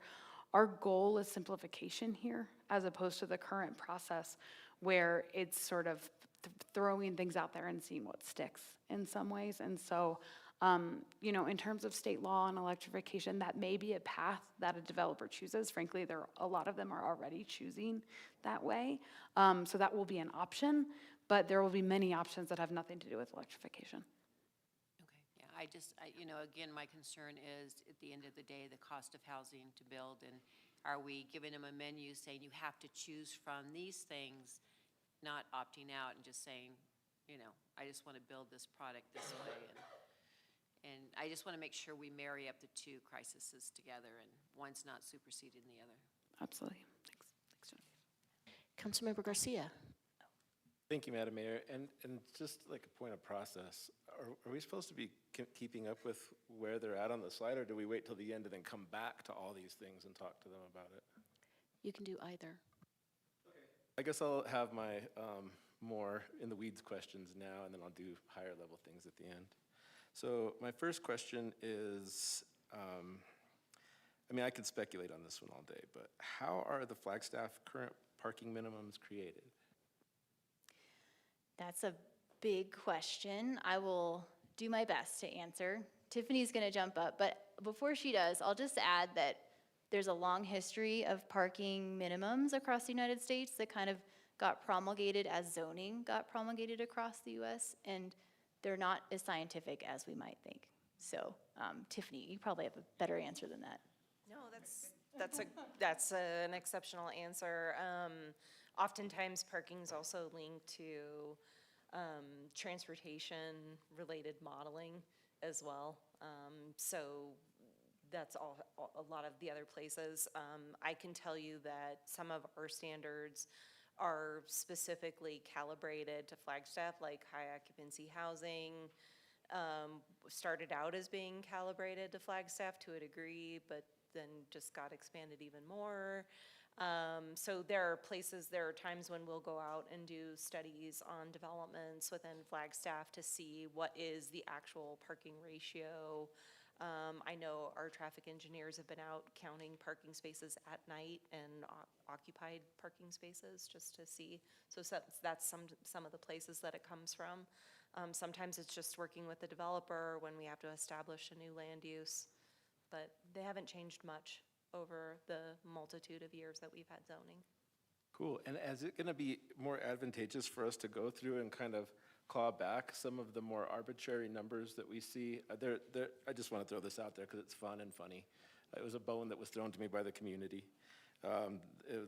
We have I guess it's on the books. I actually didn't read it. It's part of the comments I received, that it requires one space for every 50 foot of, or at a bar, it requires one parking space for every 50 foot of floor space, when a car space is 320 feet. So you need almost like 5 times the parking lot to create a bar.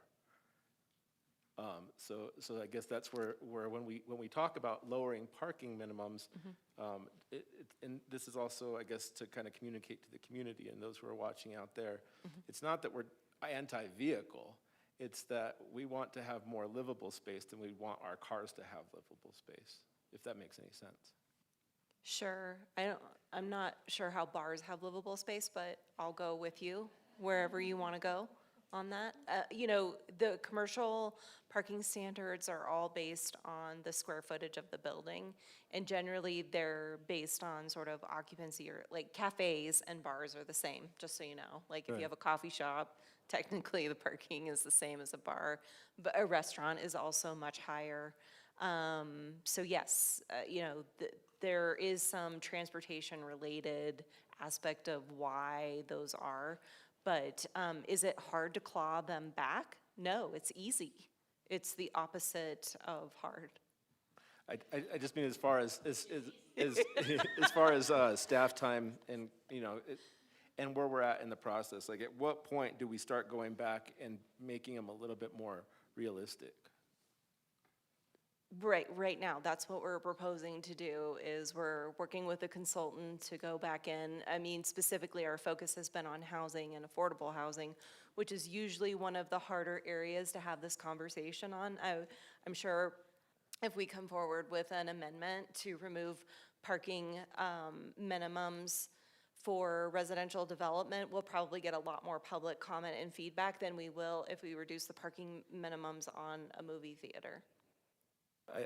I can agree with that completely. And when we talk about that component of affordable housing, and I know I'm preaching to the choir, but I guess I'm just leaving it in the air for the people that are listening as well.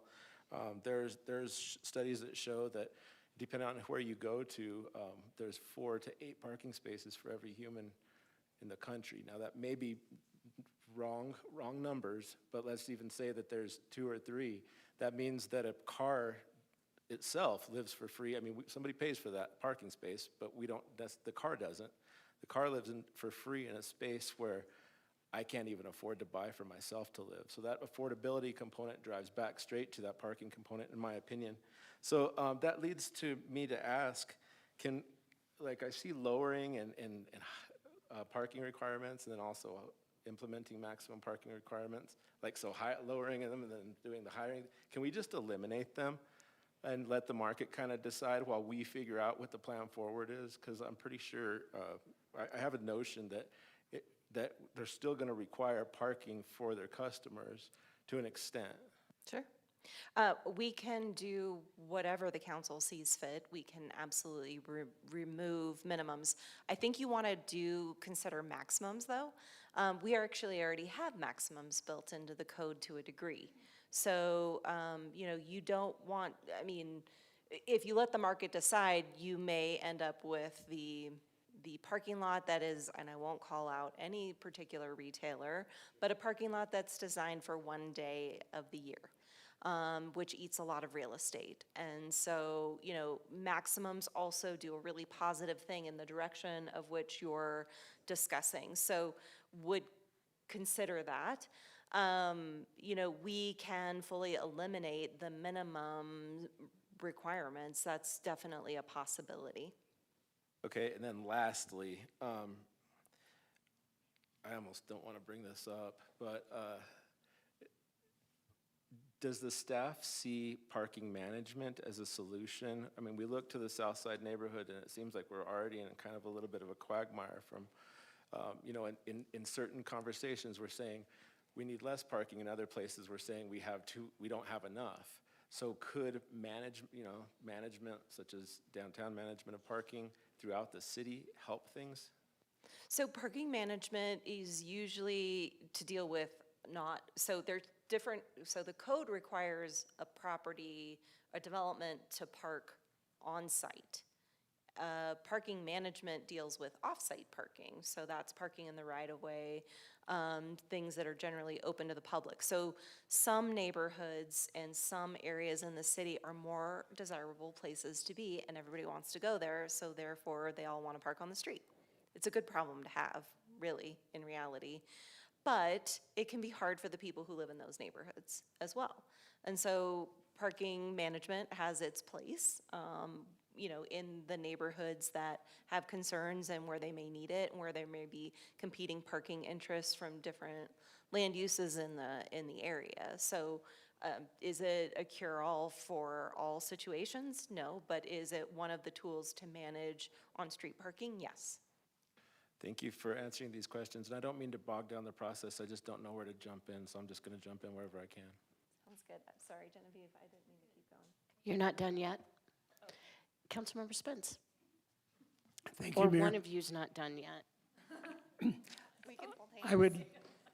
I agree with Councilmember Garcia, and I'll just phrase it in my own words. I would like to see the staff, talking about this slide, I would like to see the staff direct the consultant to explore eliminating minimum parking requirements. That is to say, add a bullet point to what you're going to ask the consultant to explore.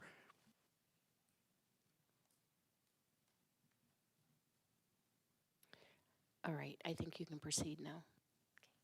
Thank you.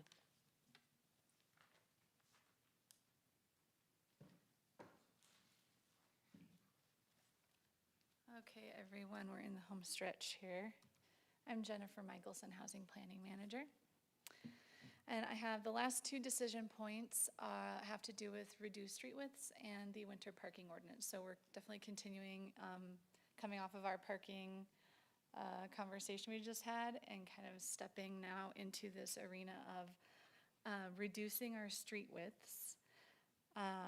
So we've asked the community, the decision point is, do you support developing a strategy and outlining a process for creating narrower local street design options?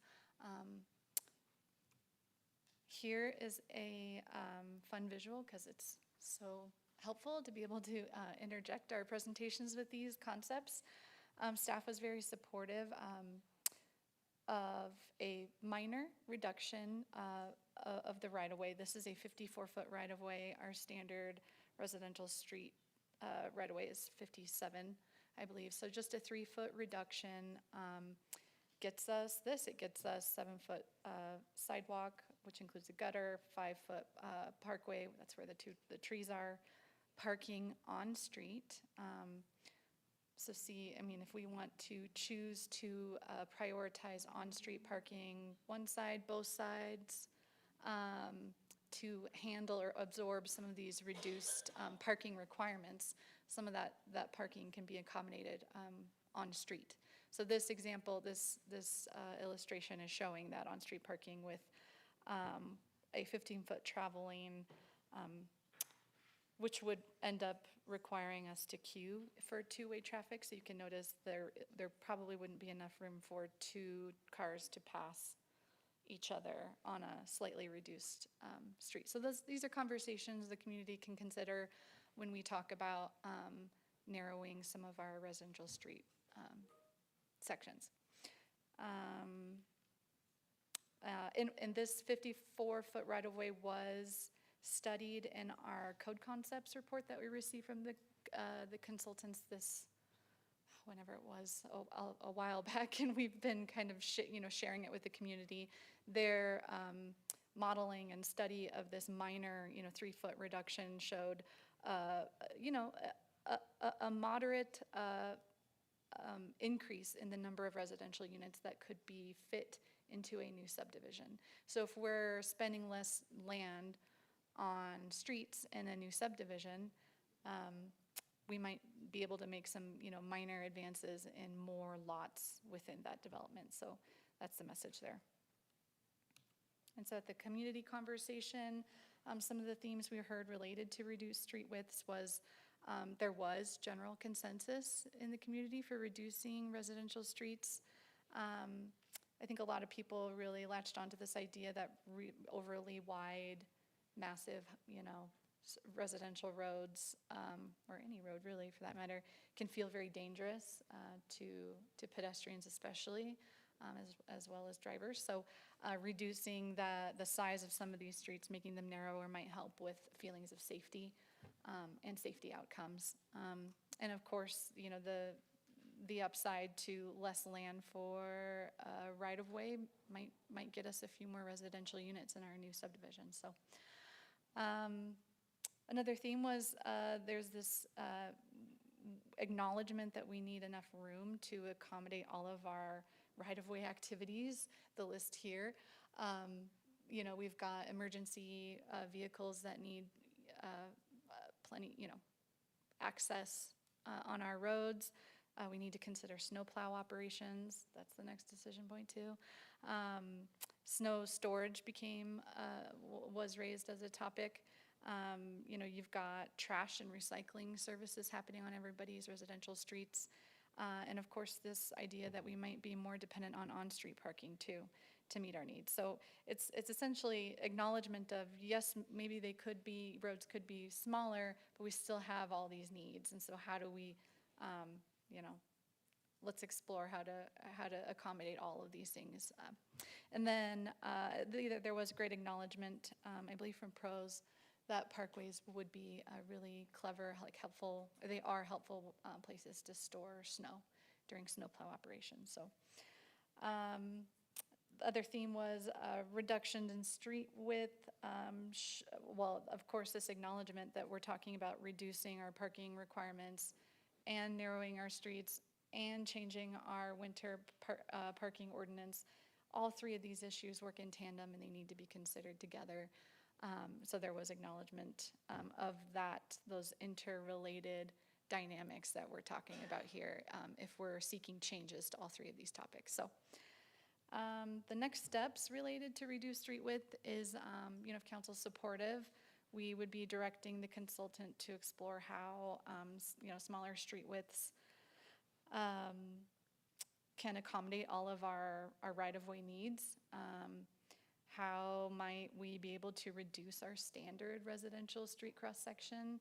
And can we explore even more alternatives to different residential street cross-sections so that we can accommodate a lot more of that higher density residential development we're really looking for, which would also benefit some of these different ways of delivering a residential street could really be helpful and impactful in our historic neighborhoods or historic downtown districts. So next steps, we would want them to explore, again, yes, we want them to explain to us, try to understand and really turn it around how smaller streets would impact and be impacted by these other changes to parking and our snowplow operations. So that takes me to the last decision point, winter parking ordinance.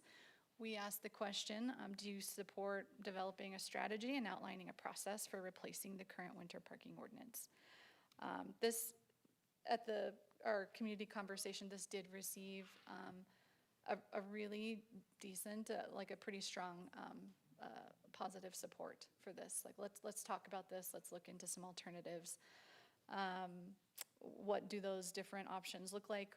Like I said, in our concept code concept report that we were given by the consultants, they outlined a couple of ideas for us that we discussed as a community. You know, examples are, how about we only park on one side of the street? Or you could have, you know, these parking restrictions apply only during a declared snow event or, you know, weather event. Other things, another example was prioritizing certain streets only. So I think there was general interest, consensus from the community that they're open to talking about these, updating this ordinance. Of course, there was acknowledgement that this topic is tied to our narrower streets and the parking reductions decision points, all that kind of interrelated, those connections there. There was a bit of concern from the community that snow play might lead to, you know, crowded conditions on streets, and if they aren't, you know, perfectly plowed, it might just add to some of that winter play kind of chaos. But at the same time, we may see fewer snow events, really extreme snow events going into the future with climate change. So things to consider and as we move forward with these alternatives. So the next steps for the winter parking ordinance, if council is on board, staff would direct the consultant to explore a little bit further, a little bit more detail, how we might revise our ordinance based on what the community is interested in.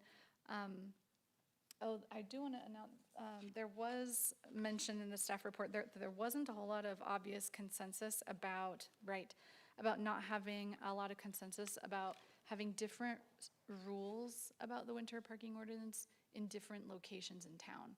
You know, I think it's an idea, you know, if one area, you know, these are your rules, like downtown gets a set of rules, your typical more suburban neighborhoods, these are your rules.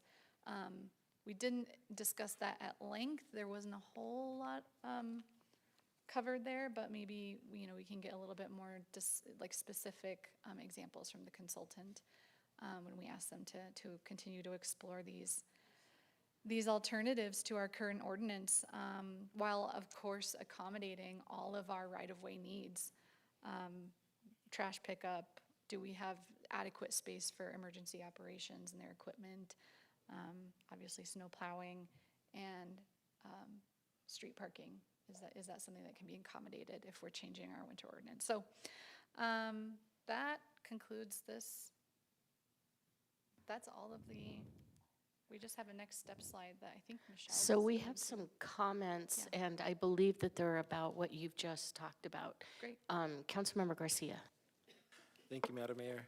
Could we go back to the number 5 section of the street widths? So first of all, I want to thank staff for all of, like, none of these, I mean, I'm sure a lot of these are your own ideas as well, but you're just conveying the community's messages to you.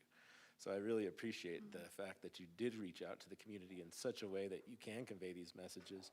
This idea, so thank you for what you're doing, and thank you for answering my question so candidly. But this picture here looks great to me. But I couldn't imagine this happening in already developed neighborhoods, like just plowing up the street and redeveloping the sidewalk and everything like that. So where I see this, which maybe that's a possibility, but I don't see that happening. Where I see this being relevant is in neighborhoods that haven't been developed yet. But I also don't really see it relevant out there because of the zoning code. I mean, I don't really care if this is how it's gonna look on a single family home that's on 5,000 square feet of land. It's not gonna help us a bit until we get that density to where we actually could use this amenity, you know, with having built up structures and, again, like I said, density, which I would like to see in these areas of land that we're going to develop in the future, which I will bring to the point after we listen to public comment. But as I look at this picture, yes, the idea is great, but if we don't have the development and the density that supports it, it's all for nothing, in my opinion. But I do appreciate that the graphic, the idea, and conveying the community's will. Councilmember, did you want to? I just want to, you are correct, Councilman, that this would likely be what would occur in new development, but you also have situations of redevelopment. And so as roadways go in and are, you know, capital projects and you have infill development or you have road projects, this becomes a new standard in even our developed areas. So I don't want those two things to be conflated, that it's only new development. It's not a fast process and it will take time, but it will eventually become the new standard of roadways. Yes, I hate to blame things on getting late and me getting tired, but the brick just fell and hit me in the head. Like we just talked about earlier, doing the Butler Exactly. deal, which looks identical to this. Exactly. So I back that statement up quite a bit. Thank you. Councilmember Matthews. Thank you. I live in a fairly new development. I think our house is maybe 8 years old. I don't know the street width. I haven't measured it, but it's narrow.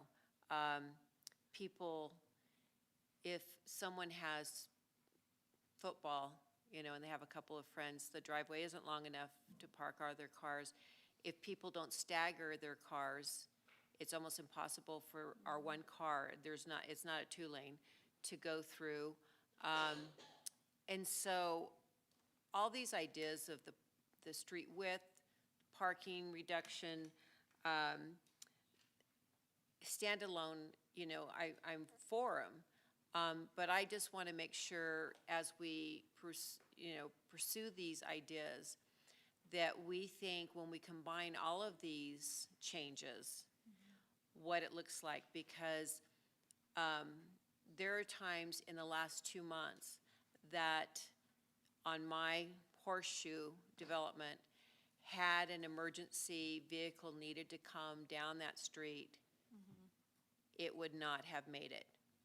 And it just coincidentally hasn't happened, so nobody's highlighting, oh, this is a problem with these streets. So I just share that to ask that, you know, I want to hear when the consultants look into this, that they've considered if we combine our, changing our parking and changing this ordinance and changing that, that collectively, if we did all of them, have we created a big mess?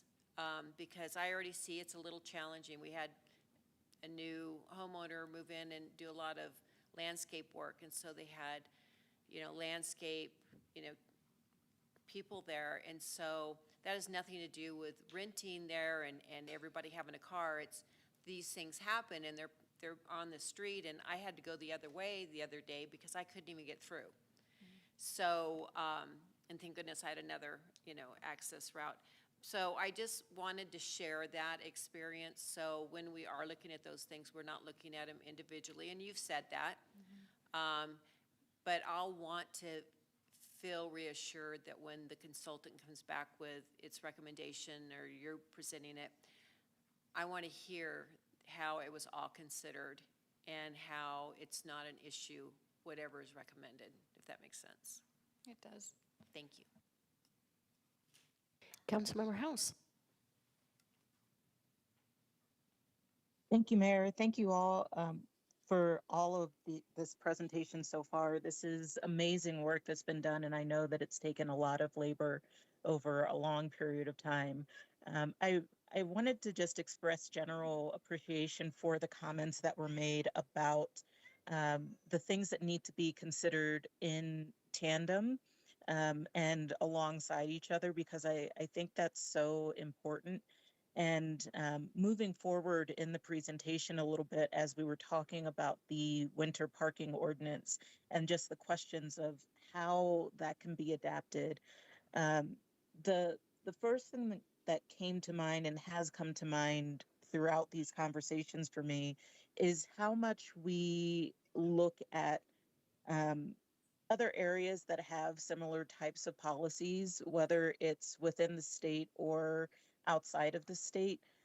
For example, I lived and grew up in Pennsylvania, and when we had major snowstorms, there were different rules for different areas of town, whether it was urban, suburban, or the downtown area, of when and where you could park.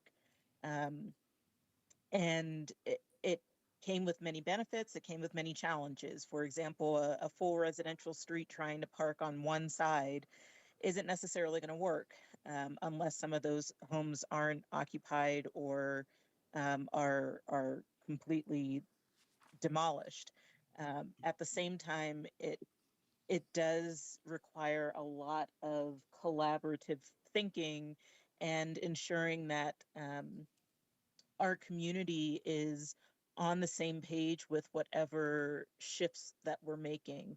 I think of that when we talk about reductions in parking minimums um, or having no parking minimums. I think one of the things that comes to mind for me is when I worked in property management and we were managing some homes in a residential area where there were parking restrictions for who could park where. We had an incident happen around the corner from one of the properties that we managed where a resident was uh, literally assaulted because they parked in a spot that someone else didn't want them to.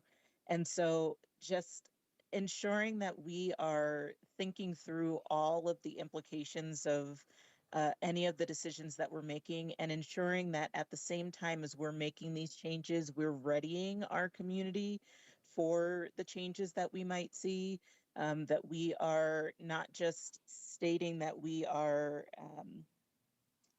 moving towards multimodality, but also preparing the community for what that looks like in both practice and that ideology, and even in thinking through changes to the winter parking ordinance.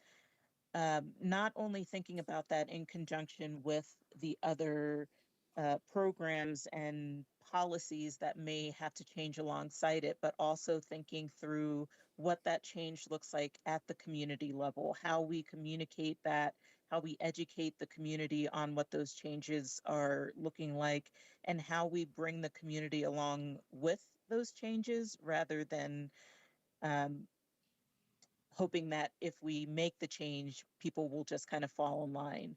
So I am just, I'll wrap up just by repeating, I'm very appreciative of all of the work that's gone into this and all of the thoughtfulness that our team is putting into all of these policies, and ensuring that you all are thinking through all of these things. I've had separate conversations with the team working on this, and I know that there is so much that is rattling through everyone's brains as you're trying to navigate all these policies. And I hope that the community sees and recognizes that just as much as we do. So thank you. Vice Mayor. Thank you. A lot of what I was going to say has been stated. I can't imagine doing tonight without the full-day retreat that we did with the community and our partners. I know a lot has gone into this, and I'm very supportive, so I just want to say that.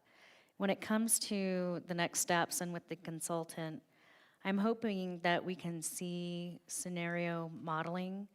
I know that for me, and I'm guessing for a lot of the public, it's really hard to fully grasp the real-world impact without those visuals. So if you can just relay that message. Thank you. Councilmember Aslan. Good evening. I just want to echo, lend my voice to the praise of our staff and team that have put so much work into this and had the foresight to embark down this path. I do have one question. Well, I could have lots of comments, but I'm going to forego those. I have one question. There's a question in here about how universally we apply this over new development. I'm wondering if we can say we're going to do this everywhere, but anybody thinking to build can apply for an exemption, and that would allow for council to consider these things on a case-by-case basis. How much has that been considered as a way to frame the ubiquity of or the extent to which we pull the trigger on this, and is that feasible? Just as a point of clarification on which one of the topics. Well, it's probably most relevant for parking. Oh, for parking? But also, I'm trying to think holistically about this, the way that Councilmember Matthews encouraged us to. We can calibrate by zoning district. It's harder to calibrate specifically by area, and most neighborhoods and areas are made up of multiple zoning categories. So we do have that requirement to keep things uniform. But the way that the parking standards work, it's irregardless of the zoning district, it's based on the land use. So each of the zoning standards are specific to land use. So, I mean, we can look at what exemptions look like for, I would assume it's all development is where we're looking at doing no. Yeah, and I don't want to go too far down that road, because then all these changes we're making become sort of meaningless, or they lose their teeth.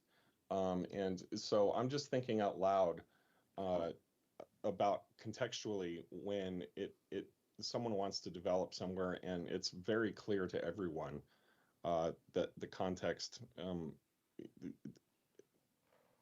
these rigorous requirements are prohibitive. Sorry.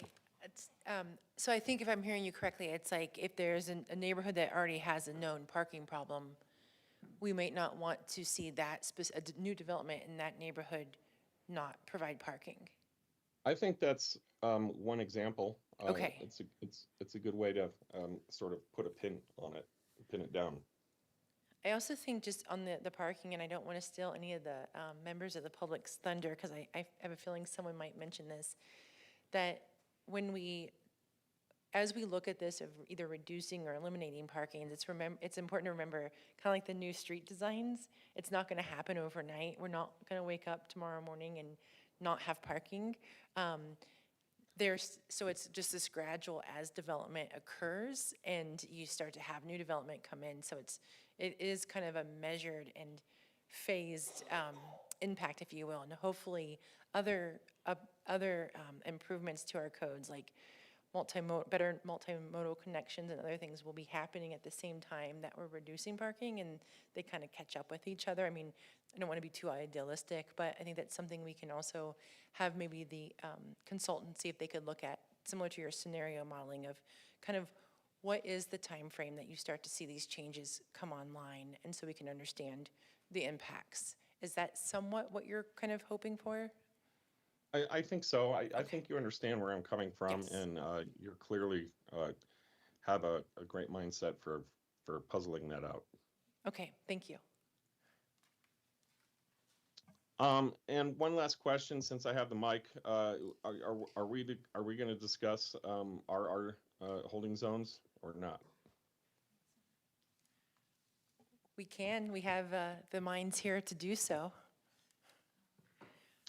If I could, sorry. No, please. Could I speak about next steps too, or do we want to keep asking questions? Yeah, and I'm not gonna pull the trigger on an RR conversation if the conversation bubbles up anyway. I'll have some things to say. Yeah, and I think just you heard Tiffany mention a few of the opportunities and challenges with re-evaluating the RR zone. Yeah. I think we've put a lot of thought into it, and I think we're ready to. I think that could be part of the analysis of what happens, or there's alternatives to doing that. We'll look for direction from you all on that. But if I could, I just want to talk about the next steps, just so everybody kind of knows. I think again, I always feel like we've done so much thought on this that so many people think we're really far along, and we are, but we also have a lot of work to do, and so there's still a lot of time for a lot of input, and so we're going to get the direction from you all, and then we're going to give that to our consultants. We'll meet with them next Wednesday, and once we kind of know where you want to take this, we'll be able to meet with them and revise that schedule. We'll probably just send that to you maybe in a community council report or in a very brief update to you of what that new schedule looks like.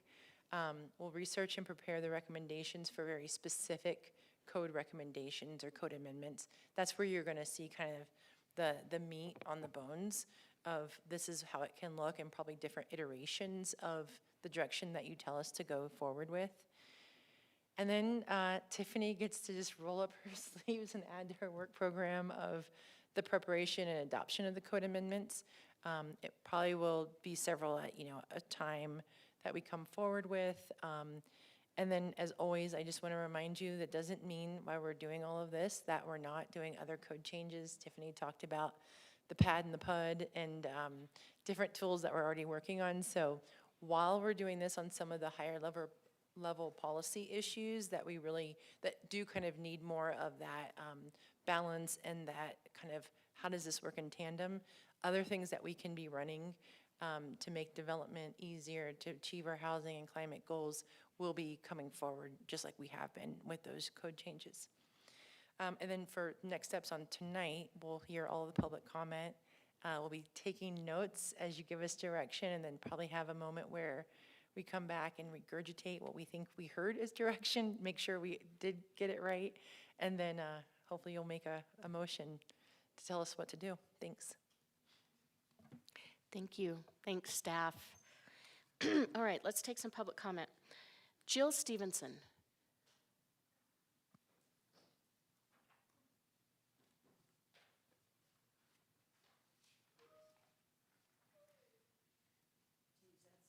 One of the perks of getting here early is you get to be first on public comment. I'm not sure that's a good perk.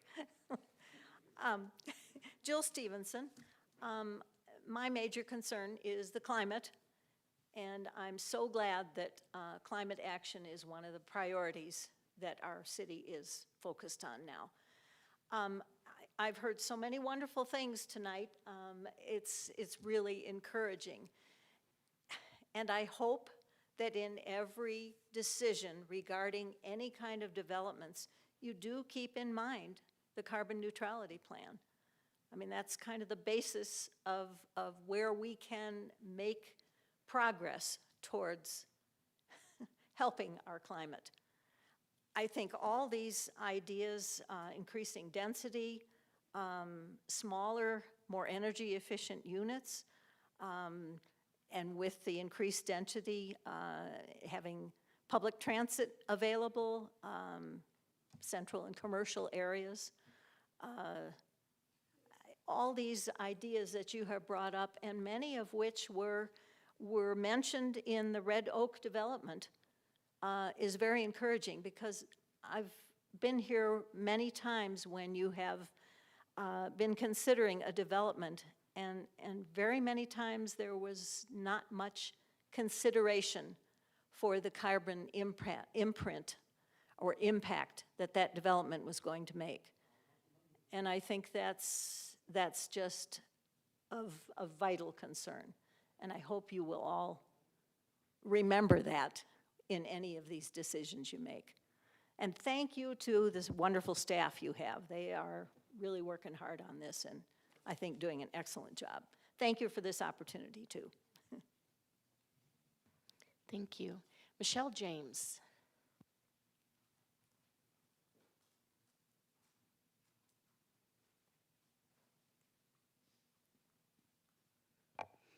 Hello, Mayor, Vice Mayor, and City Council. My name is Michelle James. I'm the Executive Director of Friends of Flagstaff's Future. I'd like to thank city staff for organizing the last CAP Town Hall in June that provided the community with additional information and facilitated the expression of diverse viewpoints for the community members who were there. FQ believes that housing density must be allowed throughout the city. However, we're concerned with the idea of giving by right or base densities in the RR zone, especially with the very low minimum densities, such as 0 to 4 units per acre that has been discussed. We are optimistic that the crafting of the PUD and PAD zoning processes hold promise in simplifying the rezoning process. We suggest the council direct the CAP consultant team to look for ways to make neighborhoods in the RR zoned greenfield spaces. These neighborhoods should provide a diversity of housing at a diversity of price points, be walkable, bikeable, and transit and climate friendly. Our community does not need recreations of country club or more golf course communities. While we understand that density is needed and has many climate benefits, density should not be created just for the sake of density alone. Density must include other elements of importance, such as pedestrian-friendly streets and access to current or future public transit. Creating density must consider the people who will live there and include public spaces and other elements that are important to making living with density a positive experience. Bringing people together in closer proximity can build more resilient neighborhoods if these important considerations are part of every discussion with developers. FQ believes incentives for developers should focus on items that provide the most reduction in greenhouse gases, provide climate resilience, increase long-term cost savings for residents, maximize affordable housing for the lowest incomes, provide pedestrian and multimodal transportation, and perhaps provide for much-needed smaller homes and other forms of middle housing. FQ supports parking reductions, maybe eliminations. I'd love to see what all those scenarios look like. And because those will result in more housing, decreased vehicle miles traveled, well-designed adaptive reuse projects, and perhaps even maybe some open space and parks. Finally, FQ supports replacing the current winter parking ordinance. Importantly, such a change must include a robust education campaign and necessary increases in funding for staffing and equipment. And I haven't touched on FAR. I have 10 seconds. I have had lots of discussions with Tiffany about that, and I like the idea. I'd like to see what the scenarios look like using FAR. Thanks. Michelle, can you tell me specifically some of the things that you like about FAR? I like that it addresses the intensity of development. And I think when we're talking about infill, I think reducing that intensity can be a positive thing for fitting into older neighborhoods, maybe even, 10-year-old neighborhoods. I like that idea about it. I'm not sure exactly what it means when the state is limiting the number that we can use, the percentage. I'd want to talk to Tiffany some more about that to make sure that we can actually get something for it. But I think it's well worth the analysis for the consultants to look at that and determine what that means, and maybe to have different FAR numbers for different neighborhoods and for different purposes. Thank you. Thank you. Tyler Denham.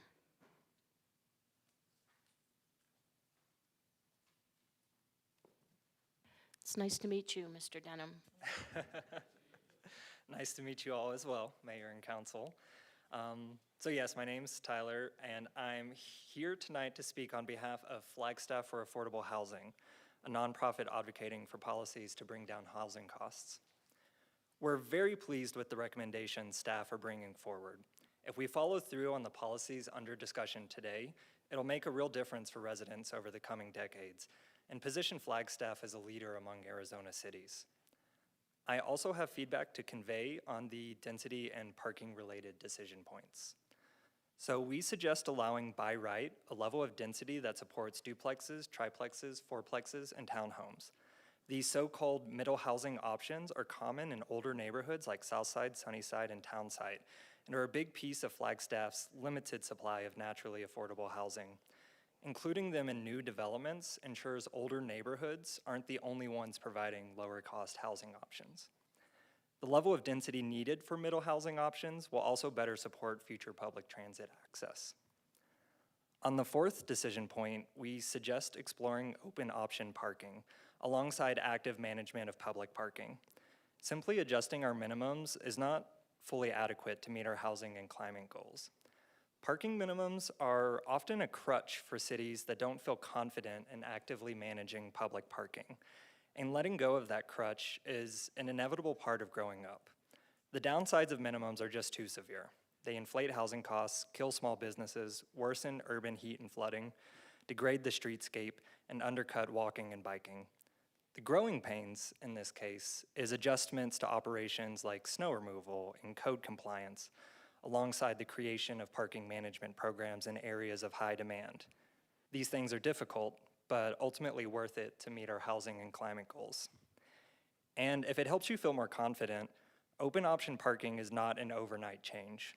Even in the absence of minimums, builders willingly include parking to satisfy lender requirements, and because it's a valuable revenue generating amenity.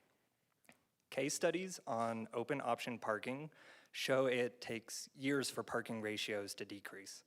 That gives the city the breathing space to complete these complementary reforms that, frankly, already need to happen in many neighborhoods that have a chaotic street parking situation.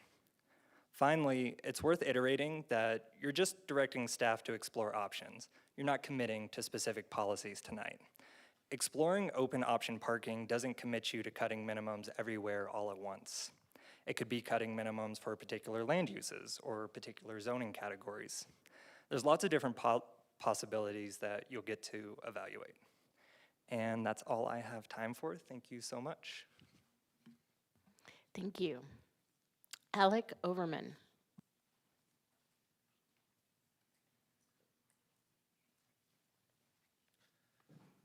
Hello, Mayor and council members. My name is Alec, but I like to go by Ace.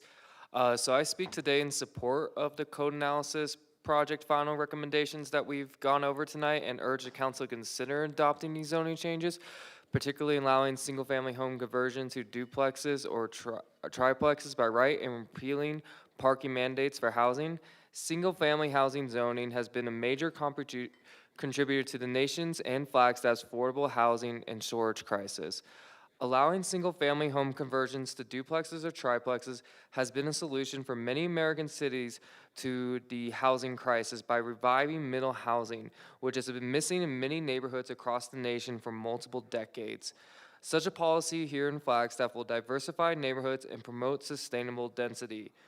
A study across 17 metros analyzed that allowing 10% of single-family lots to house 2 units instead of 1 unit could yield almost 3.3 million additional housing units to existing housing stock nationwide. In total, more than 90 cities across 39 different states, including 2 here in Arizona, Tucson, and Phoenix, have adopted local laws to reform their single-family housing zoning laws. Such states as Oregon, California, Washington, Montana, and Maine have ended them statewide. In cities like Minneapolis, Portland, New Rochelle, New York, and Tysons Corner, Virginia, new zoning rules that allow more housing have helped slow rent growth, according to a study by Pew Charitable Trust. Other localities in these same metro areas that did not reform their zoning laws generally saw faster rent growth, particularly in the city of Minneapolis. Prior to being the first major city to end detached single-family housing zoning laws, their city density was, their zoning laws accounted for 70% of the city to have detached single-family housing. And now, since they passed that to get rid of it, they have seen rent decrease of over 11%, and now both single-family and 2 to 4 unit homes are nearly being built on the same pace, whereas prior to before, single-family was about 50% higher than 2 to 4 units. And then also in the U.S. alone, over 90 cities across 28 different states have revoked all parking minimums. These cities span rural, suburban, and urban America. Both of these policies will significantly support the city of Flagstaff in achieving its 10-year housing plan and carbon neutrality goals. Thank you.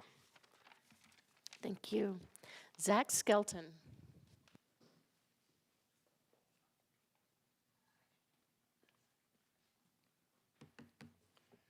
I'd like to start by saying that the conversation this evening has been awesome, and my comments I had to keep changing over and over and over again because we had such a great conversation. So things might be out of place. I apologize in advance. Hello, I've really appreciated city staff and elected officials hearing citizens' voices around this topic, and I really appreciate Tiffany making the time to come to our Strong Towns meeting this month. She had awesome things to say and is always very funny. I look forward to continuing this discussion as the CAP moves forward. Today I wanted to focus on parking minimums and now maximums, thank you very much, as well as road widths. If Flagstaff opted to allow open option parking across the city, we would join 95 other cities who've allowed people-sized and community-focused development to be legal once again, and also overturning parking minimums doesn't mean banning parking. It means that the city no longer dictates the parking that is put in. Over the last 30 years across the country, we've experimented with mandating car ownership in our cities, and the results aren't great. The high cost of free parking and the easier to read paved paradise are great resources for the huge benefits of active parking management, including procuring funds to repair our city infrastructure and encourage business access, as well as the negative impacts that our parking minimums have. I think most importantly for Flagstaff, parking minimums have been a large factor in making housing unaffordable because in a lot of cases, our parking spaces cost between $10,000 and $50,000 per space. Additionally, parking minimums are a positive feedback loop that grow over time as the features of a city spread out and as more residents are forced into cars to meet the ever-expanding car-based scale. I would like to remind everyone we have a housing crisis and not a parking crisis. When we mandate parking, we don't save time or mandate prosperity, we expand distance. Similarly, as our roads widen, under the argument of throughput, driver safety, and emergency vehicle speeds, it makes it harder and more dangerous for walkers and bikers like myself to cross those roads, leading to even more cars and even fewer walkers and bikers as they instead opt into their cars out of a reasonable fear of injury. Our residential streets are also already wide enough that we turn around and put them on road diets to slow drivers back down when those roads have insufficient edge friction. I live off West University, and that's a neighborhood that's had a road diet. A great resource for street prisms is Street Mix, which I noticed the city's using, which is awesome. But if any of you ever want to play around with street parameters and sizes, it's an awesome tool. I know the city wants to continue its work on carbon neutrality, supporting strong communities, and providing affordable housing, and I ask that to do that, we end the car-focused experiment, allow our citizens the freedom to move, and grow our cities the way we once did at a human scale. Thank you. Thank you. Samuel Noble.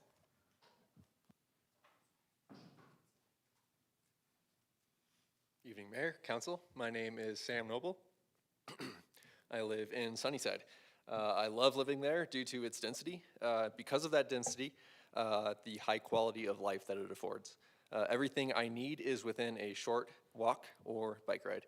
Oftentimes, my car sits unused for multiple days due to the lack of need, and I'm here tonight to address both my overall approval of the cap and a few specific concerns with some of the items. I applaud the efforts to increase density across our city. Higher density helps achieve our carbon neutrality goals by increasing multimodal transportation to community services. Higher density alleviates our increasing housing costs and allows more people to live and work in Flagstaff. This lowers the amount of people commuting to Flagstaff from the greater region, which in turn boosts our local economy by keeping our hard-earned money in town. So I would urge the city to adopt these density updates across all zoning types. This will better future-proof your decision on this matter. Exempting zoning types could end up kicking the can down the road as Flagstaff continues to grow. One reason for the growth in the city, as you know, is climate change in our region. It was 60 degrees today. It's hotter elsewhere. People like coming here. So speaking of climate change, floods have been a huge symptom of our changing climate in the city, and one large contributor to the excess water runoff is the size of our impermeable parking lots. I live near the Cal Ranch parking lot on 4th Street. This parking lot has 546 parking spots. I counted them. On a Saturday afternoon, there were 61 spots being used. It's not very efficient. So if we removed just 160 of these excess parking stalls, we would have new working space of nearly 100,000 square feet. Though I dream one thing that can be done in this space is construct a new park for the city beautification that this corridor sorely needs, or a new housing project that can easily hold dozens of new units. Either of these projects can help ease excess runoff by smart construction design and more permeable surfaces. In either case, there would still be nearly 400 spots available for the existing retail and the newly completed project. This is just one example of overdeveloped parking. I think we could all probably think of dozens of other parking lots in the city that share the same blight. Whatever possible land use we desire, it's clear that overdevelopment in our commercial corridors and parking is hurting our density, climate, and housing goals. So I'd implore you today to join the ranks of communities across the country that are making parking optional. Furthermore, the city should encourage building owners to divest that overdeveloped parking to make room for infill to help reach our city's goals in density, climate, and housing. Lowering parking minimums is a good start, but let's get ahead of this asphalt epidemic and allow our developers and building owners to choose what is right for them instead of leveraging our futures on pavement. Thank you. Thank you. Kyle Nitsky.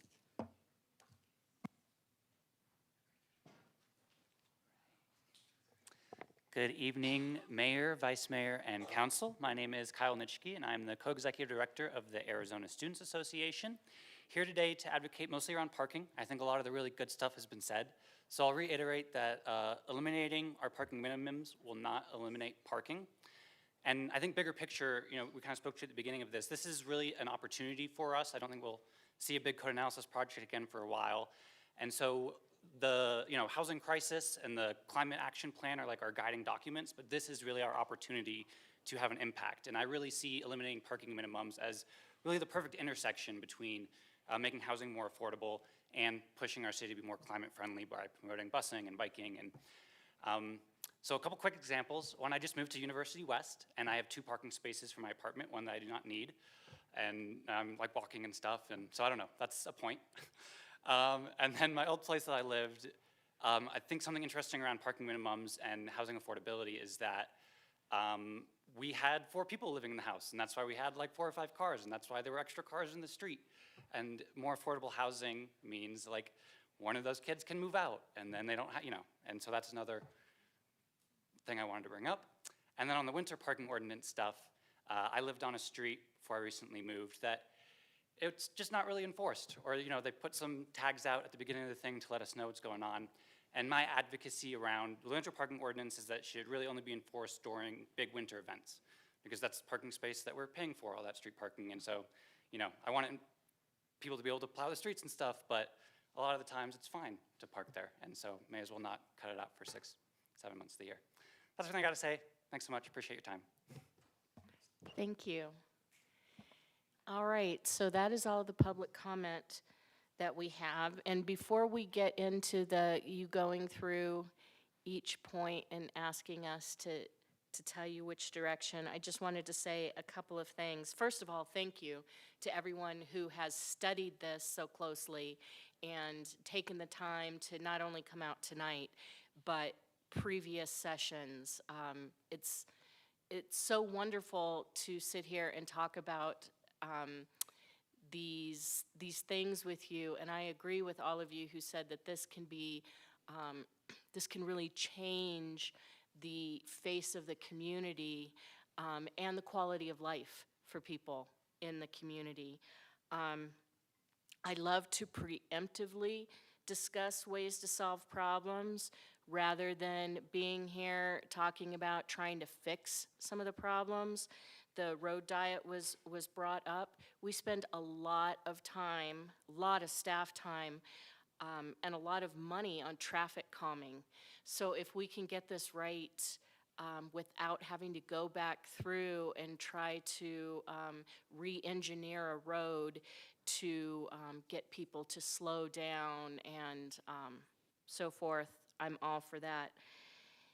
And we see so many problems because of the winter parking restrictions. So I'm very open to talking about how we tackle that. I mean, I think that the parkways are wonderful for many reasons, for street trees, for shielding pedestrians from the road, and a place to dump our snow as well.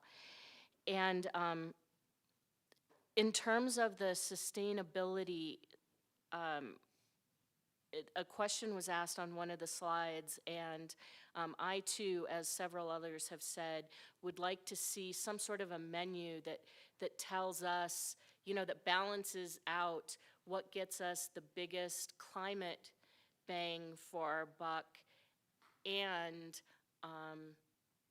is most likely to be used by developers. And that goes with everything that we're talking about. I want to make sure that what we're choosing to do is going to get us the farthest down the road that we can get and still be palatable to residents and to people building housing and so forth.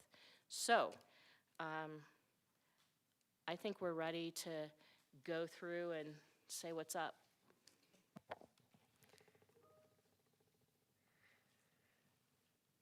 So I think we were just talking, we'll probably go to the decision points and then our next steps, which is pretty much staff's recommendations.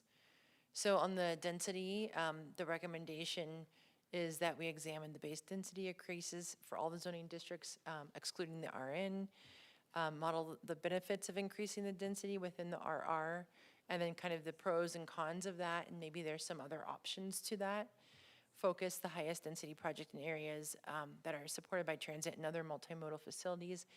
And I think just to be very clear, highest density is really those like 100 units per acre. I mean, we're talking the really high density.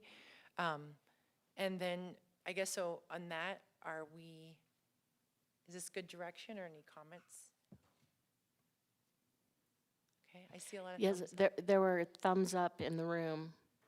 Any disagreement? Okay. All right, And we in look the good. meantime, we're gonna be working on this PAD or PUD, and you'll be seeing that in the interim, and we're really excited about that. And I just wanna say, this is something that we've talked to several developers about. And just kind of serendipitously, we had several different projects that came in, and the answer for each project was, if we had this tool, it would be a lot easier process. So we feel like this is one that hopefully the development community will be participating in developing it and will be supportive of using it. Okay, floor area ratio. Sounds like there is some support for us doing a little, having the consultant do more research on this, get more information of how it can be used, using it for caps in the highest density, including R1N, looking at how to calibrate the FAR caps to each individual zone, both for large and small parcels, how lot coverage and FAR will work together in some zones, and how FAR might replace lot coverage in others, and then how FAR may work in tandem with the maximum bedroom density for very large developments. Okay, I see thumbs up. Online, any disagreement? Okay. I'm good with it. Sustainable menu. So definitely an interest in looking at that, focusing on the items that get us the biggest bang for our buck, both in reducing greenhouse emissions and achieving our carbon neutrality goal, but also being things that are desirable by the development community. And then exploring ways to streamline the development process in general and identify any development regulations that could be removed, or made easier.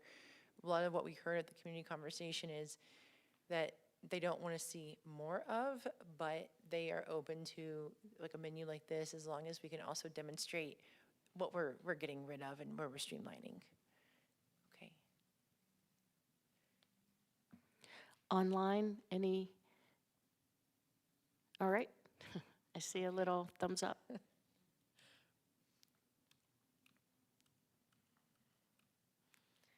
Okay, I think on the parking, we heard not just looking at reducing parking minimums, exploring a maximum, and then also exploring eliminating parking.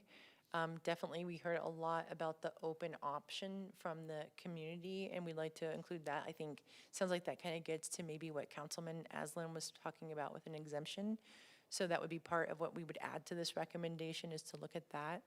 And if I could just jump in, you said parking maximums or no parking, but what you're saying is no requirements. Correct, thank you. There would be parking. Yes. But not prescribed. That's for those at home that might be listening. Thank you. And there are thumbs up around the room. Any disagreement? There's two. Okay. The street widths, I think, we would like our consultant to explore kind of in tandem, we're hearing that loud and clear, that reduced or eliminated parking, reduced street widths, and alternative winter maintenance are all things that the council's interested in, but looking at them in tandem. So how would that reduce street widths and accommodating on-street parking, emergency access, snow maintenance, exploring how that might play out, reductions in standard residential street cross sections, definitely looking at that. And then that options for alternative street sections, such as for attached townhomes or higher density development along historic downtown streets. And then have them look at how street width reductions impact or are impacted by reduced parking in that revising. So kind of recapping that. Sorry, it's late. Okay. Online, okay?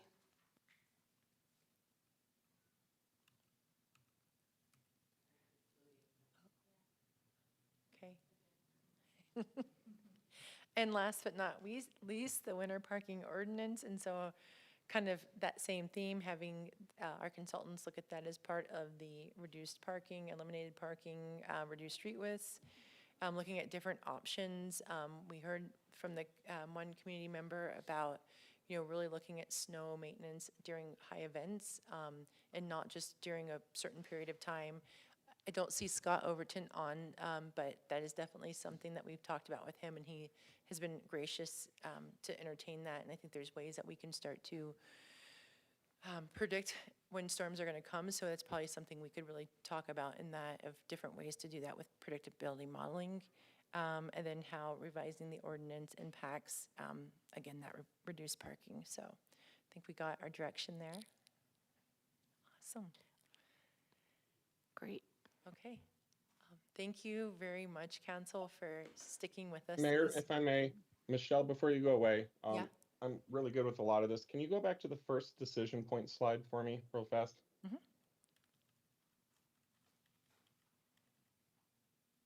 This one, the density? I think we're going further back than that. Yeah, this is the slide I wanted to look at real fast. Okay. Yeah, I suppose I just want to say, for the record, that I don't really support upzoning of RR. I'm worried about how it affects state lands coming into private ownership. And the other point that I wanted to make is that I don't think it'll gain traction. Developers aren't going to build affordable or scaled down housing without code. So I hope everyone understands that. And yeah, so I just want to be on the record with that one. This feels like a slippery slope to me. Thank you. Councilmember Garcia, you had your hand up? Thank you for that, Madam Mayor. I also wanted to see if it would be beneficial for the consultants to give us their perspective on buy right versus incentive policies. I know that incentive policies is kind of what would get us to our goals fast enough, but I've also seen incentive policies in this room not be utilized because they didn't have to, and it was easier for them just not to have to. So would buy right be better at a certain housing size or structure, and then maybe incentives are better at a larger, or vice versa? Those type of questions I'm concerned with as well. And not to completely belabor the point, but I polled people in my neighborhood and talked to them about this over the last week. And their main concern, they understand that, you know, where I live in the sunny side, I talked to folks in the south side neighborhood as well. They understand that we want to push density to where there's already transit-rich spaces, but we also don't want to have like a disproportionate forcing of everything that comes along with that density when what I call Flagstaff Part 2, John Wesley Powell Boulevard area, is just going to be built with single-family homes. Like, if we can't, like, from the neighborhood's perspective, if we're not figuring out a policy on how to make them look like us, so it could be all of us in the same boat, you know, so there's an equity component to every neighborhood in this town, then again, the working class neighborhoods get to have to bear the brunt of all of the things, while other neighborhoods just get to, you know, not have to deal with what density looks like. So that's just the sentiment from the neighborhoods that I spoke to, and I hope that that can translate into a policy moving forward. I'm sure it has more to do with code and things outside of our reach, but I had to speak to it. Thank you. No, I appreciate that. And when you were talking about the incentives versus by right, just for clarity, were you talking about that just on density or in all of the 6 things that we're looking at? It really was just with the density component. I didn't explore it in any other realm, to be honest. Okay, thank you. All right, I don't see any other comments. So, thank you. I know this has been a huge lift, and in addition to everything else that you're already doing, so thank you. Well, thank you, and I really do want to thank you, each and every one of you, because I think you've given us support along the way, and that support has kind of fed our excitement and the just wanting to do this and wanting to really deliver something, and so we really wouldn't be here without you guys, so thank you very much.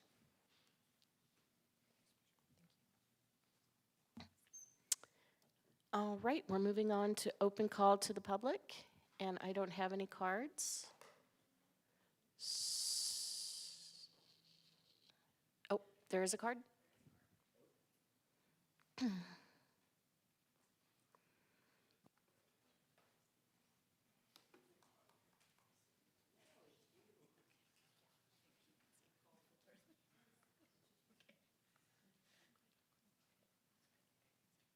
Andy Fernandez.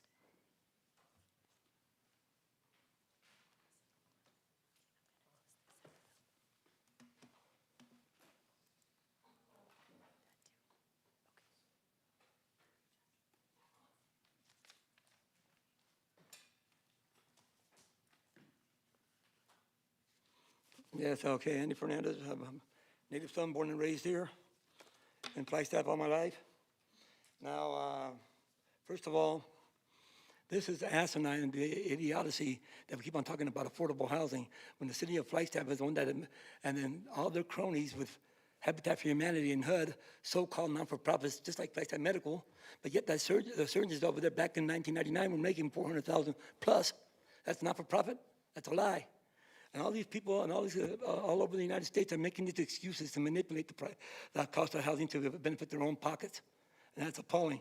Like I said, here's the city council that initiated in 1999 the first affordable housing right off of 3rd Street, right off of 4th Street, main arterial road.